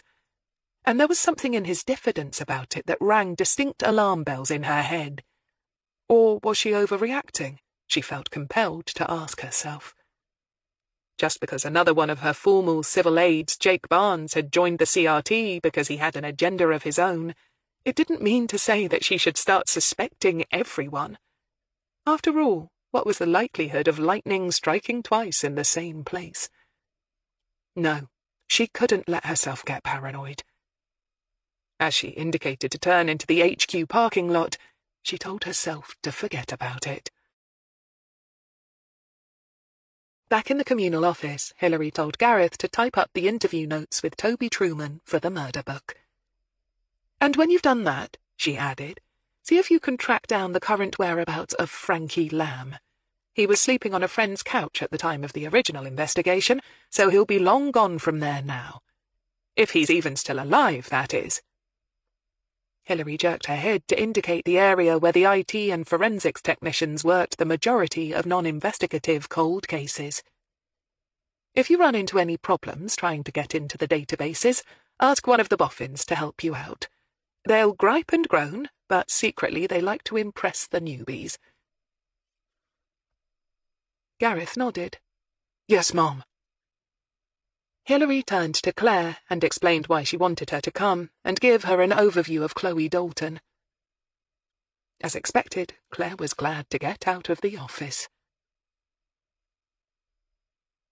Less than 10 minutes later, Claire turned off the roundabout at the entrance to the historical town of Woodstock and looked around with a sigh. "Prime real estate round here, Gov," she grinned. "And I don't just mean that place." That place being Blenheim Palace, the hangout of the Dukes of Marlborough, which had just become visible off to their left, set in its massive and impressive grounds. Hilary eyed the magnificent pale stone palace and smiled. She wouldn't like to foot the electricity or heating bill for that pile. "Chloe works for a solicitor's firm in town, right?" Hilary asked. "It's going to be fun trying to find a parking space." "At least most of the tourists have buggered off by this time of year, Gov," Claire said hopefully. Of course, in spite of Claire's optimism, they had to park a good 10 minutes' walk from where Chloe Dalton was now working on her career path towards becoming a solicitor.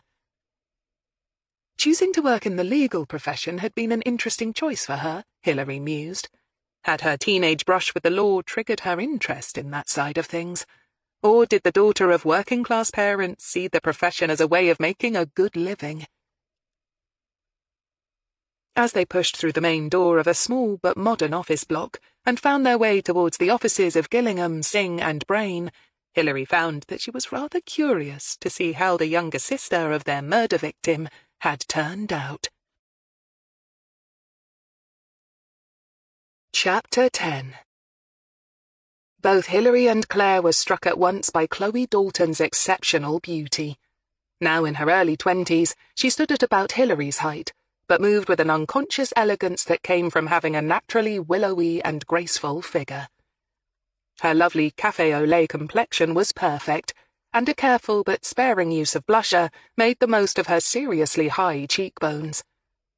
Her nose was narrow and perhaps her least attractive feature, but her heart-shaped face, luminous brown eyes, and well-shaped mouth provided ample distraction.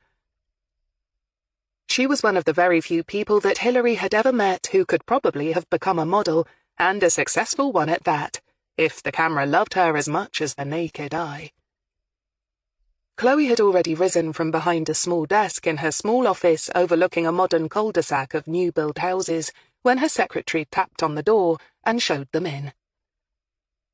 Their witness was clearly only a junior member of the team here, but Hilary got the feeling from both the receptionist and the secretary that she was well regarded in the small firm. It boded well for her ability to pass the articles needed to become a fully qualified solicitor, and Hilary wondered if her ambitions stopped there, or if she intended to go on and try for the bar at some point. She was dressed in a charcoal-coloured, well-tailored suit, snowy white blouse, and neat, square-toed shoes with a modest heel. She wore no jewellery. "Thank you, Becky. Would you like some tea or coffee?" she asked, looking politely from Hilary to Claire. Hilary shook her head and glanced at Claire, who took her cue from the boss and also declined. With a smile, Chloe dismissed the secretary, who had to be 10 years her senior, and indicated the chairs in front of her desk. "Please, sit down. I'm trying to think which case I'm currently working on that might require a visit from the police. We do mostly civil law here at—" "Ah, no, this isn't business. Well, ours, but not yours," Hilary qualified, quickly showing her ID. "I hope your receptionist didn't give you the wrong idea. I'm a former detective inspector at Thames Valley, now working as a civilian consultant on cold cases. We've just reopened your brother's case." "Oh, yes, Mum said you'd been to see her," Chloe said, her eyes flickering slightly as she resumed her seat. She sounded genuine enough, but as Hilary smiled, she also had to wonder. Had this very beautiful young woman really thought that they'd called on her because of some legal matter she was dealing with? Or had she guessed right away why they were here? And if so, why all the shenanigans? "How can I help?" Chloe asked brightly. She was sitting very straight in her chair, and her hands were folded neatly together in front of her on top of her desk. Her gaze was level, and her eyes told Hilary absolutely nothing.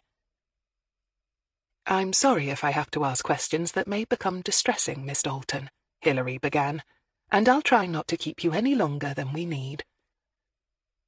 She paused, giving the other woman time to reassure them that she was happy to give them all the time they needed. But it didn't come. Instead, Chloe continued to watch her closely. "I understand from your mother that Andrew had, well, issues. Mostly with your father, Sean?" It had only just begun, but Hilary was sure this interview was going to be a little bit tricky. And not only because Chloe was studying to become a solicitor, thus giving her a professional advantage over the general public when it came to police interviews, but because Hilary had the feeling that this woman was not going to give away anything at all unless she could help it. Which didn't necessarily mean she had anything to hide, Hilary acknowledged, but it certainly made her life that little bit more difficult. Chloe smiled slightly, and after about a second's thought, inclined her head. "Yes, I think that's true to say. It's my opinion that Andy was very close to his own father when he was little. I'm not sure I ever met the man, though. On the rare occasions when he came to visit Andy, they always met well away from the house. Mum didn't want him in her home, you see. But yes, I learned from a very early age that Andy really had problems with Dad. My dad, I mean." Hilary nodded. "He played up?" "Yes." "To the point sometimes of getting physically violent?" Chloe glanced down at her clasped hands, then back up to Hilary. Again she was in no rush to answer, and took her time to consider her response. After a pause, she sighed slightly. "When he got bigger, perhaps when he was 15 or 16, he tried it on with Dad a couple of times. But Dad wasn't having any of it, and gave back as good as Andy tried to dish out, so he soon stopped." "You mean he then confined his nastiness to verbal abuse?" "Yes." "Racial abuse?" Hilary asked quietly. Chloe's level gaze didn't falter. "I'm afraid so." "How did your father react to that?" Chloe shrugged and shifted slightly in her chair. "Dad had had years of it by then. I imagine he became more or less inured to it. And when Andy was just a little kid, I mean, I suppose he tolerated it simply because he had to, for Karen's sake as much as anything else. When Andy became an adult, well, let's just say everyone was relieved when his friend sold him the static caravan and he moved out of the house." Hilary nodded. "I dare say you would have preferred it if he'd moved farther away than just to the end of the garden." Chloe smiled slightly. Again there was that expected pause before she replied.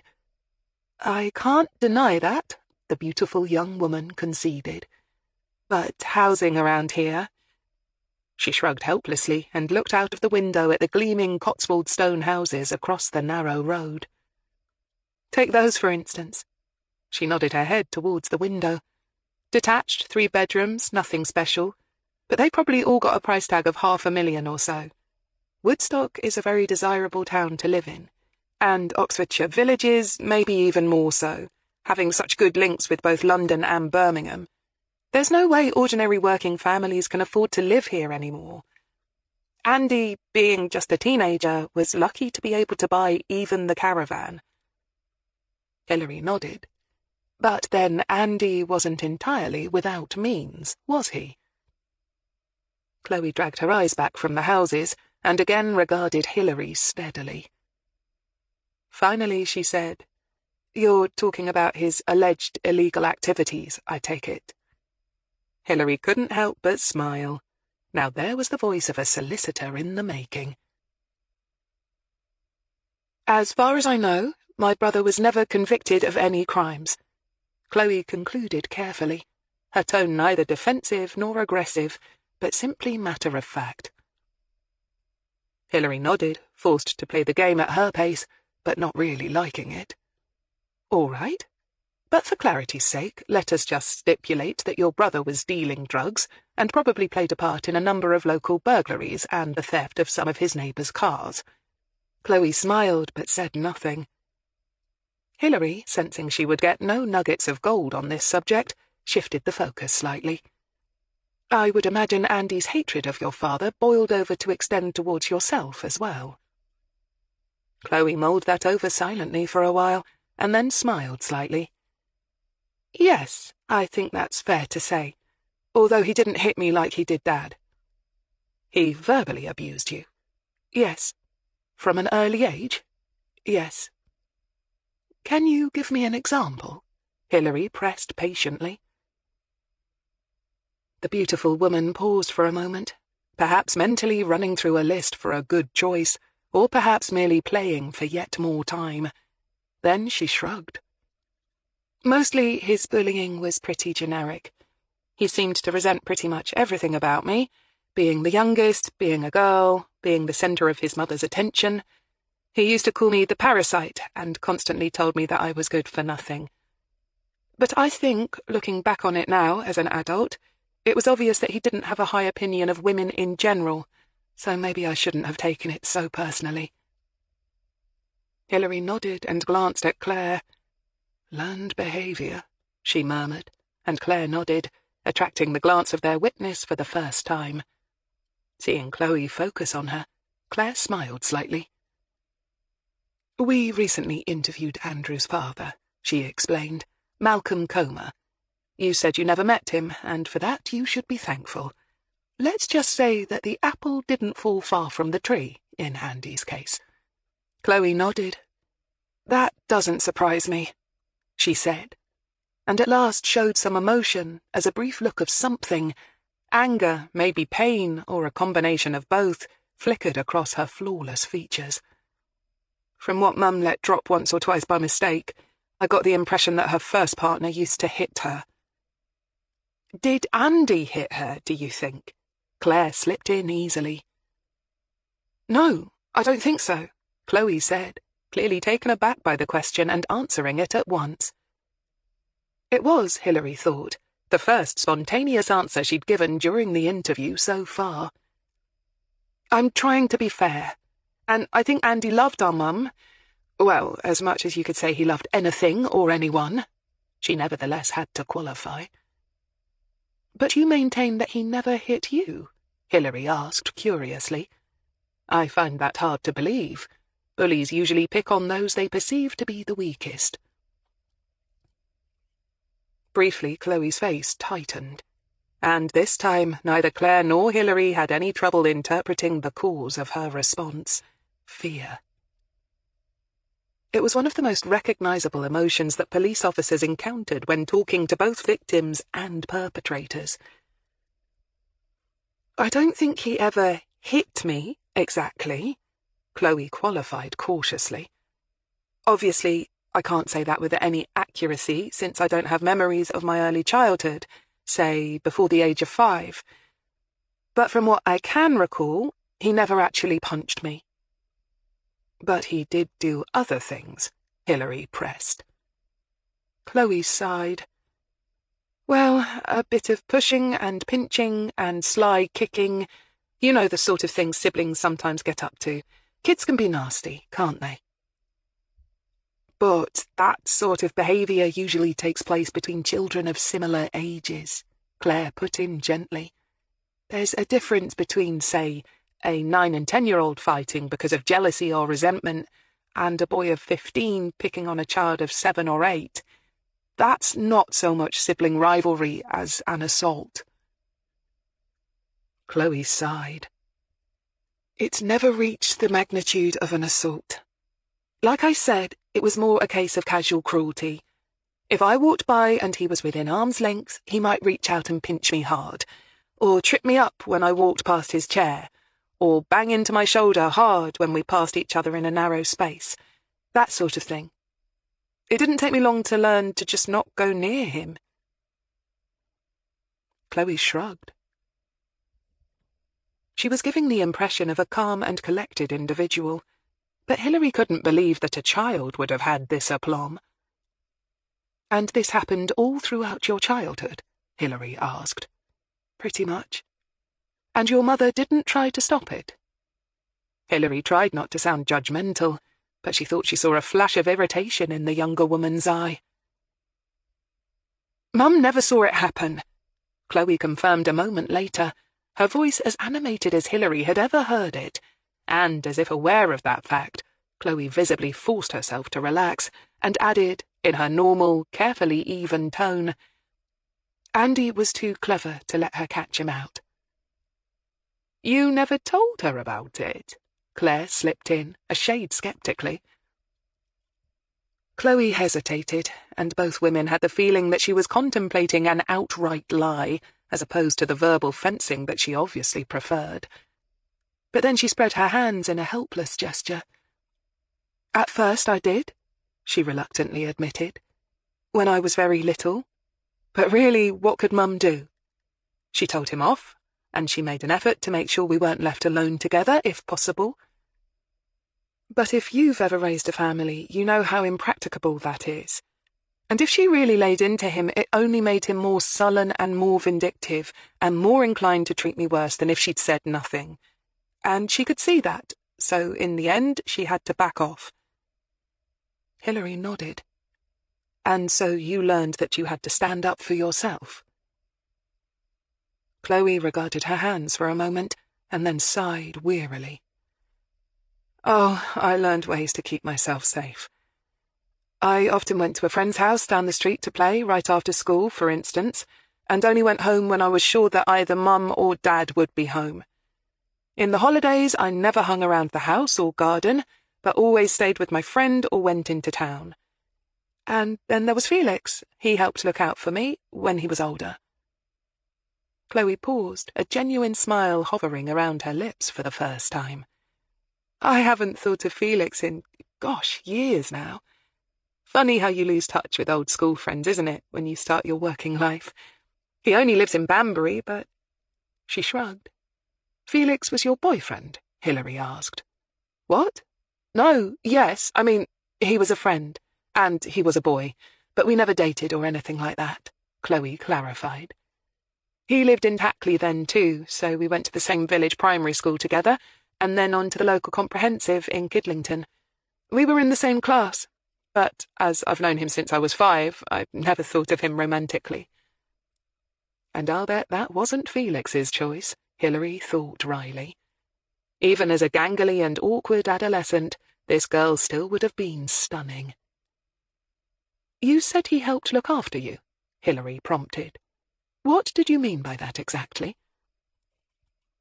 "Oh, he'd stand up for me if Andy started, kicking off." "When you say stand up for you, do you mean he and Andy would come to blows?" "No, well, not actual blows," Chloe modified. Annoyingly, she took a long moment to regain her calm before continuing. "Like I said, my brother was a snide, sneaky kind of creature. But he had a healthy regard for his own skin. And Felix was always big for his age and played rugby and did boxing and stuff, so it never really came to a physical, knockdown, drag-out fight. It was just that sometimes Felix would see him try to trip me up or kick me or whatever, and he'd get in the way. Suddenly step between us so that the pinch couldn't reach me or what have you. Not that I ever had Felix come to the house. These events would usually take place outside in the garden or in the village." "And what did Andy think of that?" Hilary asked, "when Felix prevented him from hurting you?" Chloe flushed slightly. "He used to call Felix names, the usual racial slurs." "Felix is black?" Chloe nodded. I'll bet Andy didn't like it, that you had someone looking out for you. Chloe shook her head. Not much, no. But you maintain he never got really violent with you. Hilary watched her reaction closely. Chloe, however, merely shrugged. I think, deep down, Andy knew that if he went too far with me, Dad would kill him. She smiled slightly, then the look froze on her face and turned to one of horror as she realized the import of what she'd just said. I don't mean that literally, of course, she said hurriedly. I just use that as a figure of speech, a commonly used phrase, nothing more. Hilary nodded, but said nothing. Now that she finally had this extraordinarily self-possessed woman on the run, she wasn't going to do anything to stop the momentum. I just meant that Dad would have given him a hiding, that's all, Chloe insisted, then realizing that didn't sound too good either, added with growing anger. Oh, I'm not saying he'd have ever really hurt him, just that he wouldn't have stood for it if he did me a bad injury, that's all I meant. Hilary nodded. But your father must have known that Andy was treating you badly. You say your mother couldn't do much to help, but presumably you told your father about the abuse as well. Chloe blinked, then looked down at her hands. She saw that her fingers were gripping each other so hard that her knuckles had turned white, and, with a visible effort, forced them to loosen. I never told him anything about it, she said flatly. And perhaps for the first time, Hilary was sure that the girl had just lied to her. And if Sean had known that his problematic stepson was bullying his own flesh-and-blood little girl, she couldn't see him standing for it. But from the way Chloe's lips had now firmed into a tight line, she realized that she would never get the dutiful daughter to admit to anything that put him in a bad light. Abruptly, she changed tack again. So, what can you remember about the day that Andy died? She asked. To begin with, did you notice him behaving any differently in the days or weeks prior to when he was stabbed? Chloe, obviously relieved to be off the subject of her father, thought for a moment, then shook her head. She had long dark hair that she kept piled up high on top of her head in an attractive chignon, and the movement made it sway slightly. Not that I can recall. He was just his usual nasty self. I remember, and it must have been only a week or so before it happened, that he made some snide remark about how he was sick of me acting like I was some sort of a princess, as if I thought I was entitled to the best of everything. I think Mum had just bought me a rather expensive pink dress to wear at some party or other, so that might have been what set that off. Chloe shrugged one shoulder eloquently. Anyway, he said something about how I wouldn't be around much longer to be a pain in his arse. A death threat? Claire couldn't help but interject. Chloe again shrugged, as if it had been nothing. Probably. He liked to say things to scare me, especially when I was a little kid. He was always looking at me and making out that he was plotting to do something evil to me. That used to freak me out completely, I can tell you. Which is why he did it, of course. To be honest, I had become almost immune to that sort of thing by the time he died. On the day he was killed, you were at school? Hilary swept on. No, we should have been, but it was one of those teacher training days. Parents hated them, but we kids loved them. An extra day off, and in summertime too. Chloe's lips lifted in a smile of remembrance. It was a really hot day, I remember that. Me and my friend Donna went swimming in the river. Hilary knew that the friend had been interviewed and recorded in D.I. Barker's original report. She also remembered that Chloe's alibi for the time of her brother's death wasn't particularly airtight. The two girls had indeed been swimming during the afternoon, but neither girl had taken their watches or mobiles to the river. They hadn't wanted to leave them unattended whilst they swam, which meant that the friend in question couldn't swear to the time that Chloe had left her to go home for something cold to drink. So, theoretically, this girl, who had now grown into such a beautiful woman, could have cut through the woods. It was a hot day, and it would have provided the shadiest, if not the quickest, route back to her home. But would a teenage girl who'd just gone swimming bother with such considerations? But just suppose she had, Hilary mused, and Chloe had had the bad luck to come across her bullying, hateful brother in those woods. Perhaps Andy had just made a sale to some junkie and realized his little sister had seen it. He wouldn't have been best pleased by that if she had. Perhaps he might even have begun to worry that Chloe, who he knew had no reason to feel any loyalty towards him, would go to the police with her tale. And if they could convict him, it would certainly put him away for a few years, which Chloe would have been only too delighted to see happen. So, say he threatened her. He might even have drawn his favourite knife and waved it about just to reinforce the threat. By Chloe's own testimony, he liked to scare the life out of her. But then what? Would a young teenage girl really be able to get the better of a man in his 20s in a knife fight? Putting aside such speculations for later, Hilary sighed. You were at home when the police officers came to inform your mother of what happened? Yes. Had you seen your brother that day? Only at breakfast. He'd come over for a bacon sandwich. You never saw him again after that? No. What did you think of Jade, Andy's girlfriend? Hilary threw in abruptly. As she'd hoped, the self-possessed young woman looked momentarily disconcerted by this sudden, seemingly random question. Jade? Chloe frowned slightly. Well, I don't know. I mean, I didn't have much to do with her, really. She lived at the bottom of your garden, Hilary pointed out mildly. Yes, but, well, she was Andy's girlfriend, wasn't she? She was older than me and pregnant. I was, 14? We lived in different worlds. Besides, Andy wouldn't have liked it if we'd become friendly. But she was nice enough, Hilary asked. To you? Oh, yes, on the rare occasions our paths crossed. Did you ever see Andy hit her? No, but like I said, we moved in different worlds.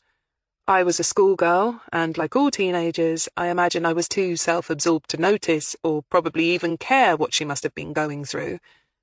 And around that time I was really infatuated with this boy I'd just met. He was nearly 18, so he was a bit older than me, and he hung around with Andy for a while, and he was absolutely gorgeous. Well, you can imagine. She gave a half-embarrassed laugh. I was so flattered that he paid any attention to me at all, because at that age you can feel invisible, can't you? Chloe sighed and then shrugged. So I was really caught up in my own little drama. It was getting pretty heavy at one point, because he was making it clear that he wanted to get serious, and I was half terrified and half elated. So my biggest concern then was, should I lose my virginity, or should I keep it for Mr. Right? The talks me and my friends had over that issue. Again she sighed and shrugged. So, as you can imagine, I didn't really pay much attention to Jade and her problems. Looking back on it now, though, I can't imagine that living with Andy and being pregnant was exactly a walk in the park. Chloe paused. I wish now that I'd been less caught up in my own little soap opera and had been more friendly towards her. Do you have any idea who might have killed your brother, Miss Dalton? Hilary asked, wondering if Chloe's implied feelings of guilt towards Jade Hodson were real or not. With this woman and her beautiful and often mask-like face, it was hard to tell. They were back to the routine of long, thoughtful pauses between questions again, Hilary noted a shade impatiently, as Chloe waited a moment before answering. I always thought it was someone he did business with, she said quietly. A junkie or a rival criminal? Either, I suppose. Hilary glanced at Claire to see if her colleague had got any other questions, but a quick eye flick from Claire told her that she hadn't. Well, thank you very much for your time, Miss Dalton. If you think of anything else... Hilary went automatically into her usual spiel, and a few minutes later, Claire and Hilary were once more outside on Woodstock's quaint streets, making their way back to the car. "Well, what do you think?" Hilary said, once they were back in the privacy of Claire's car. "Was she abused?" "Well, she admitted as much, Gov," Claire said, a shade pedantically, but added almost at once, "But I know what you mean. Did the perp do more than inflict the odd kick or pinch?" "Uh-huh. In my opinion, probably not," Claire said after some thought. "But I'm not infallible, Gov," she added with a laugh. "None of us are," Hilary conceded, "but I agree with you. I think our murder victim made her young life miserable, but I think he was probably too scared of running foul of his stepfather to be really violent with her." "Yeah, she didn't like it when we started talking about good old Dad, did she?" Claire observed. "Think she's scared he did it? Took the knife off her brother and lashed out when Andy pushed him just that inch too far." Hilary grunted. It's got to have crossed her mind, surely. Always supposing she didn't do it herself. Claire, who was far too experienced and wily to pooh-pooh the idea of a 14-year-old girl being capable of stabbing someone, sighed heavily. "I take it you want me to find out all I can about her knight in shining armour, this Felix character?" Hilary grinned. "You can read my mind, Claire." Claire rolled her eyes and reached for her seatbelt. "Do you mind if I stop off at Sainsbury's on the way back, Gov? I want to get some duck breasts and a fancy dessert. My better half is bringing a pal home for dinner, and I promised I'd push the boat out." "Sure, fine." Hilary nodded absently, and then wondered when was the last time she'd eaten a proper meal. Perhaps, instead of making do with a can of big soup and a bread roll for her supper, she'd treat herself to a meal at the boat instead. After all, they'd let her leave Puff in their car park all year round. It was time she gave the pub a bit of proper patronage. She carefully didn't let herself recall the last time she'd eaten a meal out, because it must have been with Stephen. "Want to come, Gov?" Claire said. "The more the merrier." Hilary blinked. "Sorry, what was that? I was miles away." Claire sighed. "Never mind, Gov. Just a thought." Chapter 11. The next morning Gareth's leg felt stiff and painful, more so than usual. The weather had turned damp and was colder than it had been recently, which probably accounted for it, he supposed. He had the usual bowl of muesli for breakfast and winced his way down the single flight of stairs, the scent of last night's fish and chips from the shop below making him feel slightly nauseous. He supposed he'd get used to the smell eventually, even though he would probably never eat fish and chips again. The small one-bedroom flat above the shop was ideal for now, though, which was probably just as well. He still had child maintenance and alimony to pay, and would have for some years to come, so the chances of him being able to move out to anywhere bigger or better any time soon were pretty remote. He walked to his car, then, seeing that he still had plenty of time before having to be at the office, he went right on past it. Walking to the end of the small line of shops, hoping he'd be able to walk off the stiffness and the pain a bit, he turned at right angles and did another circuit, before arriving back at the car, feeling a little less tentative in his walking. At least he didn't have to brace himself for pain at every step. With a relieved sigh, he slid behind the wheel and drove carefully into work. It was almost impossible to think that in just 2 more days he'd have completed his first week on the job. And since he'd joined the army right after leaving school, it literally constituted his first ever 9 to 5, Monday to Friday job. Almost an office job. He smiled at the thought, and, held up at a red traffic light, glanced casually out of his side window. It was a typical autumn day, grey, damp, chilly, and miserable. A whole world away from the 1,000 or so British troops who were still in Afghanistan right now, assisting the Afghan National Security Force. Of course, it was their remit to advise now, and, since the 27th of October 2014, not to take part in any active duties. But he'd still rather be there than here, sitting in his cold car with his leg hurting, contemplating another day. Abruptly, and before he could slide any further down the slippery slope to self-pity, he pulled his thoughts to a halt. It wasn't even as if he had any reason to complain. Working at Thames Valley Police HQ was turning out to be a real eye-opener, even for a civilian consultant. Working with Claire was a doddle, even though he'd been worried a little bit that he might not find it easy working with non-army personnel, especially a middle-aged lady like Claire. What, after all, did they have in common? But he could see that they would become friends, and with that would no doubt come certain bonuses, which meant that he was already anticipating the time when she'd be having him over to her place for Sunday lunch, meeting the hubby, and being force-fed roast beef and Yorkshire pud. And even a complete novice like himself could see that working with Hilary Greene was a real privilege. It hadn't taken him long to see just how highly regarded she was, not just by the likes of Rollo Sale, but also by the rank and file. During the course of the week, a number of officers, of all ranks and from a number of divisions, had made it clear he'd fallen on his feet being given a job with her. The lights changed to green, and he pulled off the handbrake and battled his way slowly through the rush-hour traffic, thinking about his new boss and the case they were working on. He was so green at all this that he had absolutely no idea how well, or how badly, it might be going. As far as he could tell, they were just treading the same old ground already covered by the original investigation and getting nowhere fast. And unless he was being totally dim, they didn't seem to have come up with any new clues or leads at all.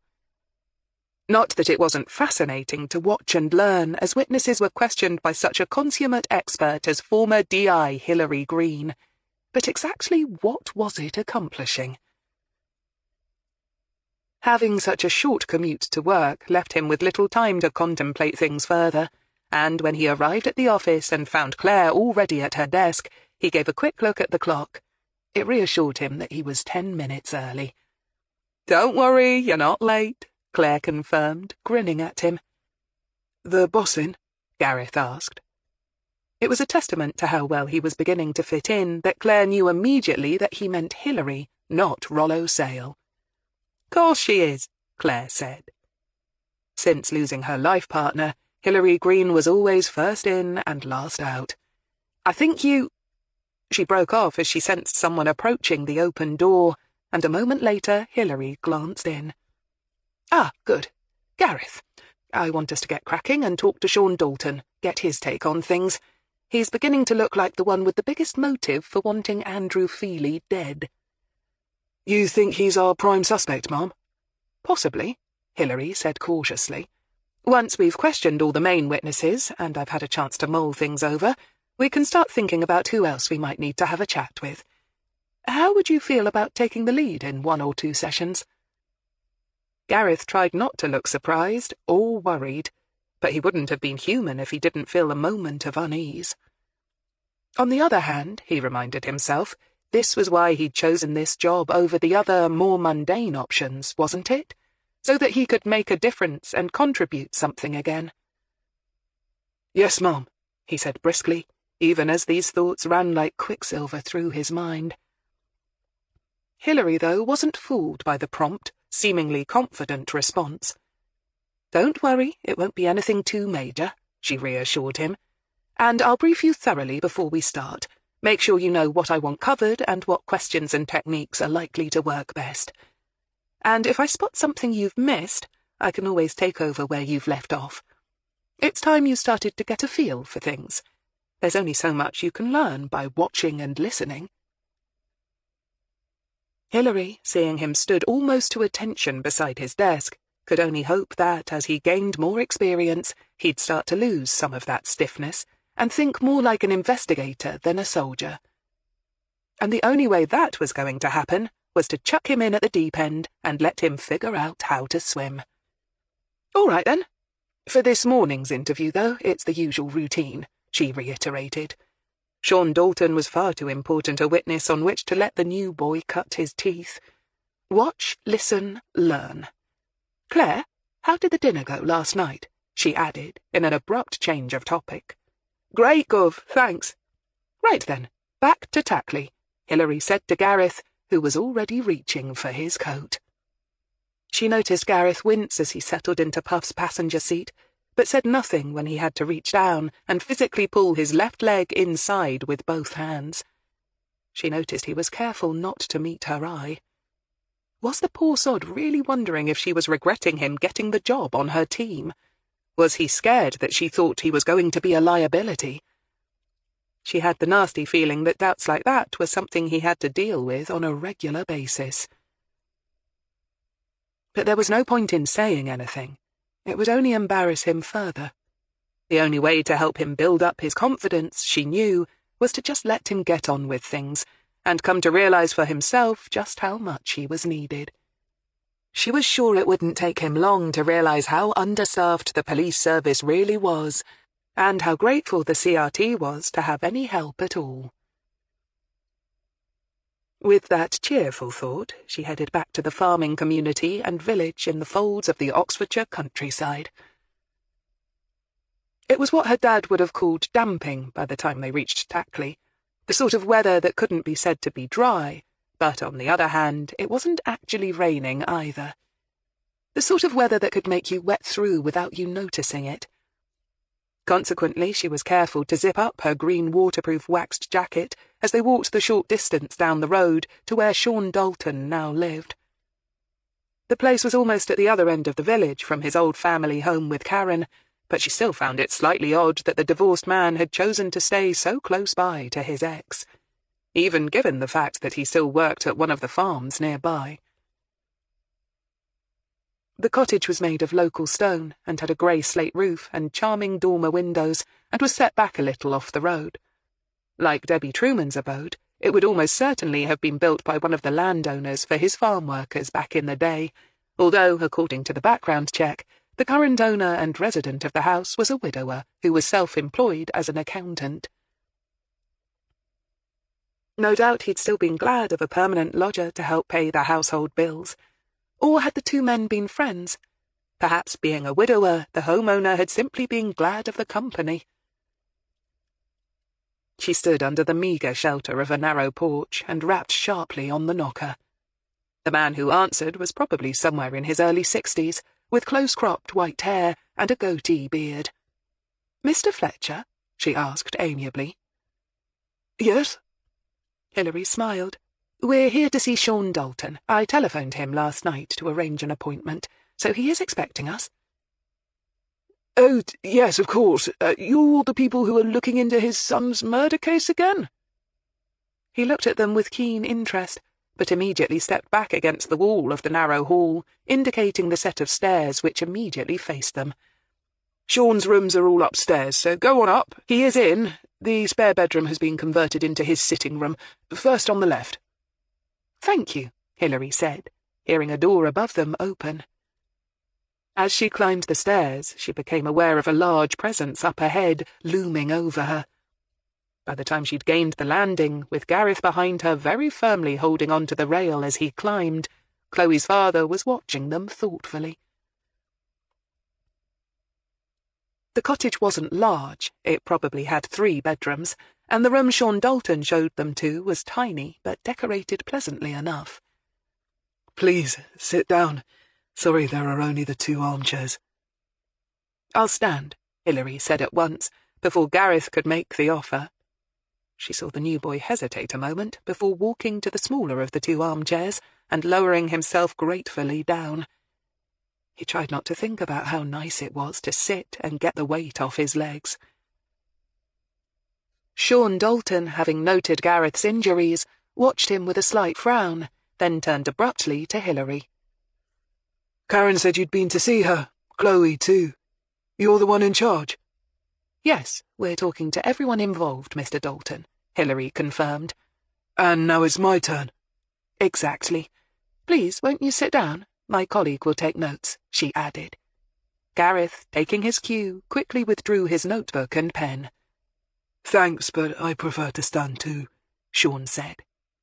He was, Hilary noted, a big man, but not a fat man. Not quite 6 feet tall, he had powerful shoulders and upper arms, which made sense considering he'd worked a physically demanding job for all of his life.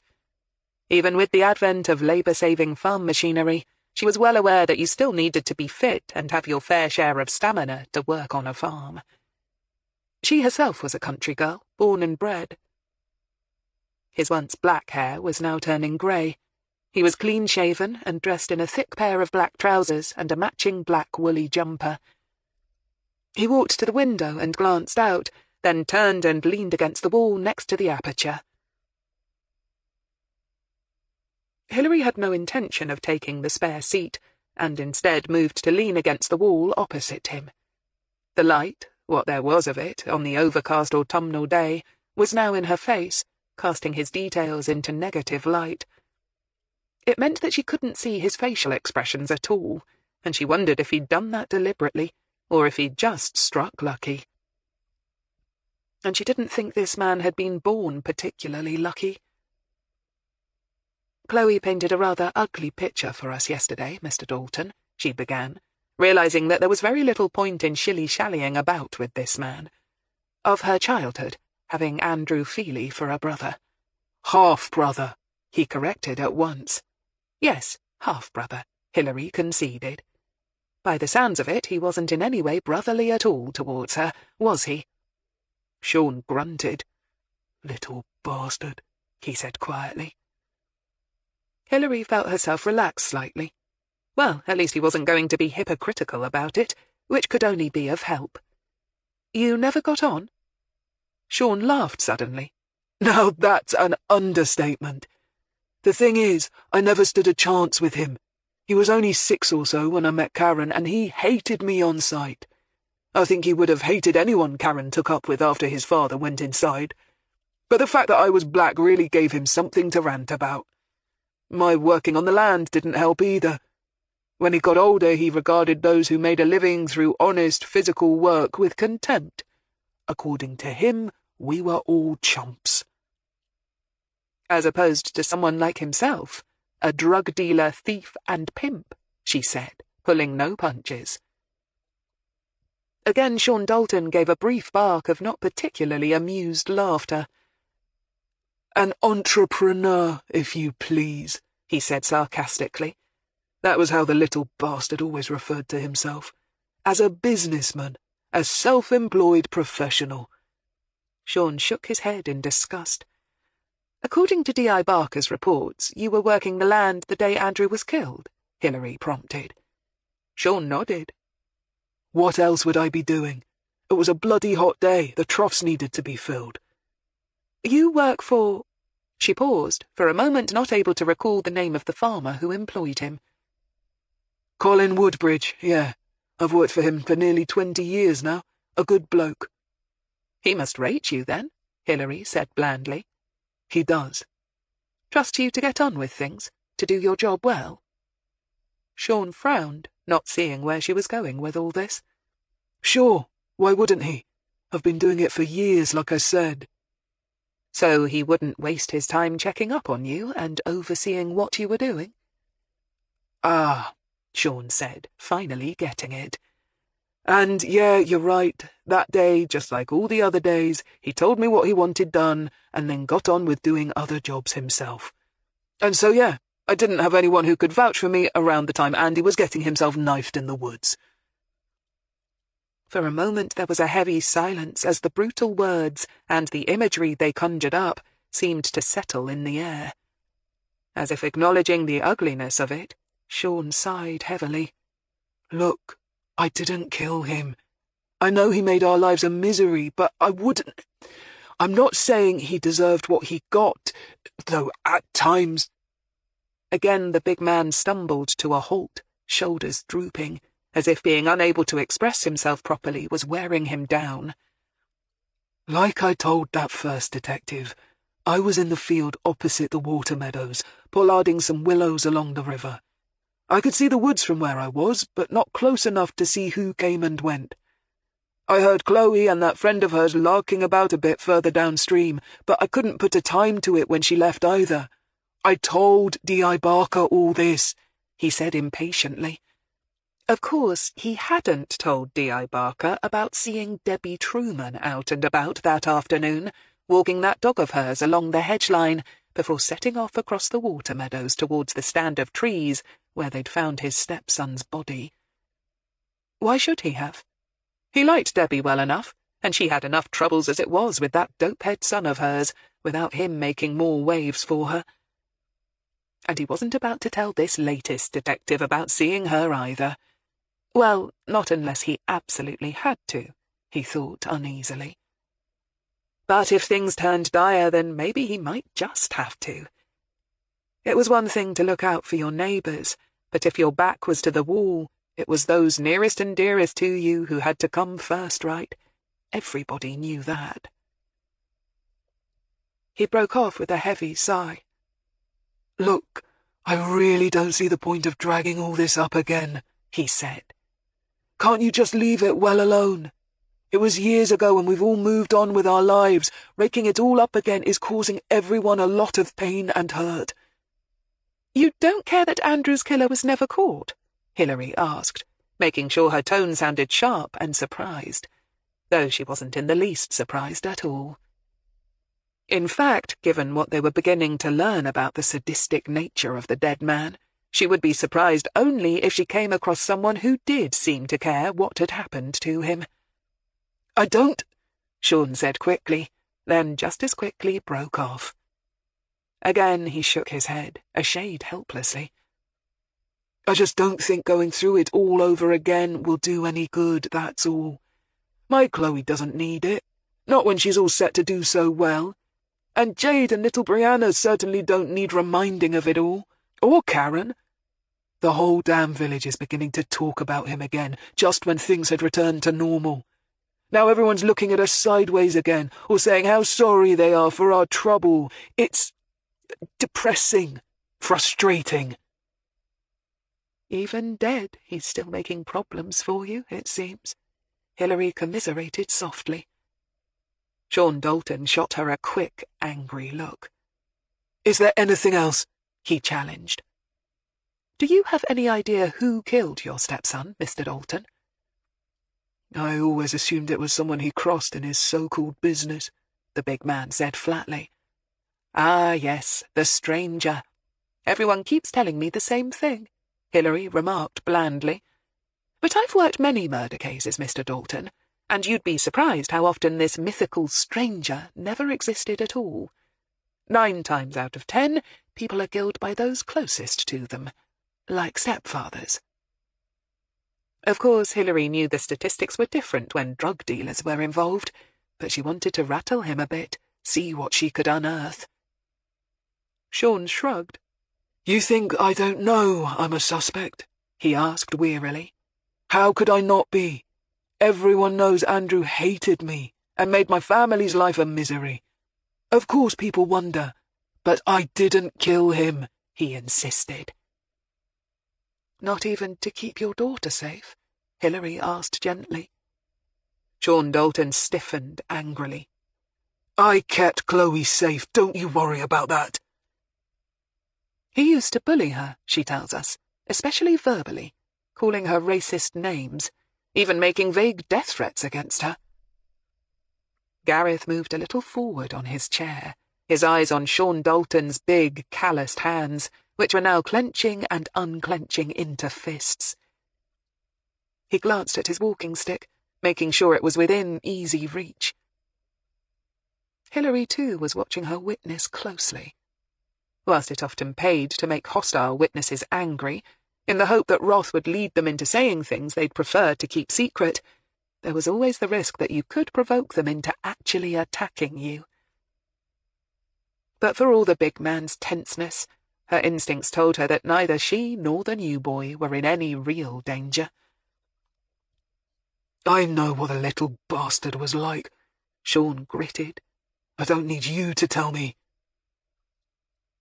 Did you know he didn't confine the abuse to just words? Hilary pressed. She told us that he used to pinch her and try and trip her up, barge into her, trying to knock her over. Sean took a long, shaky breath. Nothing got past me, I can assure you. And when the little bastard tried it on, I quickly made sure that for every bruise he gave my daughter, he sported 10 more himself. Believe me, he quickly got the message. For all his nasty big man talk and bragging, that boy was a coward. He might have been happy dishing it out, but he didn't like it when it came to taking the knocks himself. So you admit to beating your stepson? Hilary asked quietly. Sean looked at her for a long, silent moment. I ain't admitting nothing. Besides, how would you prove it now, after all this time, if I had given him as good as he tried to give out to our Chloe? He challenged. Hilary smiled grimly. How indeed? You can understand that it matters, Mr. Dalton, she began reasonably. If you were in the habit of, shall we say, physically disciplining your stepson every now and then, what's to say that it didn't get out of hand that last time? That Andrew, maybe not wanting to take any more knocks, drew his knife on you. She paused, making a show of thinking things out. You know you would have a legitimate case of self-defense if that's what happened. Sean smiled wearily. Good try. But I never saw the little bastard at all that day. I was never in the woods that day, and I never stabbed him. And that's all I'm saying. His chin thrust out as he stared at her levelly, daring her to call him liar. Hilary let the moment hang, then smiled slightly. All right, Mr. Dalton, that will be all for now. But we'll be out and about in the village for some time yet, and we may need to speak to you again. She didn't miss the way the man's broad shoulders slumped slightly as the tension went out of him. Of course, I'll be either here or working on the farm, Sean told them quietly, or in the pub sometimes. Hilary nodded and turned. Gareth snapped shut his notebook and struggled a little to get to his feet. The chair had been lower than it looked. Sean Dalton stayed by the window and watched them leave the room. Then, a few moments later, looked down on their slightly foreshortened figures as they left the cottage and walked down the garden path. He wondered idly if the blonde man had been in a car smash or something. A quiet sort of bloke, he looked competent. Funny, Sean couldn't recall him saying a word. He had to watch out for the quiet ones. Wasn't that what people said? But it was the woman who worried him the most. She had the look of someone who was clever and painstaking, the sort who never missed a trick and wouldn't stop poking and prying about until she had found out something. And the thought of her poking and prying about, and what she might just find, brought him out in a cold sweat. There was no doubt about it now. There was something he needed to get done, and quickly. He'd been content to let things lie all these years, thinking they were all safe and sound, especially when D.I. Barker and the original team had pulled out of the village with nothing to show for all their pains. And once they'd gone, it had seemed sensible to just let sleeping dogs lie. If you started messing with things, you never knew just who might see. But now, yes, now, he thought with a frown, he had better get on and retrieve the evidence just in case, and destroy it good and proper, once and for all this time. Chapter 12. Hilary and Gareth arrived back at the office at just gone noon to find a note from Claire left on her desk. Up in the canteen putting on the feed bag. You might want to join me. Had a bit of time on my hands, so decided to dig a bit deeper into Frankie Lamb. Here's a hint. Never was a man so misnamed. They headed upstairs and spotted Claire at once, sitting over in one corner, reading a magazine whilst working her way steadily through what looked like a shepherd's pie. She amiably made room on the table for them as they approached, Hilary with just a cup of coffee, and Gareth with a cheese bap and a glass of orange juice. "Anything interesting from the stepfather, Gov?" Claire asked the moment they sat down, and Hilary nodded to Gareth, letting him do the talking. As she suspected, he gave a clear but concise report, missing out nothing salient, but perhaps lacking a little on the nuances. It was probably the military way, but both women knew that a lot of good stuff could be missed by ignoring nuances. but Hilary was fairly sure the former soldier would quickly learn as much. When he had finished his account, Hilary turned to Claire and said, "Frankie Lamb?" Claire rolled her eyes. "Another right prince. I can see why him and Andrew Feely were such good mates." "He's got form?" Hilary asked. "Natch, and lots of it," Claire sighed. "Small-time drug dealing and 4 counts of breaking and entering, petty thieving, most of that stemming from his late teens to early 20s. He's now, allegedly, been going legit and hasn't been inside for nearly 5 years. Hilary grunted but said nothing. She knew as well as Claire that the likelihood was that the ex-con had simply become savvy with age and thus hadn't been caught recently, rather than that he'd genuinely learned his lesson and was now on the straight and narrow. "Did you manage to track down his current address, Gareth?" Hilary asked, turning to him. "Yes, he's in Bicester, Gov." Now, was her bloody memory at fault again, or wasn't Toby Truman currently living in the ever-expanding market town as well? She'd have to check later, to be sure. "It's a popular place," she said thoughtfully. "A lot of our persons of interest seem to have landed up there," she felt safe in adding. "Probably coincidence, Gov," Claire said, nodding. "It is our fastest-growing town, or so the local news keeps telling me. Every time I go in to do some shopping, they've flung up another housing estate somewhere. They'll be building bungalows in the cemeteries next." Hilary wouldn't have been surprised, but was distracted from her usual worries about all the building on the Greenbelt. "Any evidence our Mr. Lamb and Toby Truman know each other?" "Nothing obvious. They live in different parts of the town and never served time together in the same nick." "OK. He's in employment?" "Not at the moment, Gov." Claire forked a spoonful of minced lamb and mashed potato into her mouth, chewed thoughtfully, and quickly swallowed. "On benefits, he did have a job up to 3 weeks ago, but he was on a 0-hours contract and the company's feeling the squeeze. So it was cut the vulnerable staff, last in, first out, the same old story." Hilary nodded, sipped her coffee, and then turned to the new boy. "So, Gareth, I was going to wait until next week to give you your first shot as lead interrogator, but I suppose there's no time like the present." Gareth blinked. "Mom?" "You up for doing your first interview with our friend Mr. Lamb? You and the witness are more or less of the same age group, so he's likely to feel more comfortable talking to you. We need to get information out of him, but men like Frankie tend to get funny ideas when challenged by a female authority figure. They either start to play silly buggers or turn nasty. And she wasn't feeling in the mood to put up with either scenario right then. Besides, it was time the new boy got his feet wet. It'll be interesting to see just what Frankie has to say about the bad old days and his dear old dead pal. What's more, if you take the lead, it'll give me more scope to watch and listen and see if I can pick up on any tells. So, you lead off, and if necessary, I'll step in and finish." Gareth took a quick sip of orange juice and nodded, his expression deadpan. "What line do you want me to take with him, Mom?" he asked, hoping he sounded as if he wanted clarification, rather than being desperate for a clue. Hilary smiled, not fooled for a moment by all the stoicism. But there was not much truly helpful advice she could give him. Every investigator had to find their own technique and learn by trial and error what worked best for them. But there were some general truisms, she supposed. A lot of it you'll have to play by ear. Try and take your cue from the witness.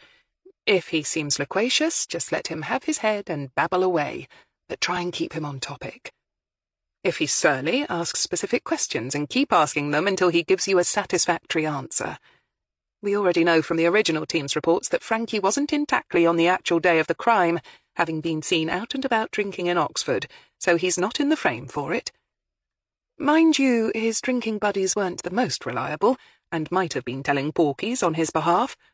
But as far as D.I. Barker could ascertain, he had no motive for wanting to kill Andrew, so he was never much of a person of interest. "Right, Mom," Gareth said. It sounded simple enough. But then, in his experience, what sounded simple enough very rarely was when you actually had to go and do it. Didn't Barker think our Frankie was probably on Andrew's payroll? Claire put in, scraping the crust from around the sides of her dish. She'd always liked the burnt bits best. More than likely, Hilary agreed, pleased that she had no trouble recalling the original SIO's notes on Andrew's business operations. He had a lot of friends hanging around him who were probably errand boys. He almost certainly paid them to do the dirty work and take any falls if necessary. It'll be one of the main reasons why he never did time himself. He probably kept any users sweet with free fixes as well. In which case Frankie wouldn't have killed the goose that laid the golden eggs, Gareth said, just to show them that he'd caught on. Was he a user himself? He directed the last question at Claire, who thought for a moment, and then shook her head. Nothing suggests he was, or if he was never an obvious addict. OK, when you've finished, we'll go, Hilary said, nodding to Gareth's half-eaten bun. Claire grinned at him as he took a hasty bite and chewed frantically. Didn't think you were going to get such a thing as an actual lunch break, did you? She teased. And whilst we're out and about, Claire, you can make sure that we've got contact details for Chloe Dalton's protective school friend, Hilary said with a wry twist of her lips. I have a feeling he might have some interesting things to tell us. You found out his last name yet? Not yet, Gov, Claire admitted. Gareth wagged a finger at her playfully. Claire wagged one back. Hilary watched the children play and smiled patiently over her coffee cup. Frankie Lamb lived in a new-build block of 4-story flats overlooking the Bicester Village train station. The railway stop was a relatively new addition to the town, which had previously only been served by Bicester North. But when the high-flying, very lucrative Bicester Village shopping mecca had been built, it was quickly decided that a new stop was needed to help cope with the vast influx of mainly overseas customers. Naturally, the development of the station had led to tiny-roomed blocks of flats springing up on every scrap of land available nearby, and it was to one such depressingly nondescript block that Hilary and Gareth made their way.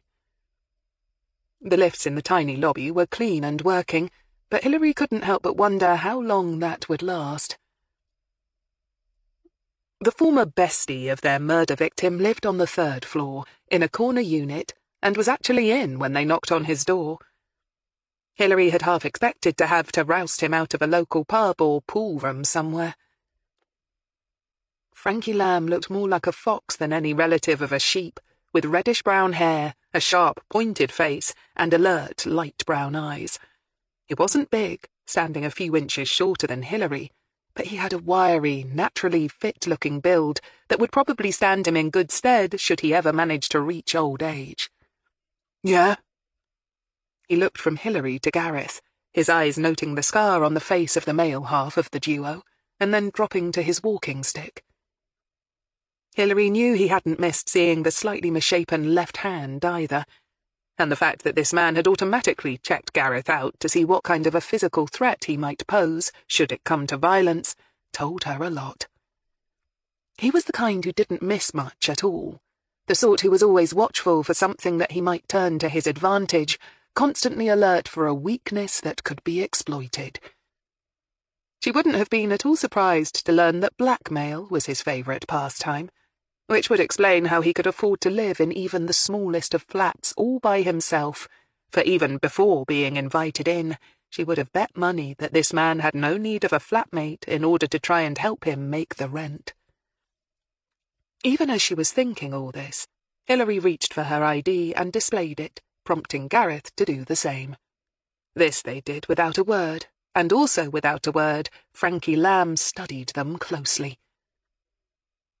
Says here you're civilian, not proper plod, he finally said, but he didn't sound belligerent so much as simply wary. Yes, that's right, Hilary agreed amiably. So I don't have to talk to you? No, you don't, she confirmed, still amiably. Right then, he nodded, withdrew his head and shoulders, and began to shut the door. Before he could complete the action, Hilary said mildly, But you might be interested in why we're here. I doubt it. Frankie Lamb's voice came casually from behind the closing wooden barrier. It's about a blast from the past, Hilary added rapidly, knowing she had only moments before the door was shut in their faces. We're reopening an old murder case, a friend of yours, as it happens. As she'd hoped, the almost closed door ceased its final inward movement, and then, after a significant pause, moved back in the opposite direction as Frankie's face reappeared again, head cocked a little to one side, pale eyes gleaming brightly. Yeah? Murder, you say? Good old curiosity, Hilary thought gratefully. There was nothing quite like it. Who's that, then? Frankie added, when she remained silent. Just how many murdered friends do you have, Mr. Lamb? Hilary inquired with a smirk and a raised eyebrow. She knew his sort only too well. Try anything heavy or authoritarian, and they'd just spit in your face, either literally or figuratively. But show a bit of playfulness, intrigue them, tease them along a bit, and you could usually appeal to something in their nature to get them interested. Frankie looked at her for a moment and then grinned. Now that you mention it, I don't. This is about poor old Andy, then, yeah? Yes. Can we come in and chat about the old days? Frankie's eyes narrowed. Sure, so long as this is all about Andy. It is, Hilary promised. Frankie Lamb pulled the door aside to reveal that the builders hadn't bothered to include even a token nod to a hallway. Instead, the door opened directly into the main living space. They stepped inside, and Hilary glanced around. An open archway in one corner revealed glimpses of a tiny kitchenette. Another door no doubt led off to an even tinier bathroom. A quick glance around confirmed that the sofa converted into a bed. The space had that neutral light beige colour of new builds, and everything still looked unnaturally clean and pared back. She wondered how long Frankie had been living here. Well, take a seat then, Frankie said. He himself moved to the two-seater sofa. Hilary pulled out a hard-backed chair, one of two that flanked a small table that was obviously being used for dining, leaving the room's only armchair to Gareth. She pulled out a notebook and pen and waited. Gareth, knowing that was his cue, took a slow, deep breath and said, You and Andrew Feely were tight, is that right? Sure, Frankie said, turning his attention to the younger of his visitors. I first met him at comprehensive school. He was a bit wild even then. You know, had a bad rep, which is always irresistible, right? I suppose he was something of a Robin Hood figure. Naturally, a lot of us were drawn to him. Except that Robin Hood supposedly robbed the rich to help the poor, Gareth pointed out, trying to echo the easygoing tone he'd observed Hilary using in her past interviews. From what the original investigator into his murder thought, it seems Andrew preferred to keep his ill-gotten gains for himself. Frankie laughed suddenly, a rather distracting, high-pitched giggle that sat oddly with his laid-back, self-confident demeanour. Well, you can't blame him for that.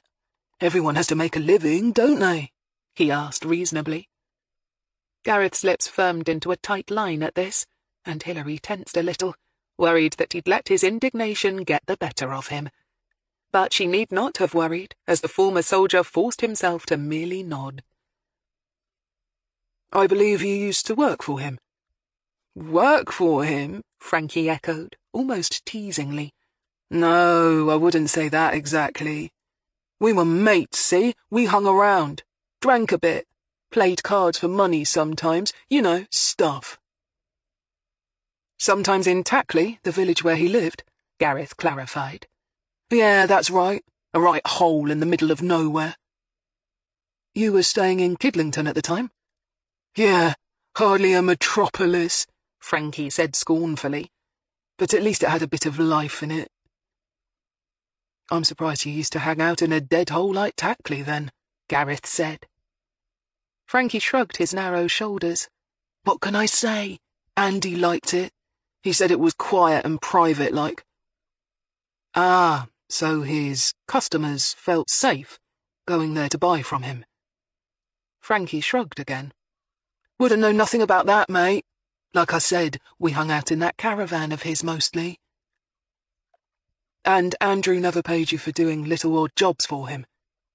Frankie Lamb grinned. That's right, he didn't.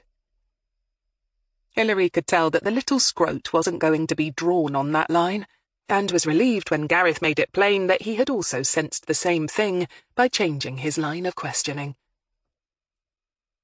If you hung out at his place, you must have known Jade Hodson, his girlfriend. Yeah, met her a couple of times. Frankie shrugged. Can't say I really took to her much. Oh, why not? She didn't like me, Frankie admitted bluntly with another grin.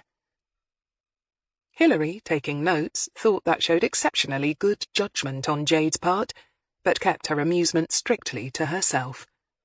So far the new boy was doing quite well, and she didn't want to throw him off his stride. What was Andrew like? Gareth asked next. To his ears it sounded a bit lame, but right at that moment he couldn't think of anything else to ask.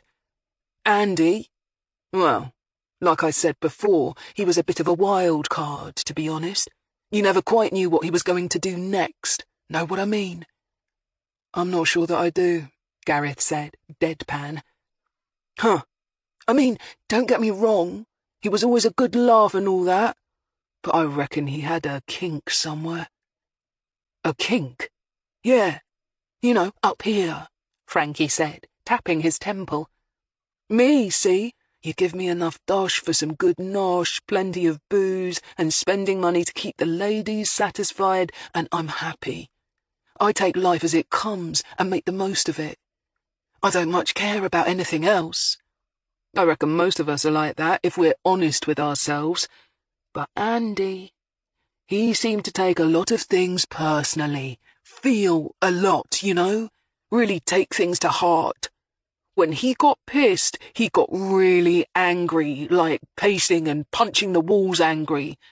Or when something funny happened, sometimes he'd laugh until he went red in the face and could hardly breathe, you know?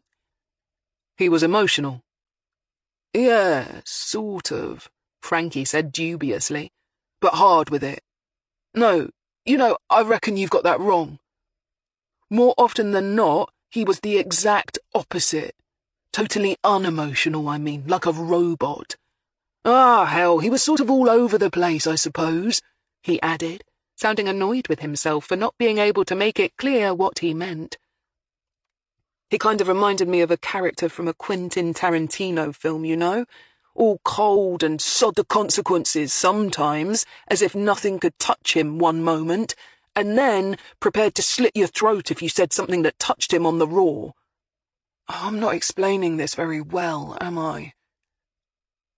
Gareth resolutely refused to look at Hilary Greene for help, though he was beginning to feel as if he had no idea where to go next.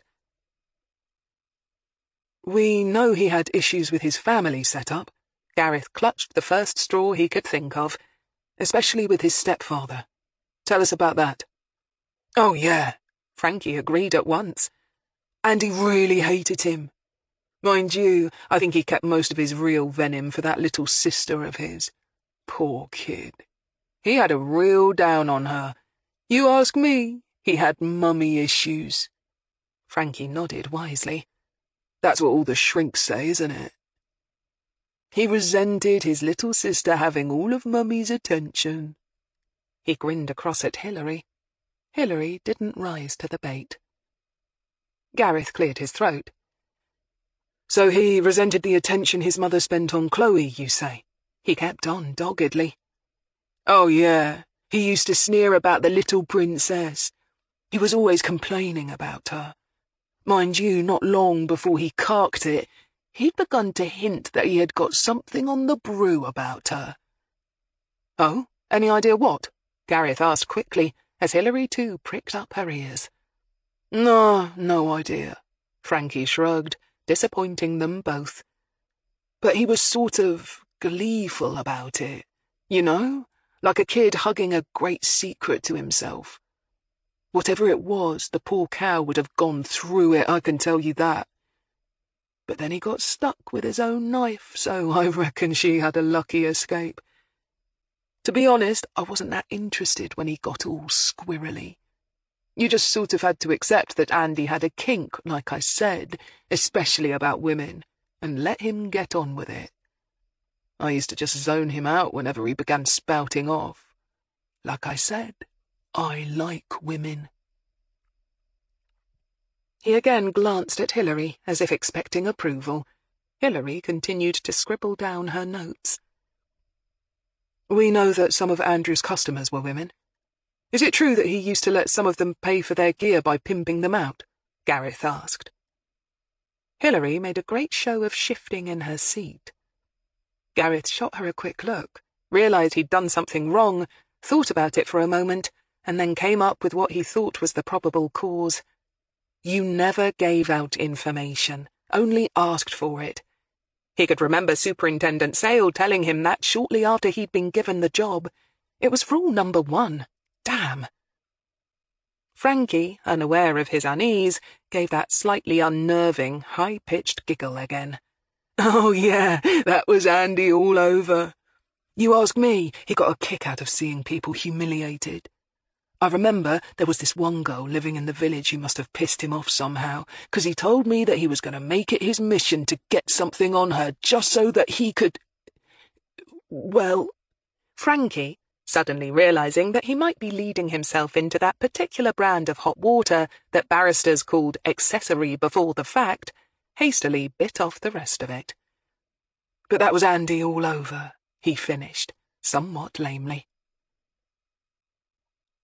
You knew him well.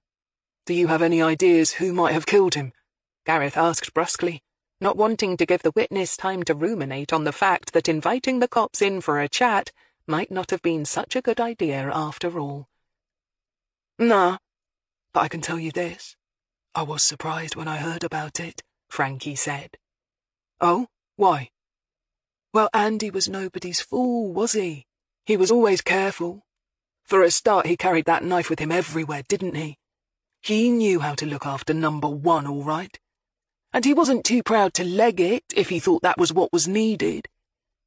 So I just can't see how he could have let himself be lured into the woods and then stabbed. Frankie sounded genuinely bewildered now. He was a total bastard, see? I would have thought, in a fight, it'd be the other poor sod who'd come off worse. Gareth nodded, then was finally forced to glance across at Hilary to see if he'd forgotten anything, and hand off to her. Hilary, not wanting to knock his confidence, made a show of closing the notebook. There were 1 or 2 questions she would have asked, but if she needed to, she could always come back and take another run at Frankie Lamb herself. "Thank you for your time, Mr. Lamb," Hilary said mildly, getting to her feet. Frankie grinned amiably at her and led her to the door. I didn't mind. It was kind of nice, talking about the good old times. Hilary blinked. Years spent hanging around with a twisted character like Andrew Feely were the good times. Once outside, she took a long, slow breath, and then headed down the short corridor to the lifts. Once the doors had opened and they were inside, Gareth hit the ground floor button and said, rather sheepishly, Sorry about, mentioning the pimping.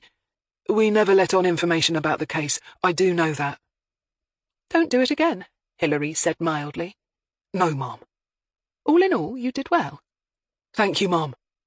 So how was it, your first interview? Gareth sighed. It felt odd. Hilary nodded. She tried to remember her very first interview, and was a little disconcerted to find that she couldn't. Chapter 13. When they got back to HQ, Claire had come up trumps with a name and recent address for Chloe's friend Felix Wainbridge, now living in Banbury, the market town to the north of the county. Well done, Hilary said, standing in the doorway. Gareth, if I give you my notes, think you can type up the interview with Frankie Lamb for the murder book? Yes, Mom, Gareth said, knowing he'd have no problem, since he was still feeling a little flushed with success right now, and that almost every word was imprinted in his mind. The last time he'd felt such job satisfaction was when he'd finished stage 1 of his basic training, and then gone on to please the corporal overseeing his combat training. After that, he'd found himself pitched into combat zones mostly in hot, remote places, and had been too busy concentrating on staying alive rather than earning brownie points with his superior officers. Nevertheless, the sergeant of his troop had obviously seen something in him, for he'd recommended him to the staff sergeant for intelligence training. He could still remember that feeling of satisfaction he'd felt when he heard he'd been accepted to work in intelligence. Funny that he should get the same sort of feeling now, when all he'd done was ask some low-level criminal a few questions. Or maybe it wasn't that surprising. Even though Andrew Feely had been no great loss to society, he suddenly realised that he really wanted to find out who had killed him, and why. It somehow mattered. Hilary, unaware that the new boy was taking a brief trip down memory lane, handed over her notebook, snapping him out of it. As he sorted himself out behind his computer, she gave Claire a brief oral report, then added, "I want you to go back to Tackley and ask around. See if you can find out which girl Frankie Lamb was talking about." "The one who must have pissed him off?" Claire clarified. "That's the one," Hilary confirmed. "Bit of a long shot, isn't it, Gov?" Claire asked sceptically. Gareth broke off from his typing to watch and listen thoughtfully. In the army, it was practically unheard of for privates to question superior officers, and he couldn't help but think of himself and Claire in that light, with Hilary being, say, a second lieutenant with Rollo Sale as captain. But obviously things had to be much more relaxed in a civilian office environment, where bouncing ideas off each other was a vital part of the job. Certainly Hilary Greene hadn't taken the least offence by Claire openly second-guessing her. He knew from the grapevine that Hilary Greene had a long-standing, close but professional relationship with Commander Don Levy, who, in his own mind, had to be a general, at least. Perhaps that gave her a certain amount of invulnerability not available to lesser mortals. Although from what he'd observed so far, Hilary didn't need to hide behind anyone's skirts. "Sure it is, but it's a lead that D.I. Barker's team didn't have, so we have to follow it up," Hilary responded. "And in a village like Tackley, it shouldn't be that hard to narrow down the possible candidates. Gossip and news travels fast in a village, remember. Even though she's probably moved away by now, I'll be surprised if you can't find someone who knows who she is." Claire nodded, but still didn't look impressed. "I still can't see this being a woman's crime somehow, Gov. Our Vic didn't carry that knife around with him for fun. He must have been proficient with it. Whereas your run-of-the-mill village girl would have had a father, probably, or even an older brother or two, not to mention an irate boyfriend. None of them would have liked the thought of the village bad boy paying so much attention to their girl," Hilary slipped in, and Claire grinned and slapped her forehead with her hand. "Right, sorry, being a bit slow on the update today, Gov," Claire said. "You want me to get on it now?" Hilary glanced at the clock. There was still an hour and a half until knocking-off time. "You might as well. Mind you, you might not find many people at home at this time of the day. Most of them will still be at work." "Ah, but what I need is a little old lady," Claire said, and winked at Gareth as she grabbed her bag from the desk and her coat from the back of her chair. "Can't beat a nosy old biddy for knowing which girls were the naughty ones, and being only too happy to spread the dirt to an inquiring copper." "Good luck," Hilary said with a smile, and went back to her stationery cupboard to prepare her progress report for Rollo Sale. It was nearly dark when she left the building at just gone 5. She wanted to go into town to do some shopping before going back to the Mollern, so for once she left at a reasonable hour. It was just as she was approaching Puff, parked under a horse-chestnut tree that was busy dispensing with its leaves, that she heard a gaggle of voices, one of which she recognised. She paused, turning to look across the dark, wet tarmac and rows of cars to where a group of uniformed men and women stood under one of the streetlights, laughing and talking. Only 3 of them were in civilian clothes, and one of them was definitely Gareth. Although they were near enough for Hilary to hear some words, they were just far enough away to make the conversation more of a general burble than anything comprehensible. She was glad to see the new boy wasn't having any trouble making friends and networking. He'd need all the contacts he could get if he was going to make a career in law enforcement. She delved into her handbag for her keys, and was half turning away to slip the key into the door handle, no fancy key-free nonsense for the ancient Volkswagen, when one word caught her attention: Reading. For a moment she paused, hesitating in front of her car. She couldn't be sure, but she thought it was Gareth who'd been doing the speaking. Instantly her mind went back to the lunch at the Black Bull, and the talk about the murdered soldier in the nearby Berkshire town. Hadn't she thought then that the new boy seemed more than ordinarily interested in hearing about the case? She was feeling vaguely tired, and part of her simply wanted to get out of the damp evening air and into her car, go and do her chores and go home and collapse in front of the telly. Another part of her made her stand still and listen intently. With a sigh, she put the key back in her bag and, careful to stick to the shadows in the car park, made her way cautiously towards the chattering group. When she was confident that she could hear better, and that none of the more eagle-eyed and experienced members of the group had spotted her approach, she leaned against a large black van and waited. The main topic of conversation seemed to have turned now to a dawn raid that had gone off that morning, and which had netted 3 of the officers present a large haul of stolen goods from one of the city's industrial estates. Someone was being ribbed for falling over a stack of high-tech televisions, resulting in the inevitable breakage of several sets, and the scattering of their prey like mice spotting a cat. "Course, who got stuck with the bloody paperwork needed to sort out all that?" one male voice said plaintively as everybody laughed. "Oh, come on, Bazza. I've said I'll take your next call out for when United play on Saturday. Not that Oxford is known for its hooligans," the culprit shot back good-naturedly. Yeah, a laconic voice wafted across the dark, damp night air. "So, has anybody heard if they're any closer to arresting someone for that soldier's murder over in Reading?" The voice definitely belonged to the new boy, and as a change of topic it wasn't that subtle. Hilary frowned. Whatever it was that was bugging him about the death of a former comrade, he was clearly anxious for more news. Obviously his first attempt to talk about it, the one that she'd overheard when she'd been about to get into her car, hadn't succeeded in getting him any information, hence his need to now ask the question outright. "Jess might know," a voice spoke up after a moment's thought. "Jess, ain't your better half working on that case?"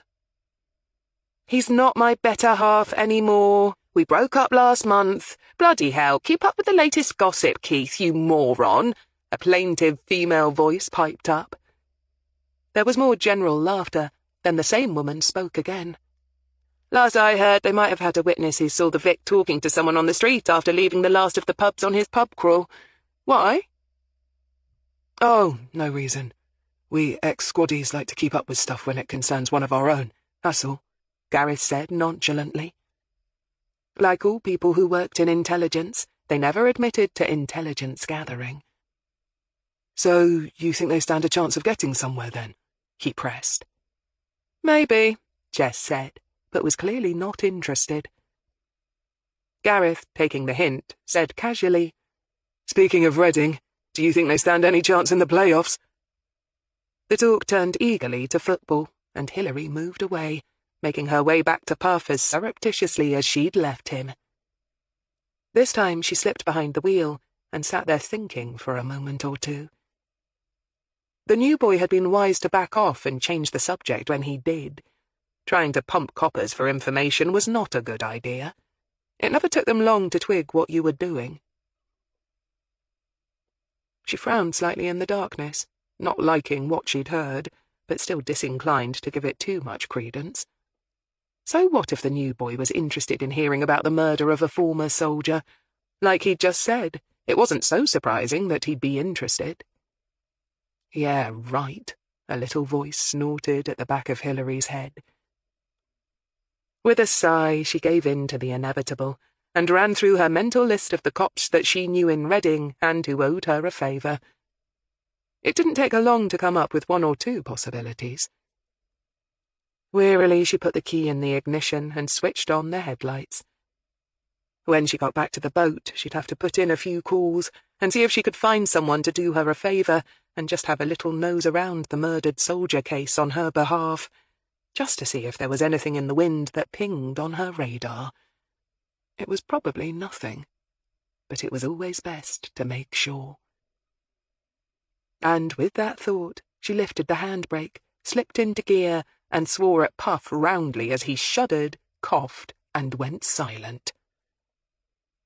A few muttered remarks about the charms of a second-hand Astra that she'd seen for sale in a car showroom's front window that morning did the trick, though, and a minute or so later she headed out onto the main road and joined the growing stream of rush-hour traffic. Friday morning brought an unexpected phone call from Malky Comer.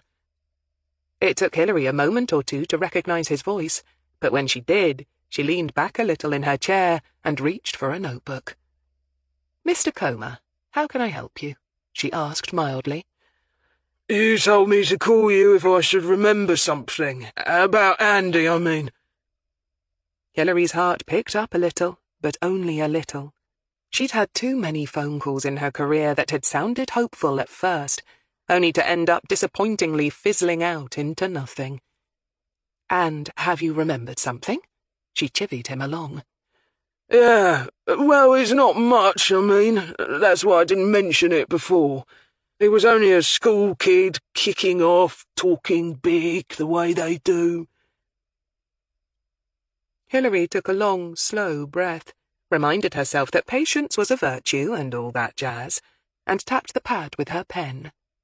"School kid?" she prompted. Yeah, that mouthy little black git that used to hang around with the princess. Malky's unlovely voice rattled across the line, followed by a smoker's hacking cough. Hilary imagined that Malky had only just got up and was probably standing in the kitchen in his boxers, puffing on the first fag of the day. The unappealing thought of Malky Comer in his boxers almost made her gag, but she stifled the reflex. It took her only a moment to decipher the message. "The princess being Chloe Dalton, I take it." Over in Swindon, Malky grunted. "And the mouthy school kid?" She had a fair idea of who he was talking about, but she wanted to see what he would say. How the hell should I know? Malky bellowed belligerently.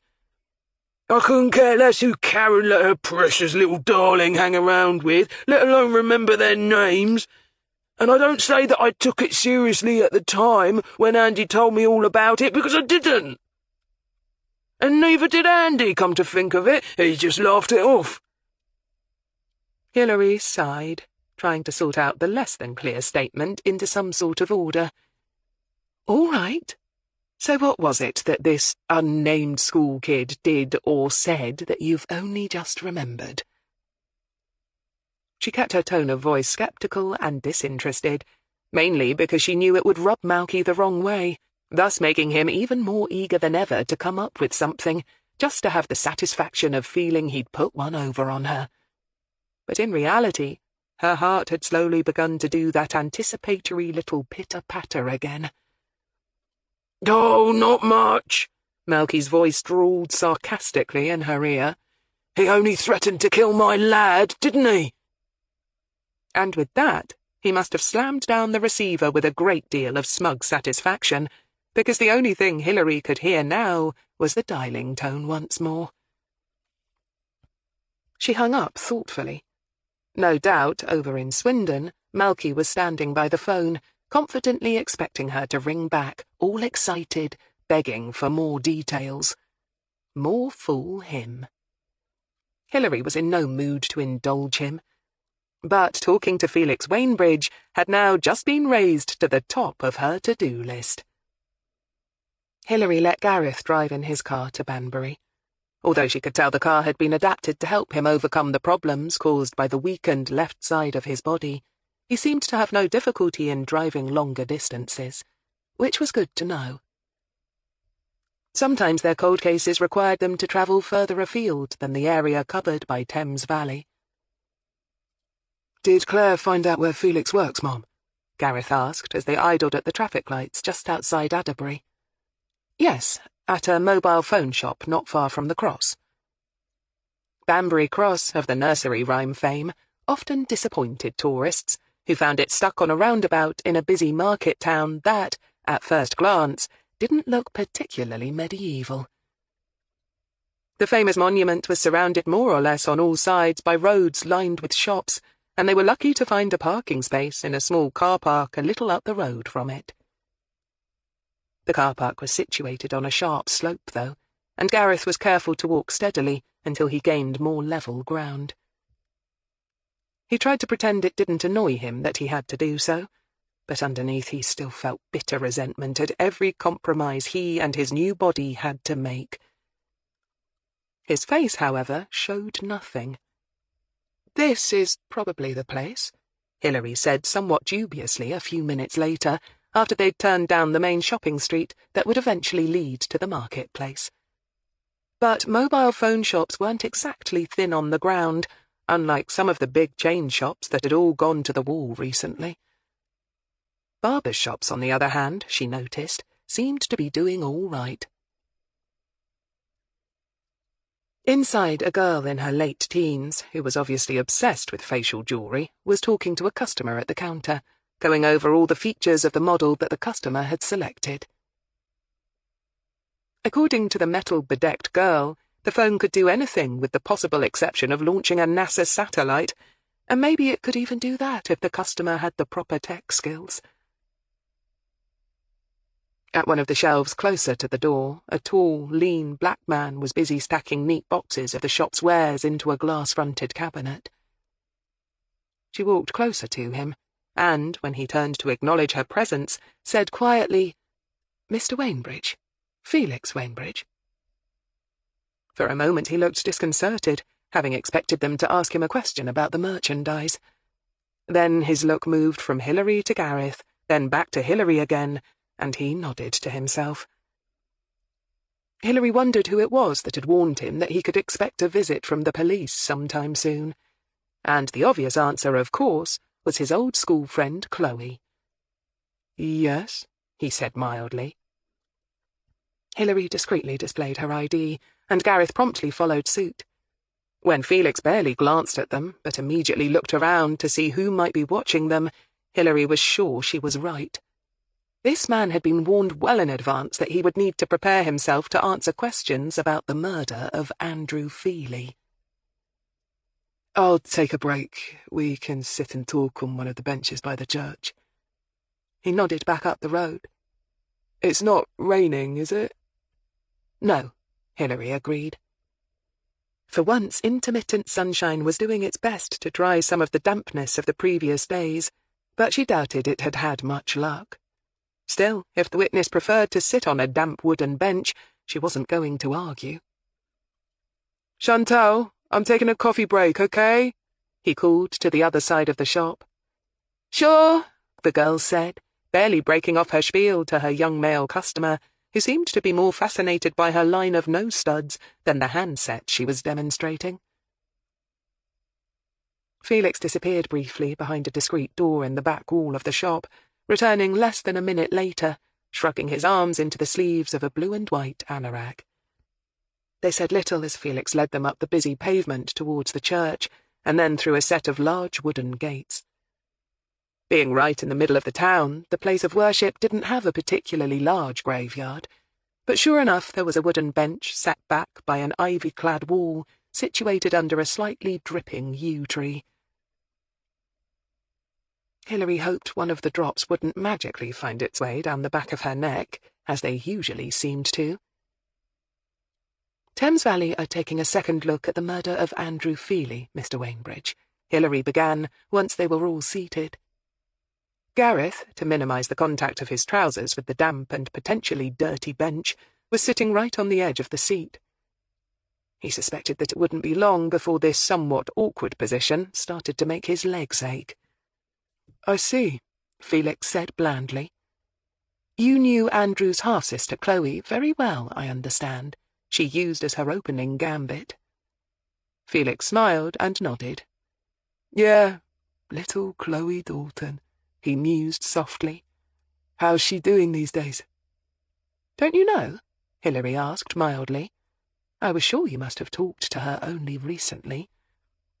Nope, Felix said, with what sounded to Hilary to be surprising sincerity. She turned a little on the bench to observe him more closely. Steady brown eyes looked back at her. I had the impression our visit wasn't much of a surprise, Mr. Wainbridge, she challenged him pointedly. Again Felix smiled. It wasn't, he admitted readily. Karen phoned me, a couple of days ago now. She said the police were reopening Andy's case. The case was never closed, Hilary corrected automatically. It was a common mistake the public made, thinking unsolved cases were officially closed after a certain time period. But her mind was much more focused on wondering why Karen Feely had felt the need to warn Felix, of all people. Ah, Felix said. He looked at the church tower, his eyes moving over the clock. Did she have any specific reason to call you, Mr. Wainbridge? Hilary prompted. Karen? Felix turned to her again and shrugged. Not really. She was worried about the effect it would have on Chloe, I think. And why would she call you about that? Did she think you could help her? Are you and Chloe an item? To think that he'd asked her, Hilary, how Chloe was doing these days. Felix laughed. You're barking up the wrong tree there, Mrs. Greene, was it? Hilary nodded. Nah, I haven't seen Chloe since we left school. I've been living with my partner, Susie, for, must be getting on for 6 years now. And before you ask, we weren't an item at school either. Me and Chloe, I mean. And how did you feel about that? Felix gave a short guffaw, as if looking back at his younger self was genuinely amusing. It made me want to chew the wallpaper, he admitted wryly. You seem to have got over it well, Hilary pointed out with a dry smile of her own. Felix shrugged. Sure, I hung around her, hoping... Well, you know what all teenage boys hope for, Felix said with another laugh, this time at his own expense. But Chloe just never saw me like that. And if I didn't take those hints to heart, catching her doing some heavy petting with that loser Ian Kendall sure as hell opened my eyes good and proper. Still, I can't say that it didn't break my heart at the time. Felix gave another amused laugh. At the mention of this new name, Hilary was sure it didn't appear in D.I. Barker's original case file notes anywhere. She pricked up her ears. Oh, another school friend of yours? Nah, he was older. He'd left school and was probably going to college by then or something.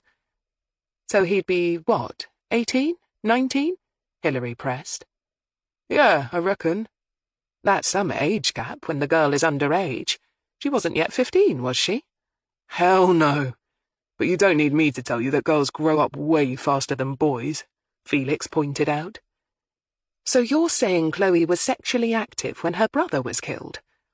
Nah, I don't think so, Felix corrected her. I think she was just, experimenting, beginning to explore her own sexuality, maybe. My sister Janice was friends with her, and if she'd been having sex, she'd have told Janice for sure, and Janice never could keep a secret, bless her. But you asked her, Janice, I mean, about this boy, Ian Kendall, right? Hilary challenged him with a knowing smile. You wouldn't have been able to resist pumping your sister for news about what Chloe was up to. Felix grinned. Sure I did, he admitted. That's how I know it hadn't progressed beyond the heavy petting stage. And did she and this boy become an item? Nah, don't think so. I think it fizzled out when Andy died. Hilary slowly nodded. And you didn't manage to snare her on the rebound? Felix laughed. I wish. So you remained just her friend? Yep, that's me. Good old Felix, the best friend. Who used to protect her from her big brother sometimes? For a moment all three sat in the quiet churchyard in silence. They were so quiet that they could hear, just off to the right, a female blackbird rootling through some fallen leaves in search of grubs and worms. Then Felix sighed. Sure, I used to have to come to her rescue sometimes. That brother of hers was bad news with a capital B and N. But then, if you're investigating him, you probably already know that. Hilary nodded. We heard he used to bully Chloe. Pinched her, tripped her up, that sort of thing. Yeah, but it was mainly verbal abuse. He knew if he really hurt her, her father would be down on him like a ton of bricks. Hilary nodded.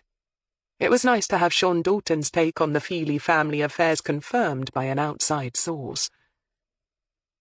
But fathers aren't always on hand to see what their kids get up to, Hilary pointed out.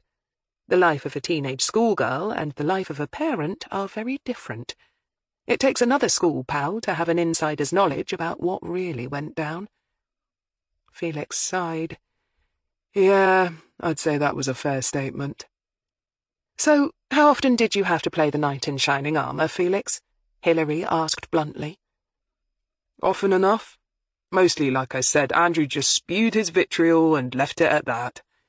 But Chloe was a tough kid, and she was used to it by then. It never used to affect her much, especially since Andrew was foul to everyone, not just her. And she was a beautiful and popular girl, so that helped. So she was self-confident, you would say? Yeah, I'd say so. She was good at schoolwork too, you know, so the teachers rated her. All of that helped. She was never isolated like some kids who suffer from bullying. And you helped her most of all? Sure, when I could. Ever hear Andrew threaten to kill her? The question, asked in a quaint English churchyard, in a quaint English town, in the middle of a colourful and bright autumn day, should have sounded shocking, but somehow it didn't. Even the female blackbird continued to toss up leaves and search for her lunch as if nothing untoward had happened. Felix slowly nodded. Yeah, sort of. I mean, not actually, I'm gonna kill you threats. Just sort of taunts and vague hints.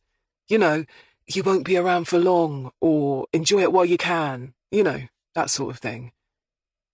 One of our witnesses said that, not long before he died, Andrew seemed to have been plotting something nasty, something that was probably aimed at Chloe.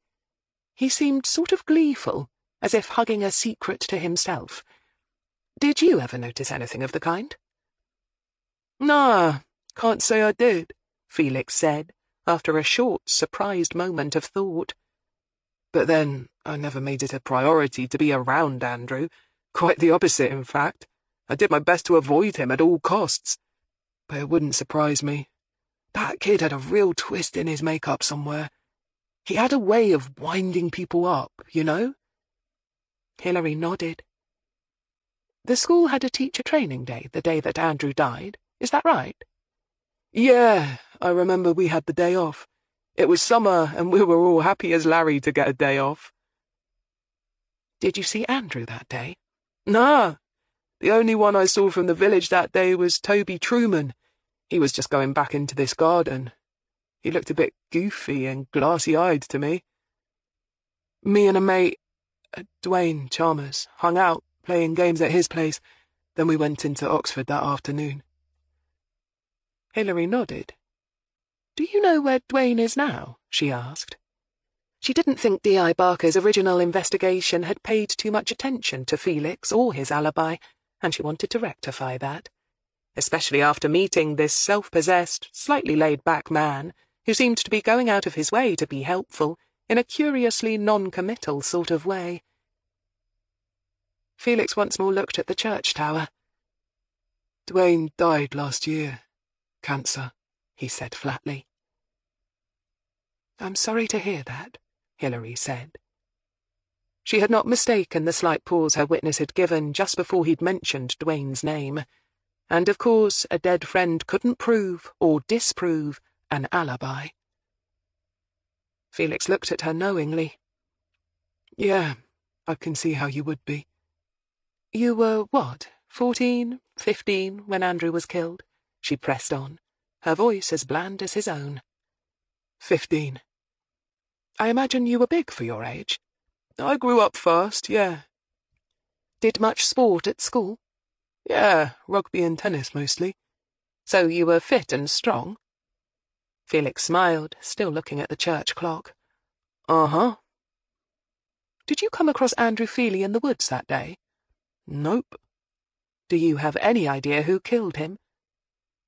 For a moment, Felix visibly hesitated.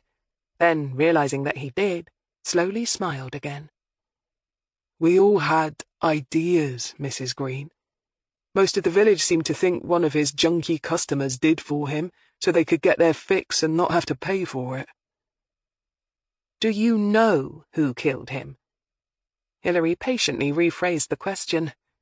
This time Felix didn't hesitate. No, I don't know who killed him. And do you know what? Hilary raised an eyebrow.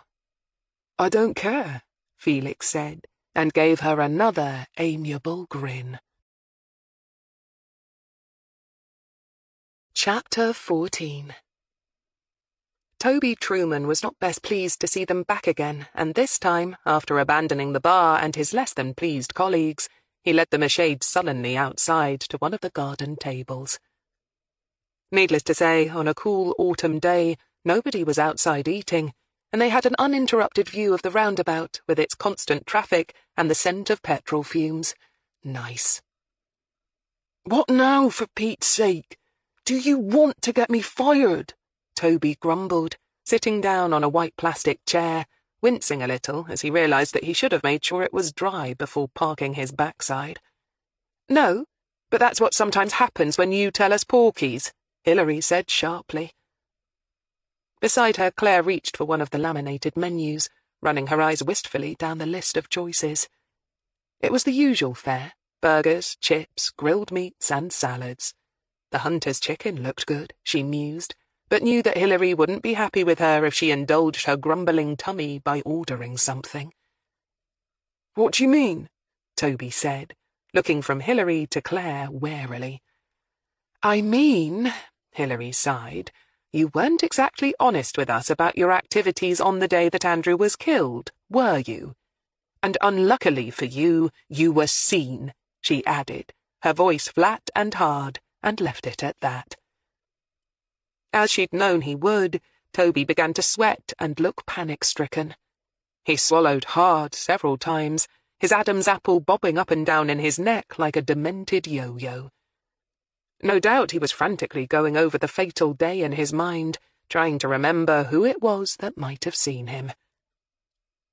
Would he have been worried or relieved to know that it had been the school kid Felix Wainbridge? Hilary herself wasn't that impressed, as she had the feeling that Felix's very casual mention of seeing Toby had been meant to deflect her attention away from himself and Chloe. Of course, that didn't mean he'd been lying, and from the way her witness was reacting now, she was fairly confident that he hadn't been.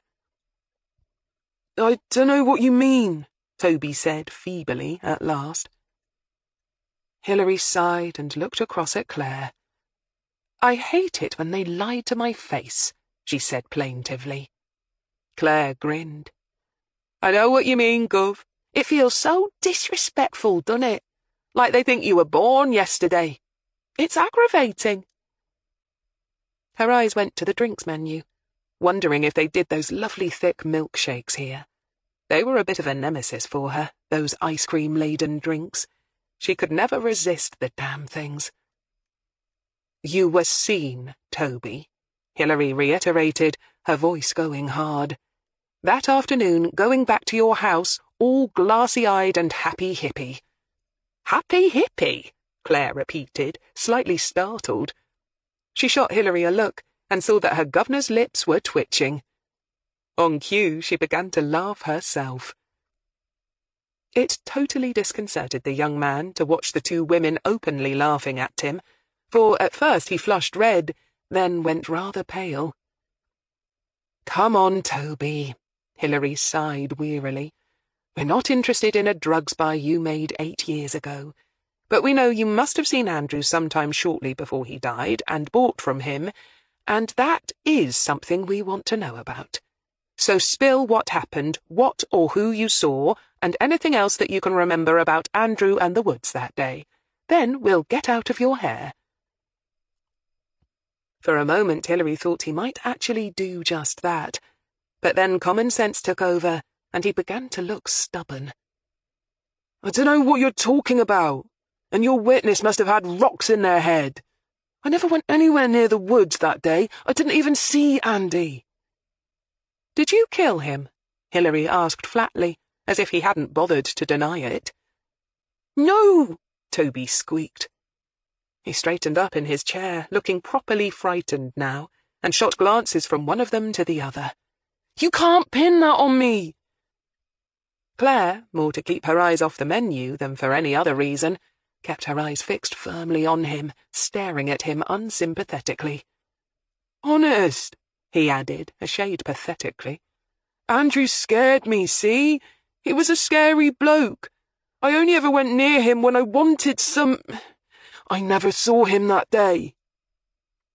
"So the witness who saw you returning to your house that day was lying to me?" Hilary raised her voice at the end, turning it into a question. "And just why would he or she do that?" Toby's shoulders slouched again, and his mouth went into a straight, hard line.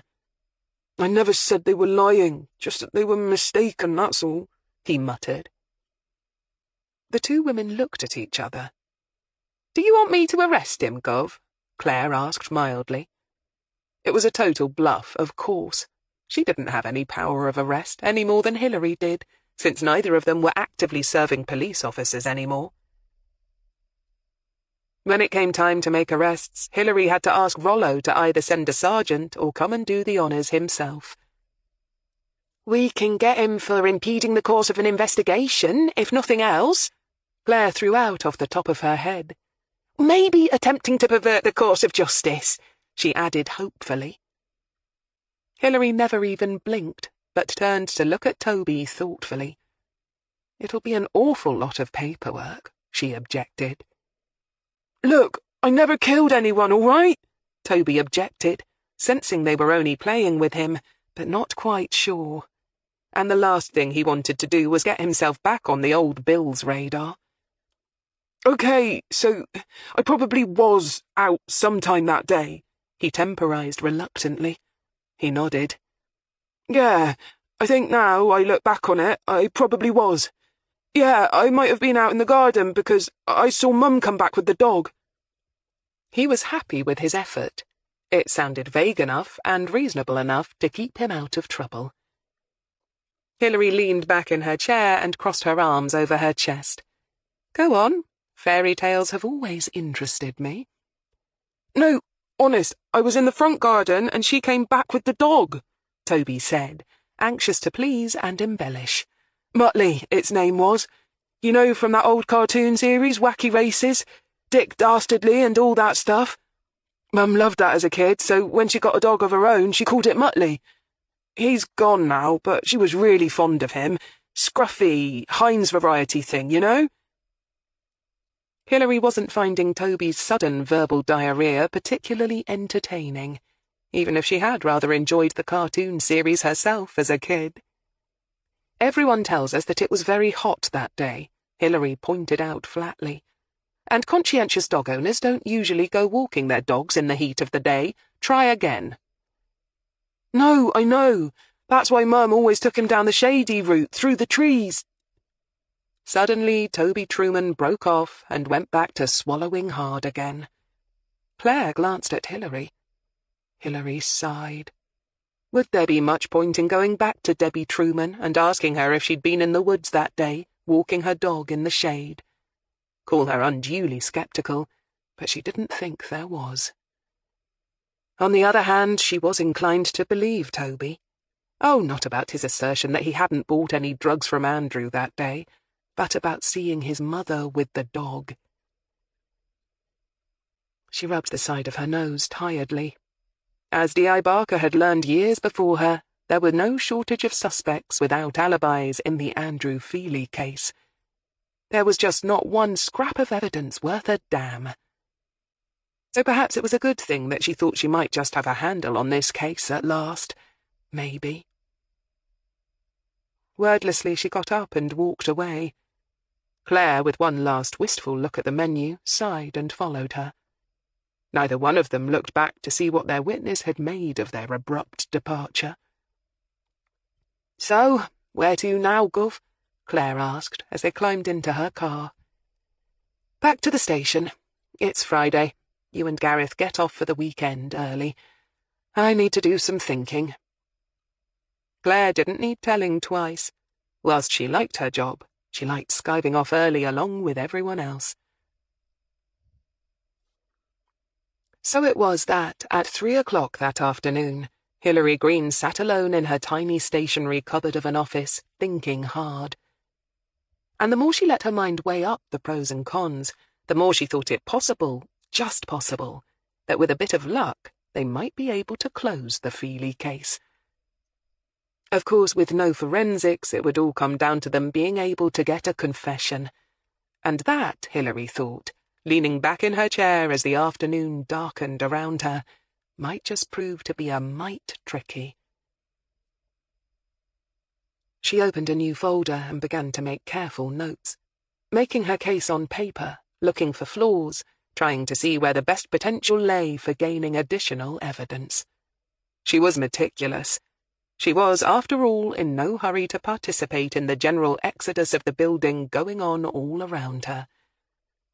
For her, the weekends weren't so much a reward as something that she just had to get through. This weekend, for instance, she would probably take the Mollern up to Banbury and moor up somewhere near the shopping precinct on Saturday night. Maybe do a little Sunday shopping, then travel back down again. It wasn't that there was anything she particularly needed, but since canal narrowboats were supposed to do only 4 miles per hour, travelling passed the time nicely. As Hilary Greene sat at her desk, patiently putting together the pieces of the Feely case, Gareth drove back to his flat, contemplating the weekend with more enthusiasm. He would be seeing his daughter tomorrow, for one thing, which was always a bonus that cheered him up and reminded him that he was lucky to be alive. And then there was the fishing trip with Jason, which probably wouldn't be such a joyful occasion. He could only hope that he'd find his old friend in a better frame of mind than he had in recent months. And this time he wouldn't ask him anything about what might have happened in Reading, because he was not sure what he would do about it if he learned more than he bargained for. Besides, he was almost sure that he was making a mountain out of a molehill. Probably. Jade Hodson was also thinking about the weekend at that moment, as she set about making her daughter's tea.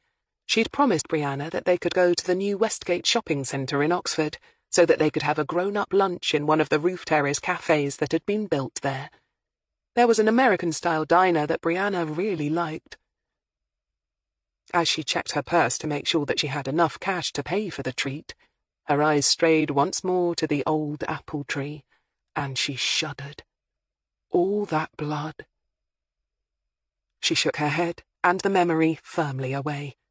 The police would soon stop nosing around, asking their worrying questions. They had before. They would again, wouldn't they? Sean Dalton spent a short time on Saturday morning doing that little job he'd been putting off, and could put off no longer. He felt a lot better when he'd done so. Chloe and her mother spent Saturday afternoon baking in Chloe's modest flat in Woodstock. Neither of them mentioned Andrew's name, and if either of them felt as though they were living in a sort of breathless limbo, just waiting for something devastating to happen, neither of them mentioned that either. Monday morning dawned with a bright blue sky and cheerful sunshine, as if the previous few days of grey drizzle and chill winds had never happened. The weather, however, wasn't doing much to cheer up Gareth. As he settled himself behind his desk, automatically responding to Claire's cheerful greeting with a forced one of his own, he turned on his computer screen with blank, unseeing eyes. The weekend had not gone as he'd hoped. Oh, being with Fiona had been great, and he was more than happy to still be number one in his little girl's eyes. Even seeing Tricia again had been okay. Their breakup hadn't been particularly acrimonious, and he was glad, sort of, to see her happy and getting on with her life. He suspected that she had some new fella hovering in the background somewhere, and had been relieved, if slightly surprised, to find that he hadn't felt unduly hurt or jealous about it. Which only went to show, he supposed ruefully, that Tricia had been right when she'd said that they hadn't been in love with each other, as a couple, for some time. So no wonder their marriage had ended. He sighed, scrolling through his emails without enthusiasm. So far he hadn't found another woman to share his life with, but then, to be fair, he hadn't been actively looking for one, so that was no big surprise. He supposed he'd get around to it eventually. But that wouldn't be easy, since hovering at the back of his mind like an annoying, whining little gnat was the vague worry that no woman would find him attractive now, not with the scar on his face and his mangled left hand. However, plenty of people had told him that the scar wasn't disfiguring, and that he was still good-looking and a desirable catch. Gareth couldn't help but smile internally at the phrase. Why did people say that? And did he really want to be caught? But it wasn't the state of his love life that was worrying him so much as the ongoing and worsening situation with his friend Jason. For a start, his old army buddy had been late when Gareth had arrived to pick him up, and he was sure he could smell booze on his friend's breath. It had probably been a consequence from Saturday night's drinking, at least he hoped it was, but it hadn't been a great start. Early morning rising shouldn't be a problem for a former soldier, and the fact that his old pal was having trouble getting out of bed in the morning spoke volumes about his mental attitude. Plus, Jason had had the same lecture about booze being a depressant as he had when he'd been undergoing his own rehabilitation. But whereas he'd taken it to heart and kept his drinking very carefully controlled, he suspected Jason didn't give a toss and still drank to excess on a regular basis. Worse, once they'd got to the river and set up their fishing rods, he found his friend to be morose and moody, not to say almost belligerent. It hadn't boded well for a day's peaceful fishing, and sure enough, before long, Jason had begun to talk about what army officials tended to call the incident. The incident that had led to his own physical injuries and Jason's mental ones. He simply wouldn't leave it alone. Of course, Gareth had tried to talk him down, to be positive, to point out all the good stuff. They were alive, weren't they? Back home. They were still young, with so much to look forward to, and plenty to enjoy. But that only seemed to make his friend angrier. Didn't he care, Jason had almost screamed at him at one point, that it needn't have happened? Didn't he care that he was going to walk with a stick for the rest of his life because of some stupid bastard's incompetence, and worse, downright cowardice? Gareth moodily stared at his emails with unseeing eyes, feeling his own sense of injustice and frustration rise. Because of course he cared. Of course he was angry. Of course he often thought about their former colleague, Captain Francis Clyde Bruff, who'd been forced out of the army under a distinct cloud, without a pension or an honourable discharge. Because of his bad decisions and mismanagement, men had died. But Francis had simply walked away without a scratch, and gone back to living the good life in Reading, mostly living off family money, or so the grapevine told it. And of course, Gareth resented him, bitterly. He'd never liked him, even before the incident. He'd been the kind of fourth-generation soldier who thought he owned the bloody regiment, a Sandhurst graduate who acted as though he was Lord Kitchener reincarnated, an arrogant prat who was nowhere near as good an officer as he thought. But it had never crossed Gareth's mind to seek him out and kill him. The trouble was, he sighed heavily. He knew that Jason had not only thought about it, but in the first dark months after their discharge had talked endlessly about actually doing it. At first Gareth had let him talk and make his plans, thinking it would help his mate to vent his spleen. Didn't everybody say it did more harm than good to keep rage bottled up? It had never once, in those early days, ever occurred to him that Jason might actually have meant what he said. But as time went on, Jason just seemed to sink further and further into gloom and the booze, and his anger never seemed to go away. Sometimes he actually seemed to vibrate with stress and rage. And still Gareth had persisted in believing it would all turn out okay, stubbornly insisting to both himself and all their friends who still gave a damn that Jason just needed time, that he would come through it all, and that the frightening behaviour would eventually stop. But then Clyde Bruff had turned up dead, beaten to death outside a pub after going on a pub crawl. When he'd first heard the news, he could remember how he'd gone cold, thinking that Jason had finally broken down and done what he'd been fantasizing about for so long.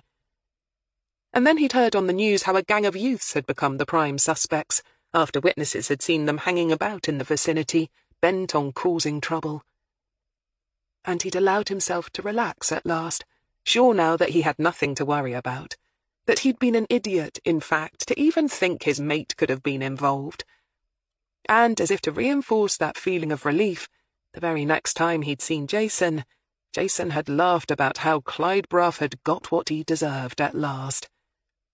And how he wished that he'd been there to see for himself the arrogant prick pick a fight with a bunch of kids who didn't give a toss about his rank or high-status bloody family.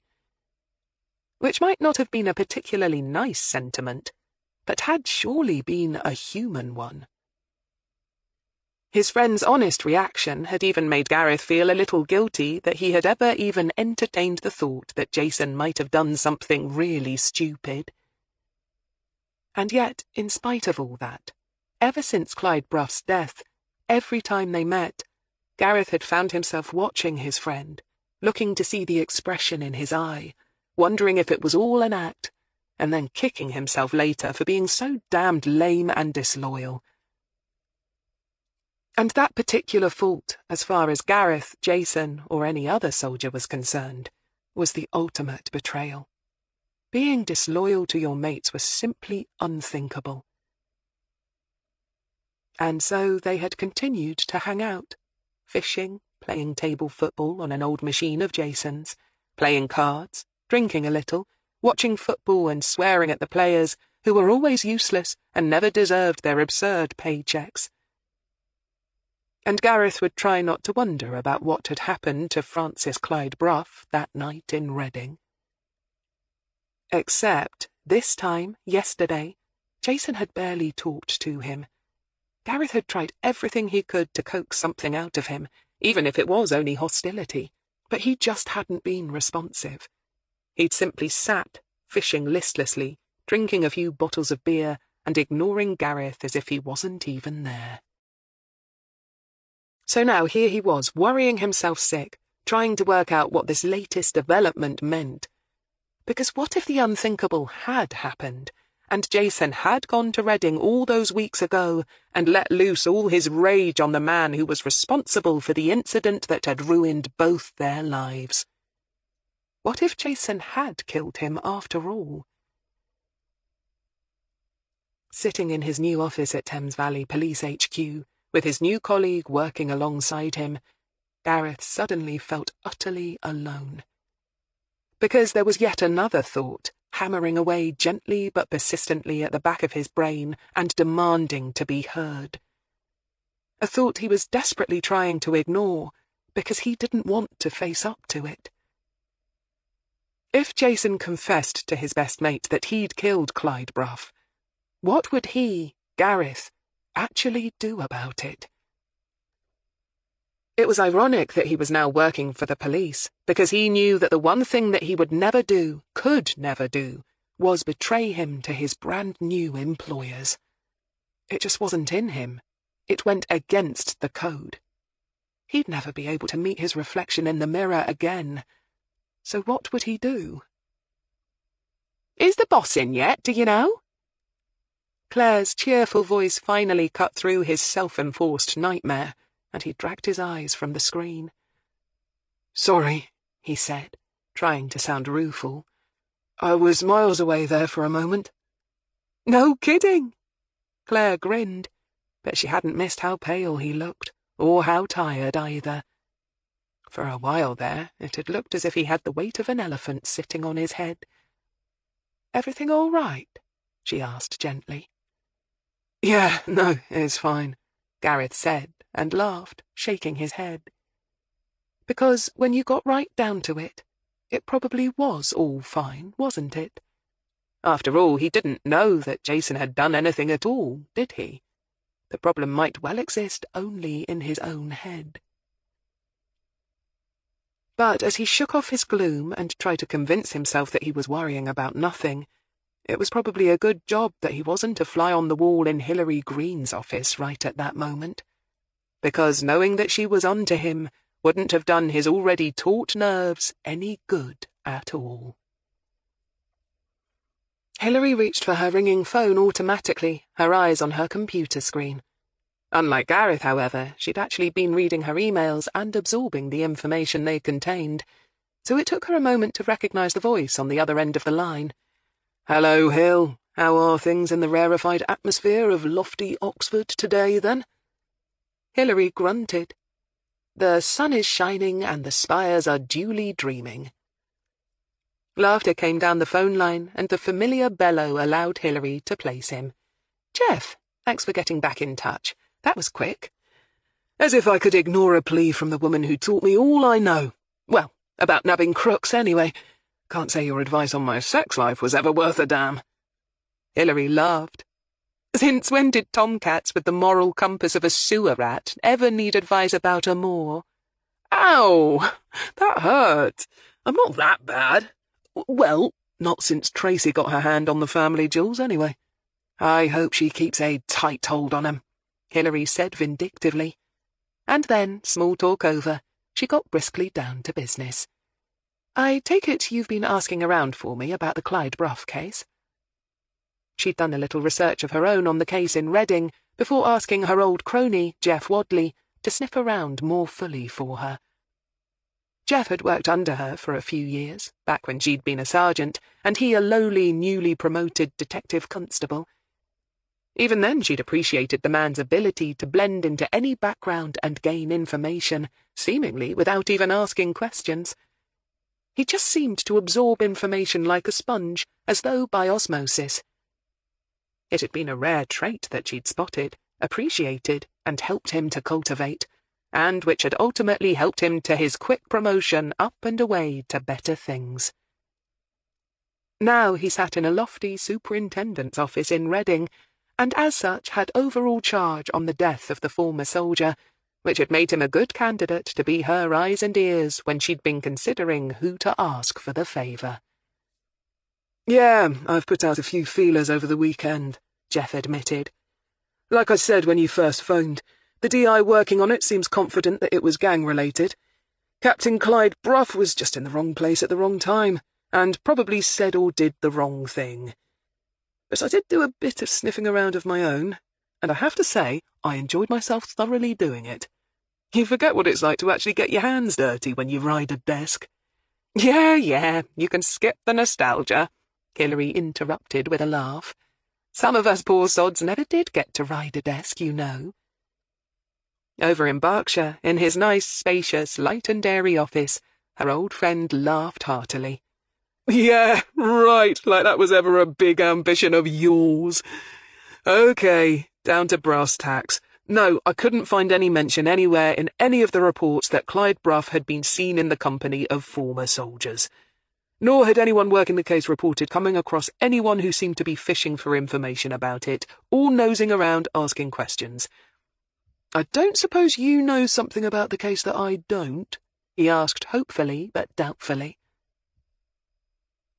Hilary grunted. "If I did, you'd be the first to know about it," she pointed out. "Goes without saying," Jeff agreed. "So, why the fishing expedition?"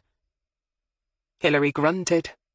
let's just say I have a nasty suspicious mind, and I'm glad to find, in this case, that it wasn't justified." "What? Could it be that the great Hilary Greene got it wrong?" He sounded scandalized. "Are you trying to say that I'm not infallible after all?" Hilary shot back, sounding even more shocked to her core. "As if I'd dare!" "I should bloody well think not. That's the trouble with cocky detective constables. They grow up into blasé superintendents and forget their place." And before he could get in the last word, which was something she remembered he loved to do, she hung up on him, grinning widely. Then she sighed with satisfaction. Well, at least that was one bogey she could forget about. Whatever interest her new recruit had in his ex-colleague's death, at least he wasn't actively pursuing it.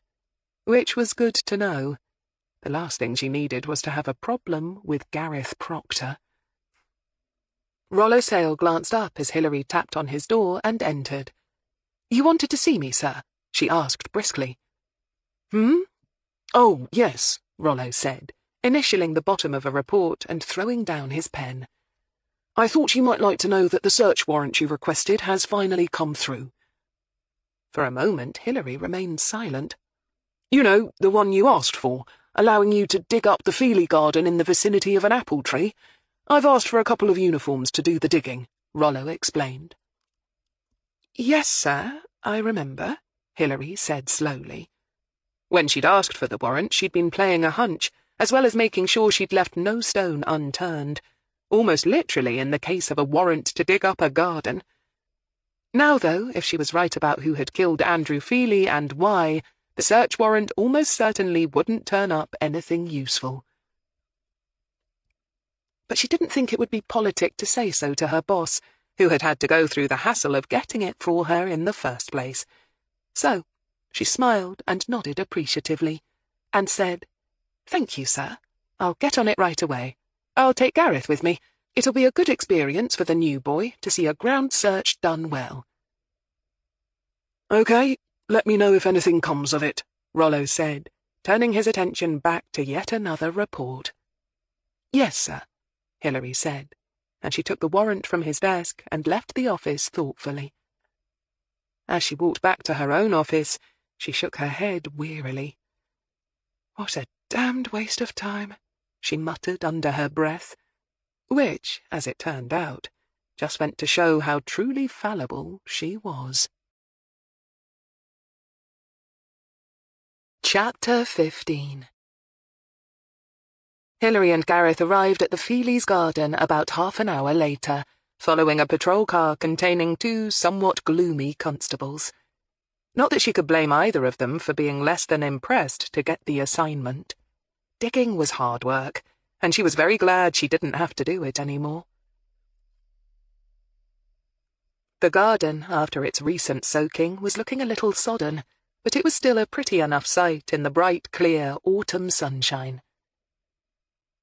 She paused to knock on Karen's door, since technically she was the owner of the land they were going to search, even if the garden area outside Jade Hodson's static caravan was probably regarded by both women as being Jade's. There was no response inside the house to her knocking, however. Hilary then moved around to the back of the property, following the uneven garden path towards the rear of the large garden, where she noticed that a new black water butt stood by the shed, catching the occasional drips from the guttering. The sight of it made Hilary pause and look at it thoughtfully. Apart from an inch or so at the bottom, it was empty of water. Hilary frowned. "Now that's just sloppy," she muttered disapprovingly under her breath. "Mom?" Gareth said, not quite catching it. She shook her head and nodded towards the caravan. "Nothing. Come on, let's hope that Jade is in, otherwise we'll have to hang around to serve the warrant." But when they walked onto the veranda and tapped on the door, it was Karen who answered the summons, not the younger woman. "Ah, Miss Feely, I'm glad we found you," Hilary said, handing over the search warrant. Briefly, she explained what it was for and what they would be doing. "Digging under the apple tree," Karen repeated blankly, staring past her at the two young men in uniform, who, given the nod from Hilary, had already set off for the tree in question. "But what on earth for?" she asked, clearly perplexed. "Hey, Jade! The police are here," she called back over her shoulder. "They're digging up the garden of all things." There was a rapid movement inside, and then Jade appeared, looking over Karen's shoulder, her big blue eyes going round with fright, and her face going deathly pale. "What? Where?" she said. And then she saw the constables underneath her apple tree, and she began to sink to the floor in the doorway as her knees gave out underneath her. Karen gave a concerned cry and quickly bent over her. "Jade, love, what is it? Do you feel all right?" Jade began to sob quietly and hopelessly. Hilary took one astonished look at her and thought, "Damn, this is going to complicate things." "Gov, we found something!" One of the constables, a tall youth who'd had his nose broken not so long ago, shouted from beneath the tree. It was about 10 minutes after they'd started digging, and Karen, Hilary, Gareth, and Jade were all sat around the kitchen table in the static caravan, with the window open to admit some fresh air. Not that the colour seemed to be in any hurry to return to the younger girl's cheeks. After the girl had stopped crying, Karen had told Jade to be quiet and not say a thing, and then had insisted on making them all tea, heaping sugar into the young girl's cup, obviously a believer that hot sweet tea was good for shock. Hilary was inclined to let Karen have her head, and had made no demur, even when she told Jade to keep quiet. Gareth, feeling out of his depth, had said very little, but he was surprised that Hilary Greene wasn't being assertive. He couldn't quite figure out what was going on. Obviously Hilary had had good reason to ask for a search warrant for the garden, and from Jade Hodson's reaction, it was also a fair bet that his new boss had scored a direct hit of some kind. So why had Hilary looked so surprised and then almost annoyed by the young girl's spectacular collapse? And why had she allowed Karen Feely to monopolise the situation? Why was Hilary not pressing the advantage and demanding an explanation for Jade's behaviour? Instead, she seemed content to just sit and wait. True, Gareth could tell from the way she would occasionally frown or give an almost infinitesimal shake of her head that Hilary Greene was thinking furiously. But just what it was that she was thinking, he had no idea. Now, with the shout of triumph coming from outside, Hilary rose quickly. Gareth, not sure whether he was supposed to go with her or stay and guard the suspect, half rose too. Hilary waved him back. "Stay here," she said curtly. "Don't let the witnesses confer." "Yes, Mom," Gareth said, relieved to have clear orders.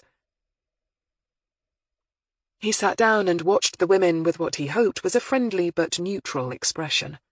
Karen, clearly nervous, kept shooting looks from him to Jade, as if she expected him to produce handcuffs and haul her off to jail at any moment. Jade herself looked simply dazed. She drank her tea mechanically, but Gareth couldn't tell if she was really aware of what was going on outside. Whatever the hell it was that was going on outside. Hilary walked towards the apple tree, where the two constables, looking quietly pleased with themselves, moved to one side to allow her to see into the hole they'd excavated between two major roots of the apple tree. At first glance, it hardly looked a prepossessing sight. There was no buried treasure gleaming golden or jewel-bright amongst the dank, rich soil, no sinister bones or human skull grinning up at them. Only a twisted, dirty tangle of material, partially rotted, and showing here and there a few tentative shades of different colours. From that, Hilary could tell very little about what it was, but she could make a damned good guess. Unless she was very much mistaken, and she didn't think she was, what she was looking at was the remains of a brightly patterned summer dress. And when the forensics people were allowed to do their thing, she suspected that they might well be able to find bloodstains on it, and if they were very lucky, match it to Andrew Feely's DNA. Hilary sighed heavily. "Damn it," she said with feeling. Her reaction was clearly not what either of the uniformed men expected it to be, for they looked at each other warily. Catching it, Hilary forced herself to smile and nod. It was not, after all, their fault that this new discovery threatened to derail her investigation. "Well done, lads. I'm calling in Socko, so once they've arrived, you can get off." "Gov," they said, giving her a curious look as she moved off. Once she was out of earshot, she didn't doubt that their speculations would run riot. Hilary reached for her mobile, hesitated for a moment as she ran through her options, and then made a brief plan of action, and hit Rollo Sale's number. "Sir, it's Hilary," she said crisply, the moment he answered. "We found fresh forensic evidence at the Feely site. I need an SOT team. We'll also be bringing in Jade Hodson for questioning on suspicion of murder." After a startled pause, her superior officer said briskly, "Right, I'll arrange for an interview room." He sounded pleased, but Hilary doubted that he'd sound pleased for very long. "Sir," Hilary said flatly, and hung up. She knew that Rollo, as a serving police officer, would have to be present at the upcoming interview, but she was also pretty sure that he'd let her take the lead, and that was going to be vital. Jade Hodson would have to be handled very carefully, or she might just muck things up well and truly. Hilary walked back to the caravan slowly, thinking furiously, going carefully over her conclusions as to who she believed had killed Andrew Feely and why. Trying to pull them apart, trying to tease out any inconsistencies or mistakes she might have made. But she didn't think she was wrong. Finding Jade's almost certainly blood-stained clothing was definitely a blow that had come out of the blue, and just when she needed it the least, but she couldn't let it derail things. If only she hadn't asked for that damned search warrant. Unless... Her already slow steps became even slower. Perhaps if she played it right, and she had a bit of luck on her side, the clothes turning up now might actually play right into her hands. It would all depend on what Jade Hodson had to say for herself in the interview room. That was going to be key. Straightening her shoulders, Hilary walked back to the caravan. Inside, all three of them looked up at her as she entered. Gareth was openly curious, but wary. Karen looked unbearably anxious. Jade still looked blank. "What was it? What did you find?" Not surprisingly, it was Karen Feely who shot out the questions. "What's going on?" "Jade," Hilary said quietly, "I need you to come to the police station with me to answer some questions. Do you think you can do that?" Jade blinked a bit, then nodded docilely, even as Karen said explosively, "No, she can't. Brianna will be home from school soon. Who's going to look after her?" "I'm sure you'd be happy to do that for her, Miss Feely," Hilary said. "No! I'm going with Jade. I'm not letting her go alone," she said stubbornly. As she spoke, she reached out and closed her hand over the younger girls. Jade responded by clutching her fingers and smiling gratefully at her. Hilary nodded. It wasn't surprising that a young woman, raised without a family of her own, had come to look on Karen Feely as her own mother. She was, after all, the grandmother of her child, so they were sort of related, in a way. Gareth never expected Hilary to agree to Karen's demands, so he was visibly surprised when Hilary nodded and said, "All right, Karen, you can ride with us, but you'll need to call someone to pick Brianna up from school." "I'll call Sean," Karen said at once. "He's ploughing up by the main road. He can be here in a few minutes." She was already scrolling down her phone as she spoke. Briefly, her voice shaking with stress, she told her ex-husband the situation. From their half of the conversation, it was clear that Sean was happy to look after the child, and from the way Karen muttered "yes" and "all right" a few times, it was also obvious that he was giving her some forceful advice on how to handle the situation. Again, Gareth glanced curiously at Hilary. He may not know a lot about detective work yet, but he'd done some courses after being hired for the job, and he knew that this was all very unorthodox. Usually police officers went to great pains to keep witnesses separate and not give them the chance to communicate or confer with each other. Karen hung up and slipped her phone into the pocket of the jeans she was wearing. She smiled bravely down at Jade. "Come on, men, love. Let's get this over with. I'm sure it's all a fuss about nothing, and you've got nothing to worry about. It's not as if—" and here she shot Hilary a look. "You've done anything wrong, is it?" Jade gulped and went, if it were possible, a shade more pale. Claire was waiting in the office when they got back, having been given a brief update by the superintendent. She was, naturally enough, agog with curiosity, and pumped Gareth for a blow-by-blow account of what had happened as she led him to the viewing room. Behind the one-way glass, Gareth could see a simple table and set of chairs, and a recording device. Inside, Rollo Sale was already seated and waiting. Hilary Greene was probably still upstairs, processing Jade. To Gareth and Claire, it seemed to take ages for both women to enter the room, but in fact it had probably taken no more than 10 minutes. Gareth supposed that Karen Feely had been left kicking her heels in the waiting room, and doubted she would have liked that much. On the way back to HQ, she'd told Jade that she should wait for a solicitor and say nothing until one arrived, promising to find one for her in the next hour or so. Jade had nodded and looked as if she was listening, but Gareth wasn't so sure. He could tell by her body language that she was feeling defeated, tired, and had probably lost any will to fight. As a soldier, he'd seen that reaction in many shocked, war-weary people. As the two women entered and Jade was seated, Rollo Sale ran through the correct procedure for the recorder, gave Jade Hodson the usual recital as to her rights, and then said quietly, "Miss Hodson, Mrs. Greene is going to interview you. It would be in your best interests to cooperate with us. Do you understand all that I've just said to you? Please speak clearly for the recorder." "Yes," Jade said. Her voice was calm, but seemed to have very little substance to it, and Claire wasn't surprised to see Rollo fiddle with the volume control. "Do you need a glass of water, Jade?" Hilary spoke for the first time, and Claire felt herself tense.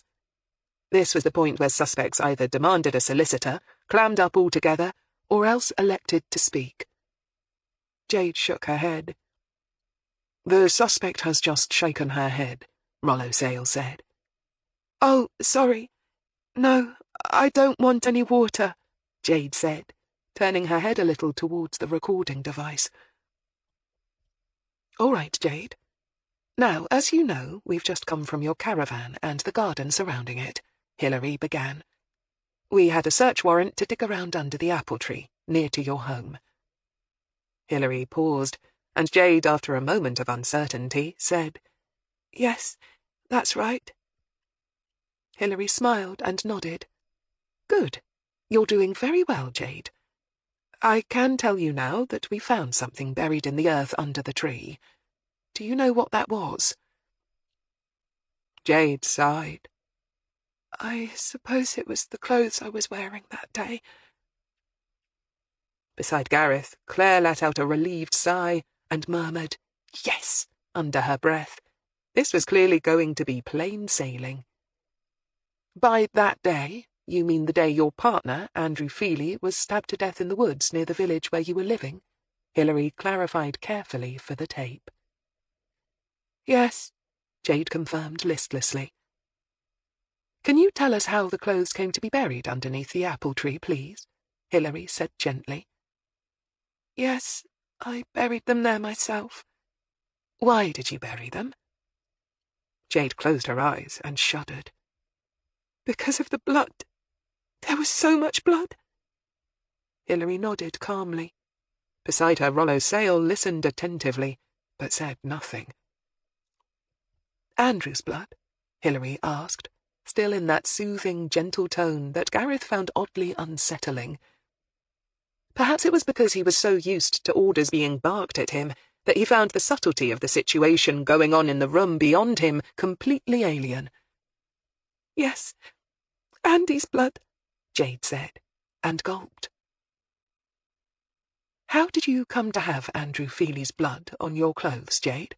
Hilary asked, hoping her own tension didn't show. Because now everything hinged on what this traumatized young girl would say. Oh, Hilary knew what she should say.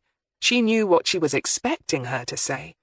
And unless she was totally wrong about what had happened that hot summer's day 8 years ago, she knew what Jade must say. But if she didn't actually say it, then she was going to have an almighty fight on her hands.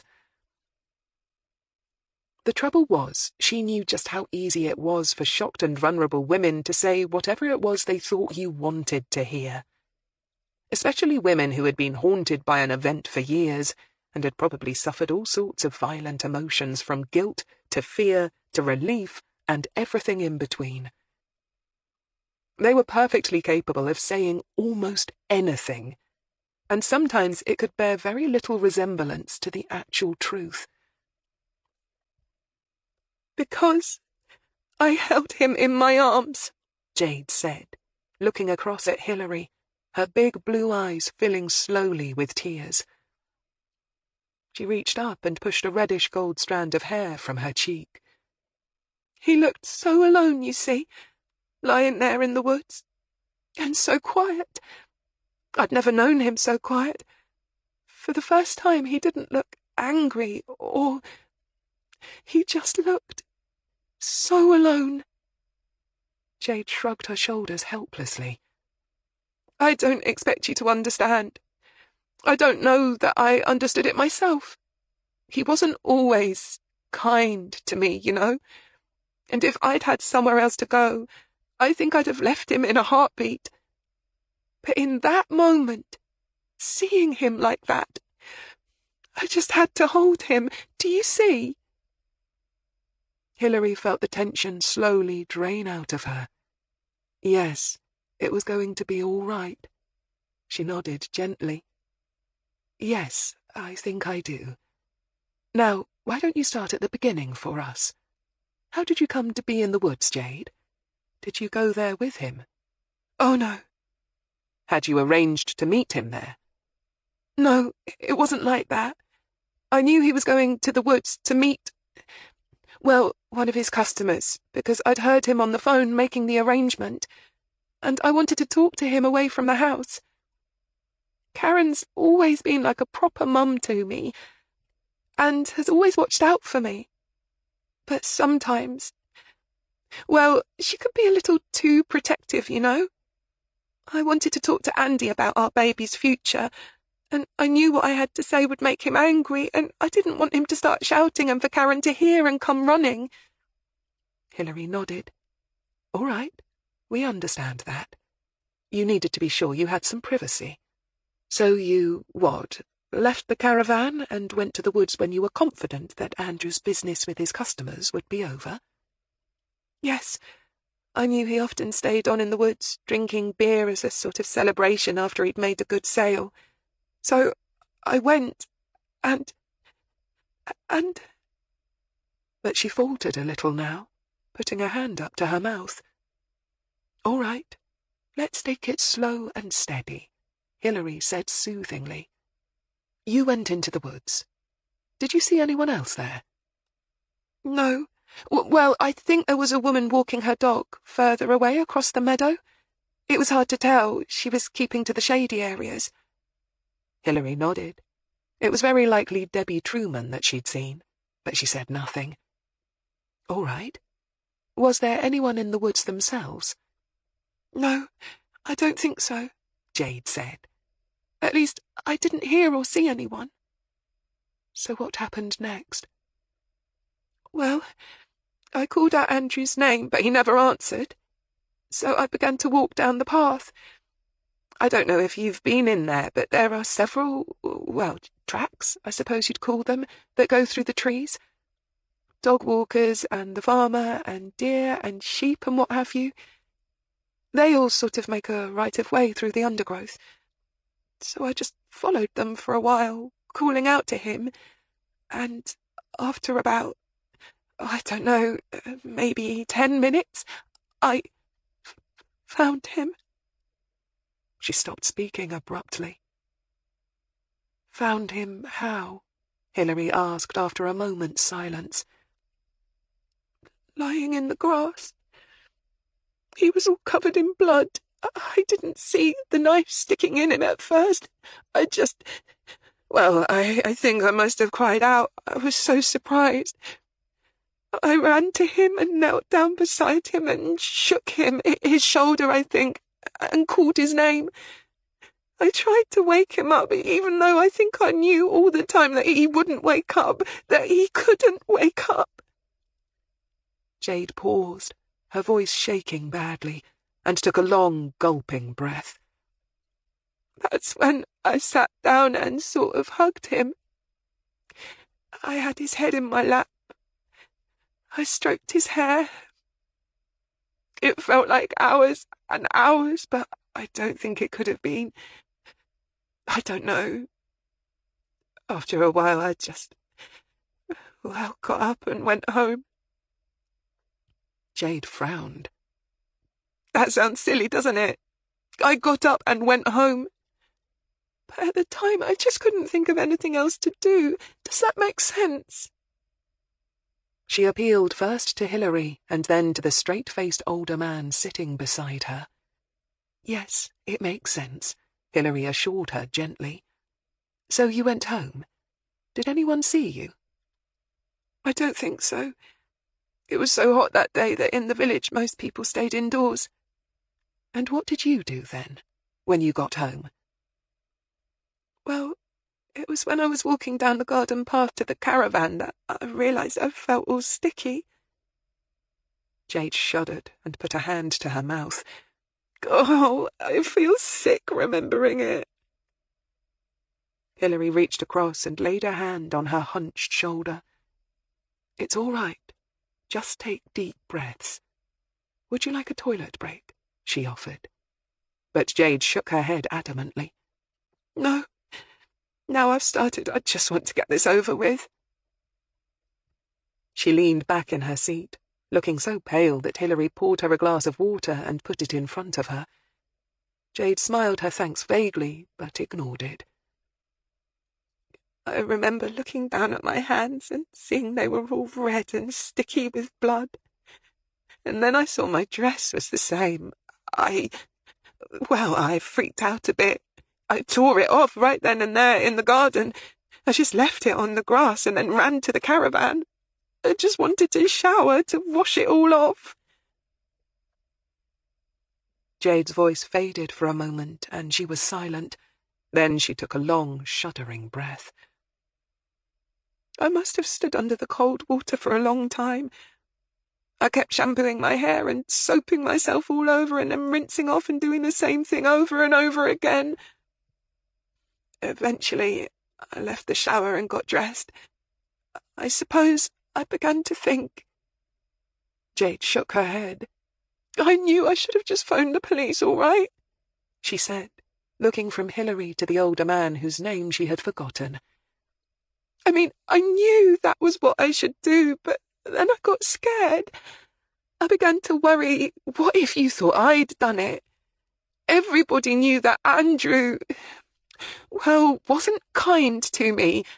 And I'd found him, and everybody says the first one to find the body is always a suspect, right? And I had blood on my clothes. I just panicked. I didn't want my baby to be born in prison. Jade gulped and put a hand over her eyes for a long, long moment, and then slowly lowered it and slumped back in the chair. She looked utterly spent. So I went outside and dug a hole under the apple tree and buried the clothes. And when the police came to tell me that Andy had been found, I said I'd stayed in the caravan all day. And from that day to this, I've never spoken about it to anyone. I've tried not to think about it. I've tried to pretend it never happened. And after a while, after the years began to pass, it almost began to feel like it hadn't happened. Jade smiled forlornly. Well, until you came back, she added simply, looking at Hilary Greene. Hilary nodded. "Thank you, Jade," she said simply. She turned to Rollo and nodded at the recorder. Rollo, after a slow moment, reached reluctantly forward, and, for the benefit of the tape, said that the interview was being suspended and stated the time. In the viewing room, Claire let out a long, slow breath. "Phew!" Gareth looked slightly puzzled. "So that's it? Is it over?" "Bar the shouting," Claire told him confidently. "So, did she do it?" he asked uncertainly. Claire nodded. "Course she did." "You didn't believe her about finding him already dead?" he pressed. "That's what they all say," Claire said flatly. "Don't worry, you'll learn. She's a pretty kid and you want to believe her. She sounds plausible. And the Vic was such a tosser. All of that makes you want her to be innocent, but that doesn't make it so." She opened the door and walked towards Hilary and Rollo, Gareth on her heels. "So I'll get back to my office and start on the paperwork," Rollo was saying. "The paperwork for what, exactly, sir?" Hilary asked him quietly. "For the arrest of Jade Hodson for the murder of Andrew Feely, of course," Rollo said, looking at Hilary with a sudden sharpening of his gaze. "What else?" Hilary met his gaze head-on, her eyes unwavering. "Before you do that, sir, I think it would be a good idea if we talked to someone else first." And it was then that Detective Superintendent Roland Rollo Sale felt the hairs on the back of his neck begin to stiffen. Because he'd heard Hilary Greene use that certain, carefully neutral tone of voice before. Chapter 16. For a moment he hesitated. He knew he had enough to charge the young woman sitting patiently in the interview room behind him. He also knew that his lead investigator, who had a success rate second to none when it came to finding killers, wasn't happy for him to do so, and was silently asking him to trust her. Which, of course, he did. Slowly he nodded. "Very well," he said, his eyes never leaving hers. "You want me to send a uniform to bring this other person in?" Hilary, some of the tension leaving her shoulders as she saw that her superior wasn't going to be difficult, sighed gently. "That won't be necessary, sir," Hilary said. "She's already here." "She?" Rollo repeated. "Yes, sir," Hilary said. "The boy's mother." Beside Gareth, Claire said softly, "Oh, man." Karen Feely looked around the interview room like a cat that had just been taken from its own territory and set down in a totally unknown place. She looked around the meagre room with wide eyes, and then, when Hilary indicated a chair, sat down reluctantly. "Where's Jade? Is she all right?" Karen demanded. She was wearing black slacks and a white and orange striped jumper, her greying fair hair pulled back from her face by an orange scrunchie. Her hands trembled visibly as Rollo Sale sat down, turned on the tape, went through the same procedure as he had with Jade Hodson, and then leaned back in his chair. His attitude clearly said that this was Hilary's show, and she'd better not be wrong or muck it up. "What's all this about?" Karen asked nervously, her brown eyes going straight to Hilary. "I thought you'd brought me here to see Jade." "Jade is fine, Miss Feely. She's given her statement. Right now, we want to talk to you about the death of your son, Andrew Feely," Hilary said clearly for the tape. Even though the superintendent had just apprised the woman of her rights, the last thing she wanted was for some legal eagle to try and make a case for entrapment or anything else. "You don't have to talk to us, Karen, but I think it would be better for everyone if you did. Yourself included," Hilary added gently. Karen's eyes sharpened. "Better for Jade, you mean?" she demanded. Hilary hesitated for a moment, tempted to use her concern for Jade as leverage, but then rejecting it. Any hint of perceived coercion on her part would almost certainly later be jumped upon in court. Better for all concerned, Hilary temporised. "What was it you found in the garden?" Karen asked warily. Hilary spent a split second considering the pros and cons of answering her truthfully or dodging the issue. On the one hand, you never divulged information, nor did you let a witness dictate the direction of an interview by letting them ask questions and receive answers. On the other hand, anything that put pressure on the witness to confess was generally considered a good thing. Instinctively, she felt that the second option had the edge in this instance, and sighed gently. "I'm afraid we've found something that tends to incriminate Jade Hodson in the murder of your son, Andrew Feely." "What?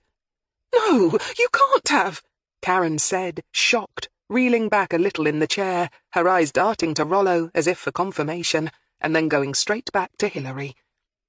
"I just don't believe it," she said adamantly. "You sound very sure about that, Miss Feely." "I am." "Why?" "Well, I mean, because that poor girl wouldn't hurt anyone. You can see that just by looking at her. Anyway, she's such a small thing." Karen pounced eagerly. "How could she have hurt Andy? He swatted her around like a fly." Hilary nodded. "Yes, he was a bully where women were concerned, wasn't he, Karen? So you admit he used to hit her?" Karen winced, then slowly nodded. "Yes, all right, I admit it. He was like his father in that way. I tried to get him out of it, but—" She gave a helpless little shrug. "Did he ever beat on you, Karen?" Hilary asked mildly. "No, never. He never raised a hand to me. I was his mum." She sounded, to Hilary's acute and experienced ear, as if she was being truthful. Hilary nodded. "Now, that is interesting. Which means that when you confronted him in the woods that day, he never threatened you with his knife?" Karen opened her mouth to reply, then froze. "What? What did you just say?" She again looked to Rollo, as if checking to see if he had heard it too. But Rollo Sale was staring mutely at her, his face a perfect blank. "How can you say such a thing to me?" Karen turned back to Hilary, but her voice was weak and didn't carry nearly as much outrage as she would have liked. "Who kills their own son? What kind of a mother do you think I am?" she demanded, more firmly this time, clearly working up a head of steam. After all, it was far easier to cope with feeling angry than feeling frightened. But Hilary wasn't about to let her rally her defences. "The kind who had no other choice, Karen," Hilary answered flatly. "The kind who had finally been pushed to the limit and beyond. The kind who had another, younger, much more vulnerable child to think about." At these words, Karen stiffened instantly, the colour bleaching out of her face. "You leave my Chloe out of this!" she all but shouted. But Hilary was already shaking her head. "I'm sorry, but I can't. You must know that, Karen. Because this was all about Chloe, wasn't it? About protecting her?" Karen sank back in her chair, her eyes widening. She reminded Hilary of a rabbit watching the approach of a snake, fascinated, appalled, terrified, but somehow accepting. It made her feel about 2 inches tall. But she wasn't in this room to feel good about herself, a small, hard voice in the back of her head reminded her. Leaning forward across the table, Hilary lowered her voice gently. "It's all right, Karen. I get it. I really do. I understand. During the last week, I've been listening to so many witnesses, and they've all been telling me the same story, putting the picture together for me, laying it all out. How Andrew hated and resented his stepfather, and hated and resented his half-sister even more. How he used to torment her, physically and verbally. How he enjoyed making her life miserable." Karen took a deep breath, but said nothing, continuing to stare at Hilary fatalistically. "And I can imagine what must have happened that day as well, to finally bring things to a head. I've pieced it all together, you see." Hilary carried on calmly, keeping her voice level and holding Karen's troubled eyes. You found out that Andrew had stepped up a gear in his campaign to destroy Chloe, didn't you? Because that's what he wanted to do, wasn't it? Destroy her. Nothing more, nothing less. Karen slowly shook her head, but Hilary didn't think she was trying to refute her claims. It was more a gesture of disbelief, as if she couldn't quite process the realization that all her family skeletons were being laid bare. Now that she'd reached puberty, he wasn't content with just sly pinches and kicks anymore, was he? Or terrifying her with threats that she wouldn't be around for much longer. Hilary, seeing that Karen still wasn't ready to take that final step and admit her guilt, leaned back slowly, casually, and allowed herself to sigh softly. Do you want to know how we pieced it all together? How I know that it was you who must have killed Andrew, and why? Karen blinked. Hilary took that for a yes. It's like I said before, simply through listening to what people told us. And by that I mean really listening and understanding what they were saying. You must have thought your lives were private, and nobody knew what went on in your family. But nobody lives in a vacuum, Karen. People heard, people saw, people wondered. And I've been spending my time listening to what it was they saw and heard and wondered, and from that I discovered the answer. Karen let out a slight, tremulous sigh, but still remained stubbornly silent. So, let's start at the beginning, shall we? Hilary said encouragingly. I'll just go through it, don't worry, you don't have to say a thing, but you might want to correct me if I go wrong. Karen's big brown eyes wavered, her expression flickering a little, but still she remained silent. Beside her, Hilary could feel the tension emanating from Rollo in waves, but she didn't dare look at him now. I think that on the day Andrew died, you knew that he was going to the woods to sell his poison. You're an intelligent and observant woman, Karen, and I think you knew your son and his routines pretty well. But you turned a blind eye to his activities on that day, just as you always had done before. So, when he came to you that morning for his bacon sandwich, it was nothing unusual. But something happened, didn't it, Karen? Something happened that day that changed everything. Karen swallowed. Hilary nodded. Now, here, of course, I have to make a guess. An educated guess, I suppose you'd call it, but I think I've guessed fairly accurately. You overheard him saying something to someone, probably on his mobile phone, that made your blood run cold. But how could you? The words burst from her before she could stop them, and almost comically, Karen Feely raised a hand to cover her mouth, as if to physically prevent herself from speaking. How could I know that? Hilary finished the sentence for her with a wry smile. Well, I didn't know, not for sure, until you just confirmed it for me. And you don't have to tell me what he said either, you see, because I already know what it must have been.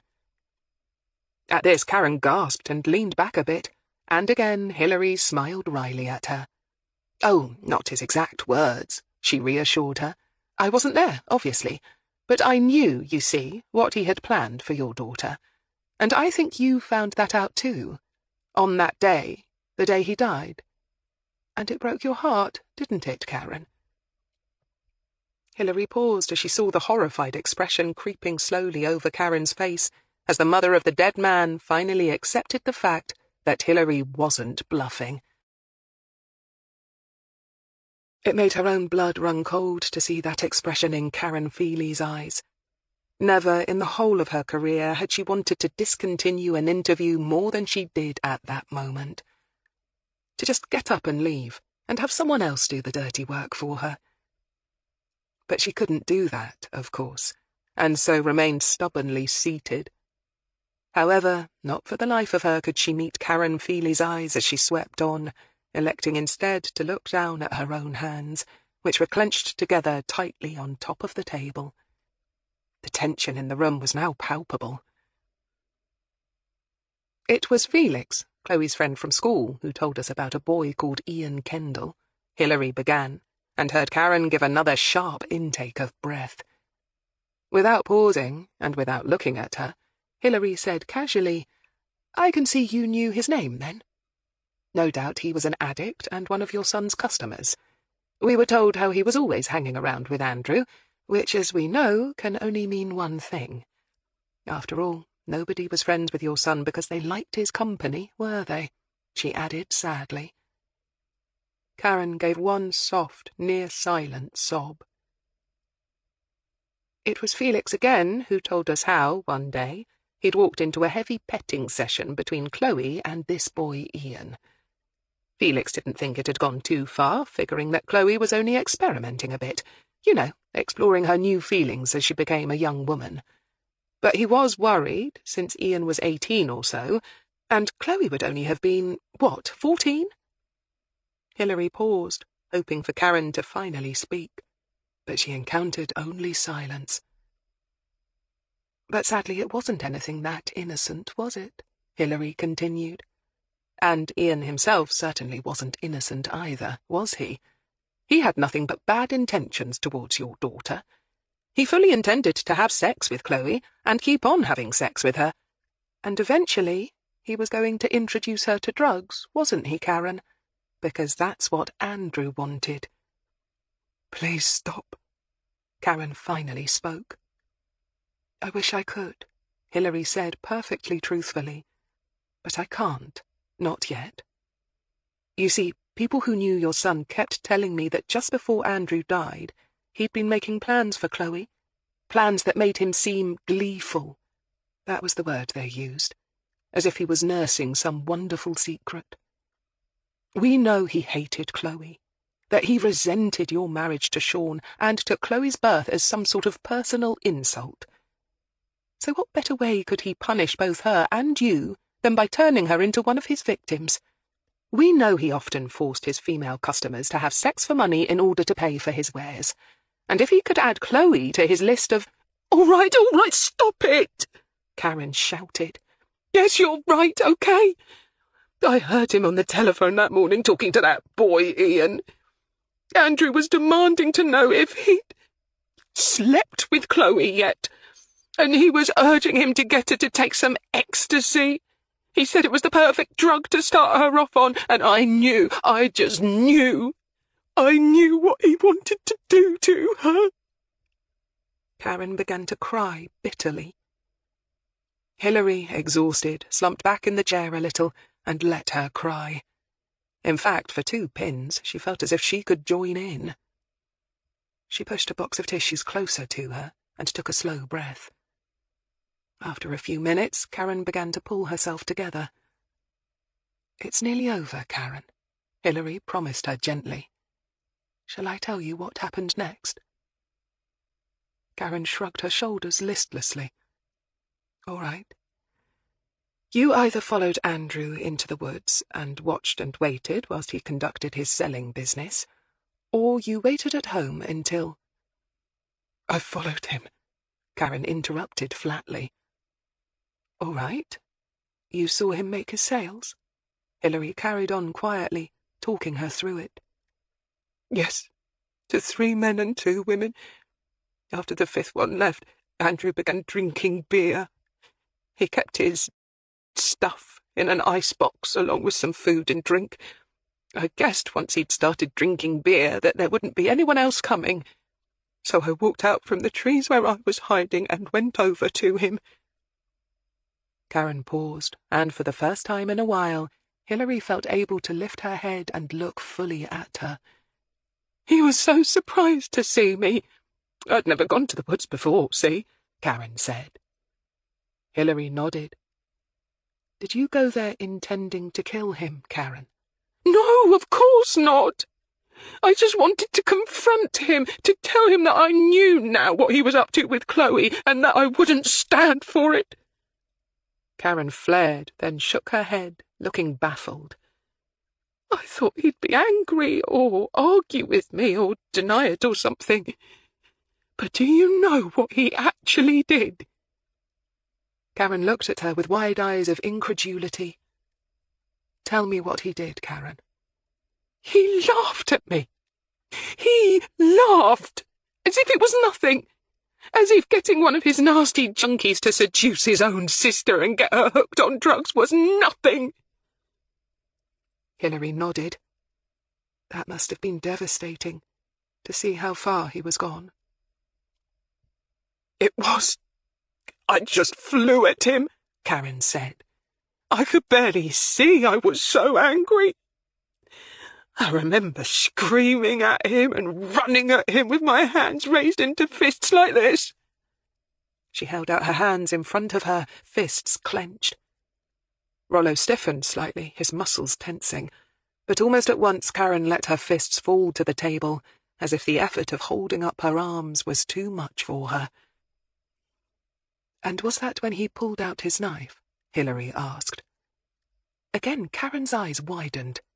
Yes, it was. How do you know that? She demanded. It was just a good guess, Karen. Hilary reassured her and shrugged. So what did you do when he pulled out the knife? Karen shook her head. I stopped dead for a moment or two. Instinct, I suppose. I'd seen the knife before, of course. He was always showing it off. His bloody father gave it to him when he was only a kid. I ask you, a knife of all things. But he was so dead proud of it when he got it, always swishing it about as if it made him feel like a man, that I didn't have the heart to take it off him. But I'd always hated the sight of it, and seeing it again just made me so angry all over again. Wearily she pushed a strand of hair out of her eyes. Without thinking, I just said something like, "Oh, give that stupid bloody thing to me," and snatched it out of his hand. He was so surprised he just let me. Then what happened? I told him he had to leave Chloe alone, or else. And what did he say to that? He just sneered at me and said, "Or else what, Mum? What are you going to do?" And then he laughed at me again, taunting me. And I knew he was right. I couldn't stop him. I'd never been able to stop him doing anything before, no matter how hard I tried or what tactics I used. I couldn't get him to stop selling drugs or robbing houses or stealing cars. And I wouldn't be able to stop him ruining Chloe's life either. I could see by the look in his eyes, so gloating, so... what was that word you used before? Gleeful? Yes, gleeful. He just wouldn't stop. I could see it all playing out. Chloe having underage sex and falling under the influence of that awful boy. Becoming a rebellious teenager, getting into trouble at school, getting hooked on harder and harder drugs that Andrew would be sure to give her. I could see it in my head, playing out. And so I stabbed him, Karen said simply, dully, her voice eerily matter-of-fact. He looked so surprised, Karen said a moment later, when Hilary remained silent. But then, I think I must have done too. For this weird, really bizarre moment, we just gaped at each other in astonishment. You see, I hadn't known I was going to do it, I mean. Karen shook her head as if groping to explain it. I didn't actually think, "All right, I'm going to stab you." The thought, the words never even crossed my mind. I suppose it must have been my subconscious acting, because one moment he was stood there jeering at me, and the next he had a knife in his chest. And that sheer, unexpected nature of it had probably saved her life, Hilary thought, feeling a chill trickle down her spine. The fact that she'd given no indication of what she was going to do would have given her son no chance or time to react, to fight her off, to get possession of the knife back, and probably attack her with it instead. For a second, he just stood there, looking down at himself, at the knife handle sticking out of him. And then he looked at me, And I looked at him too. And then down at the knife handle. It was... Karen shook her head helplessly. I just can't describe it. He didn't believe I'd do it, you see. I didn't believe I'd do it. But I had. And then he fell down and I turned and ran away. I didn't know what else to do. I just ran away from him and what I'd done. I couldn't believe what I'd done. I still can't, all these years later. Karen leaned slowly forward and rested her forehead on her arms, which were stretched out in front of her on the table.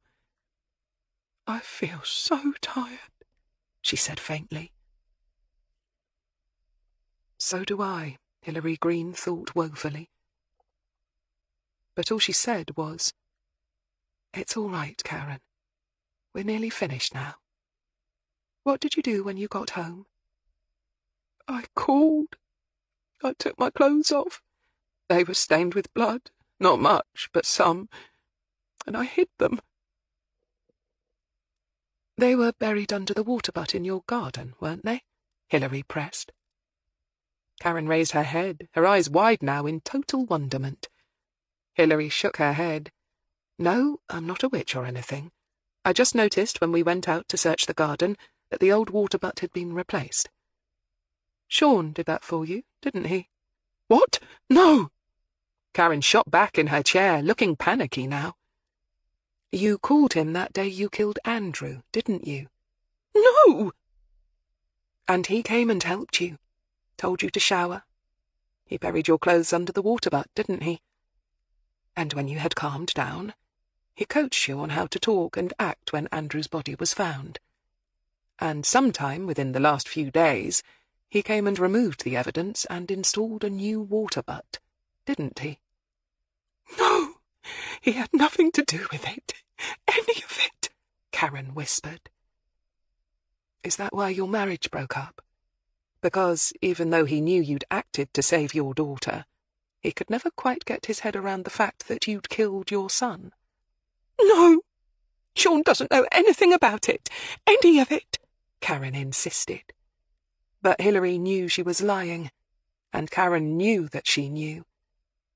But Hilary was well aware that nothing would make this woman implicate the man she'd once loved, and who had once loved her. Hilary sighed. They would have to bring in Sean and see if they could get him to crack. But like Karen, she was feeling too exhausted to think about that right now. Perhaps she'd let Rollo Sale take care of that interview. "Karen, Superintendent Sale is going to arrest you for the murder of your son, Andrew Feely. Do you understand that?" Karen nodded.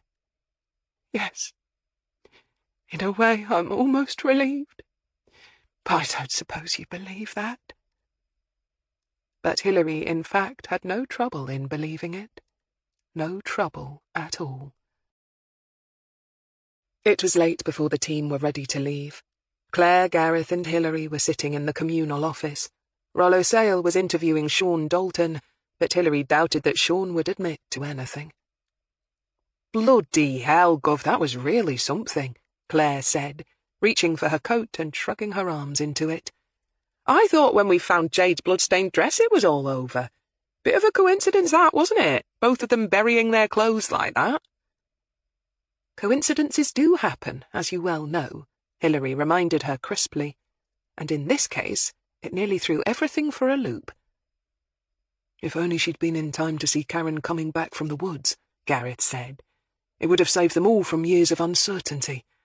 Albeit, I guess that would have thrown up its own set of problems." "Indeed it would," Hilary observed dryly. "You think a good brief will get her off with manslaughter, Gov?" Claire asked. "Due to diminished responsibility or extenuating circumstances or something?" "I hope so," Hilary said. "There's certainly no case for premeditated murder, anyway. That's why I made sure to get it on the tape, her saying that she didn't go to the woods intending to kill her son." "You gotta feel sorry for her, though, haven't you?" Claire said, grabbing her bag. "I mean, what a choice for any mother to have to make." She shuddered, no doubt thinking of her own brood. Hilary didn't want to think about it. Usually when we close a case, we go to the pub for a celebratory drink, she said to Gareth. But I don't think any of us are in the mood for that, are we? Not me, Claire said glumly. Nor me, Mum, Gareth said. And then, after a pause, and thinking back on the grueling and heartbreaking interview that he'd just witnessed, he said tentatively, Is it always like this? No, normally catching the bad guys feels great, Claire assured him. Well, I'd better be off. Hobby will think I intend to let him starve. Night, Claire, Hilary said wearily, and Gareth echoed her. Night, Gov, Gareth. So, Hilary said to the new boy, how do you like the job so far? Her voice was heavy with irony. Gareth looked at her thoughtfully for a few moments. Because of the murder book, he'd seen or heard or knew about everything that Hilary Greene had, but he had never made the connections. In the observation room, he'd listened and marvelled at the way she'd put it all together, and known that he'd never be able to do the same thing, no matter how long he was in this job. And what a job it was! He'd thought that finding killers would be different to this. True, Karen Feely's case wasn't the usual run-of-the-mill affair. Even Claire had said as much. But even so, it took it out of him. He felt as if he'd just been put through an emotional wringer, so he could only imagine how his boss felt. Why do you do it, Mom? He finally asked her curiously. Hilary Greene grunted a laugh. Now there was a question, and one she'd not bothered to ask herself for quite some time. But after a moment's thought, the answer came back to her, just the same as it always did. Because some poor sod has to, don't they? Hilary Greene said simply.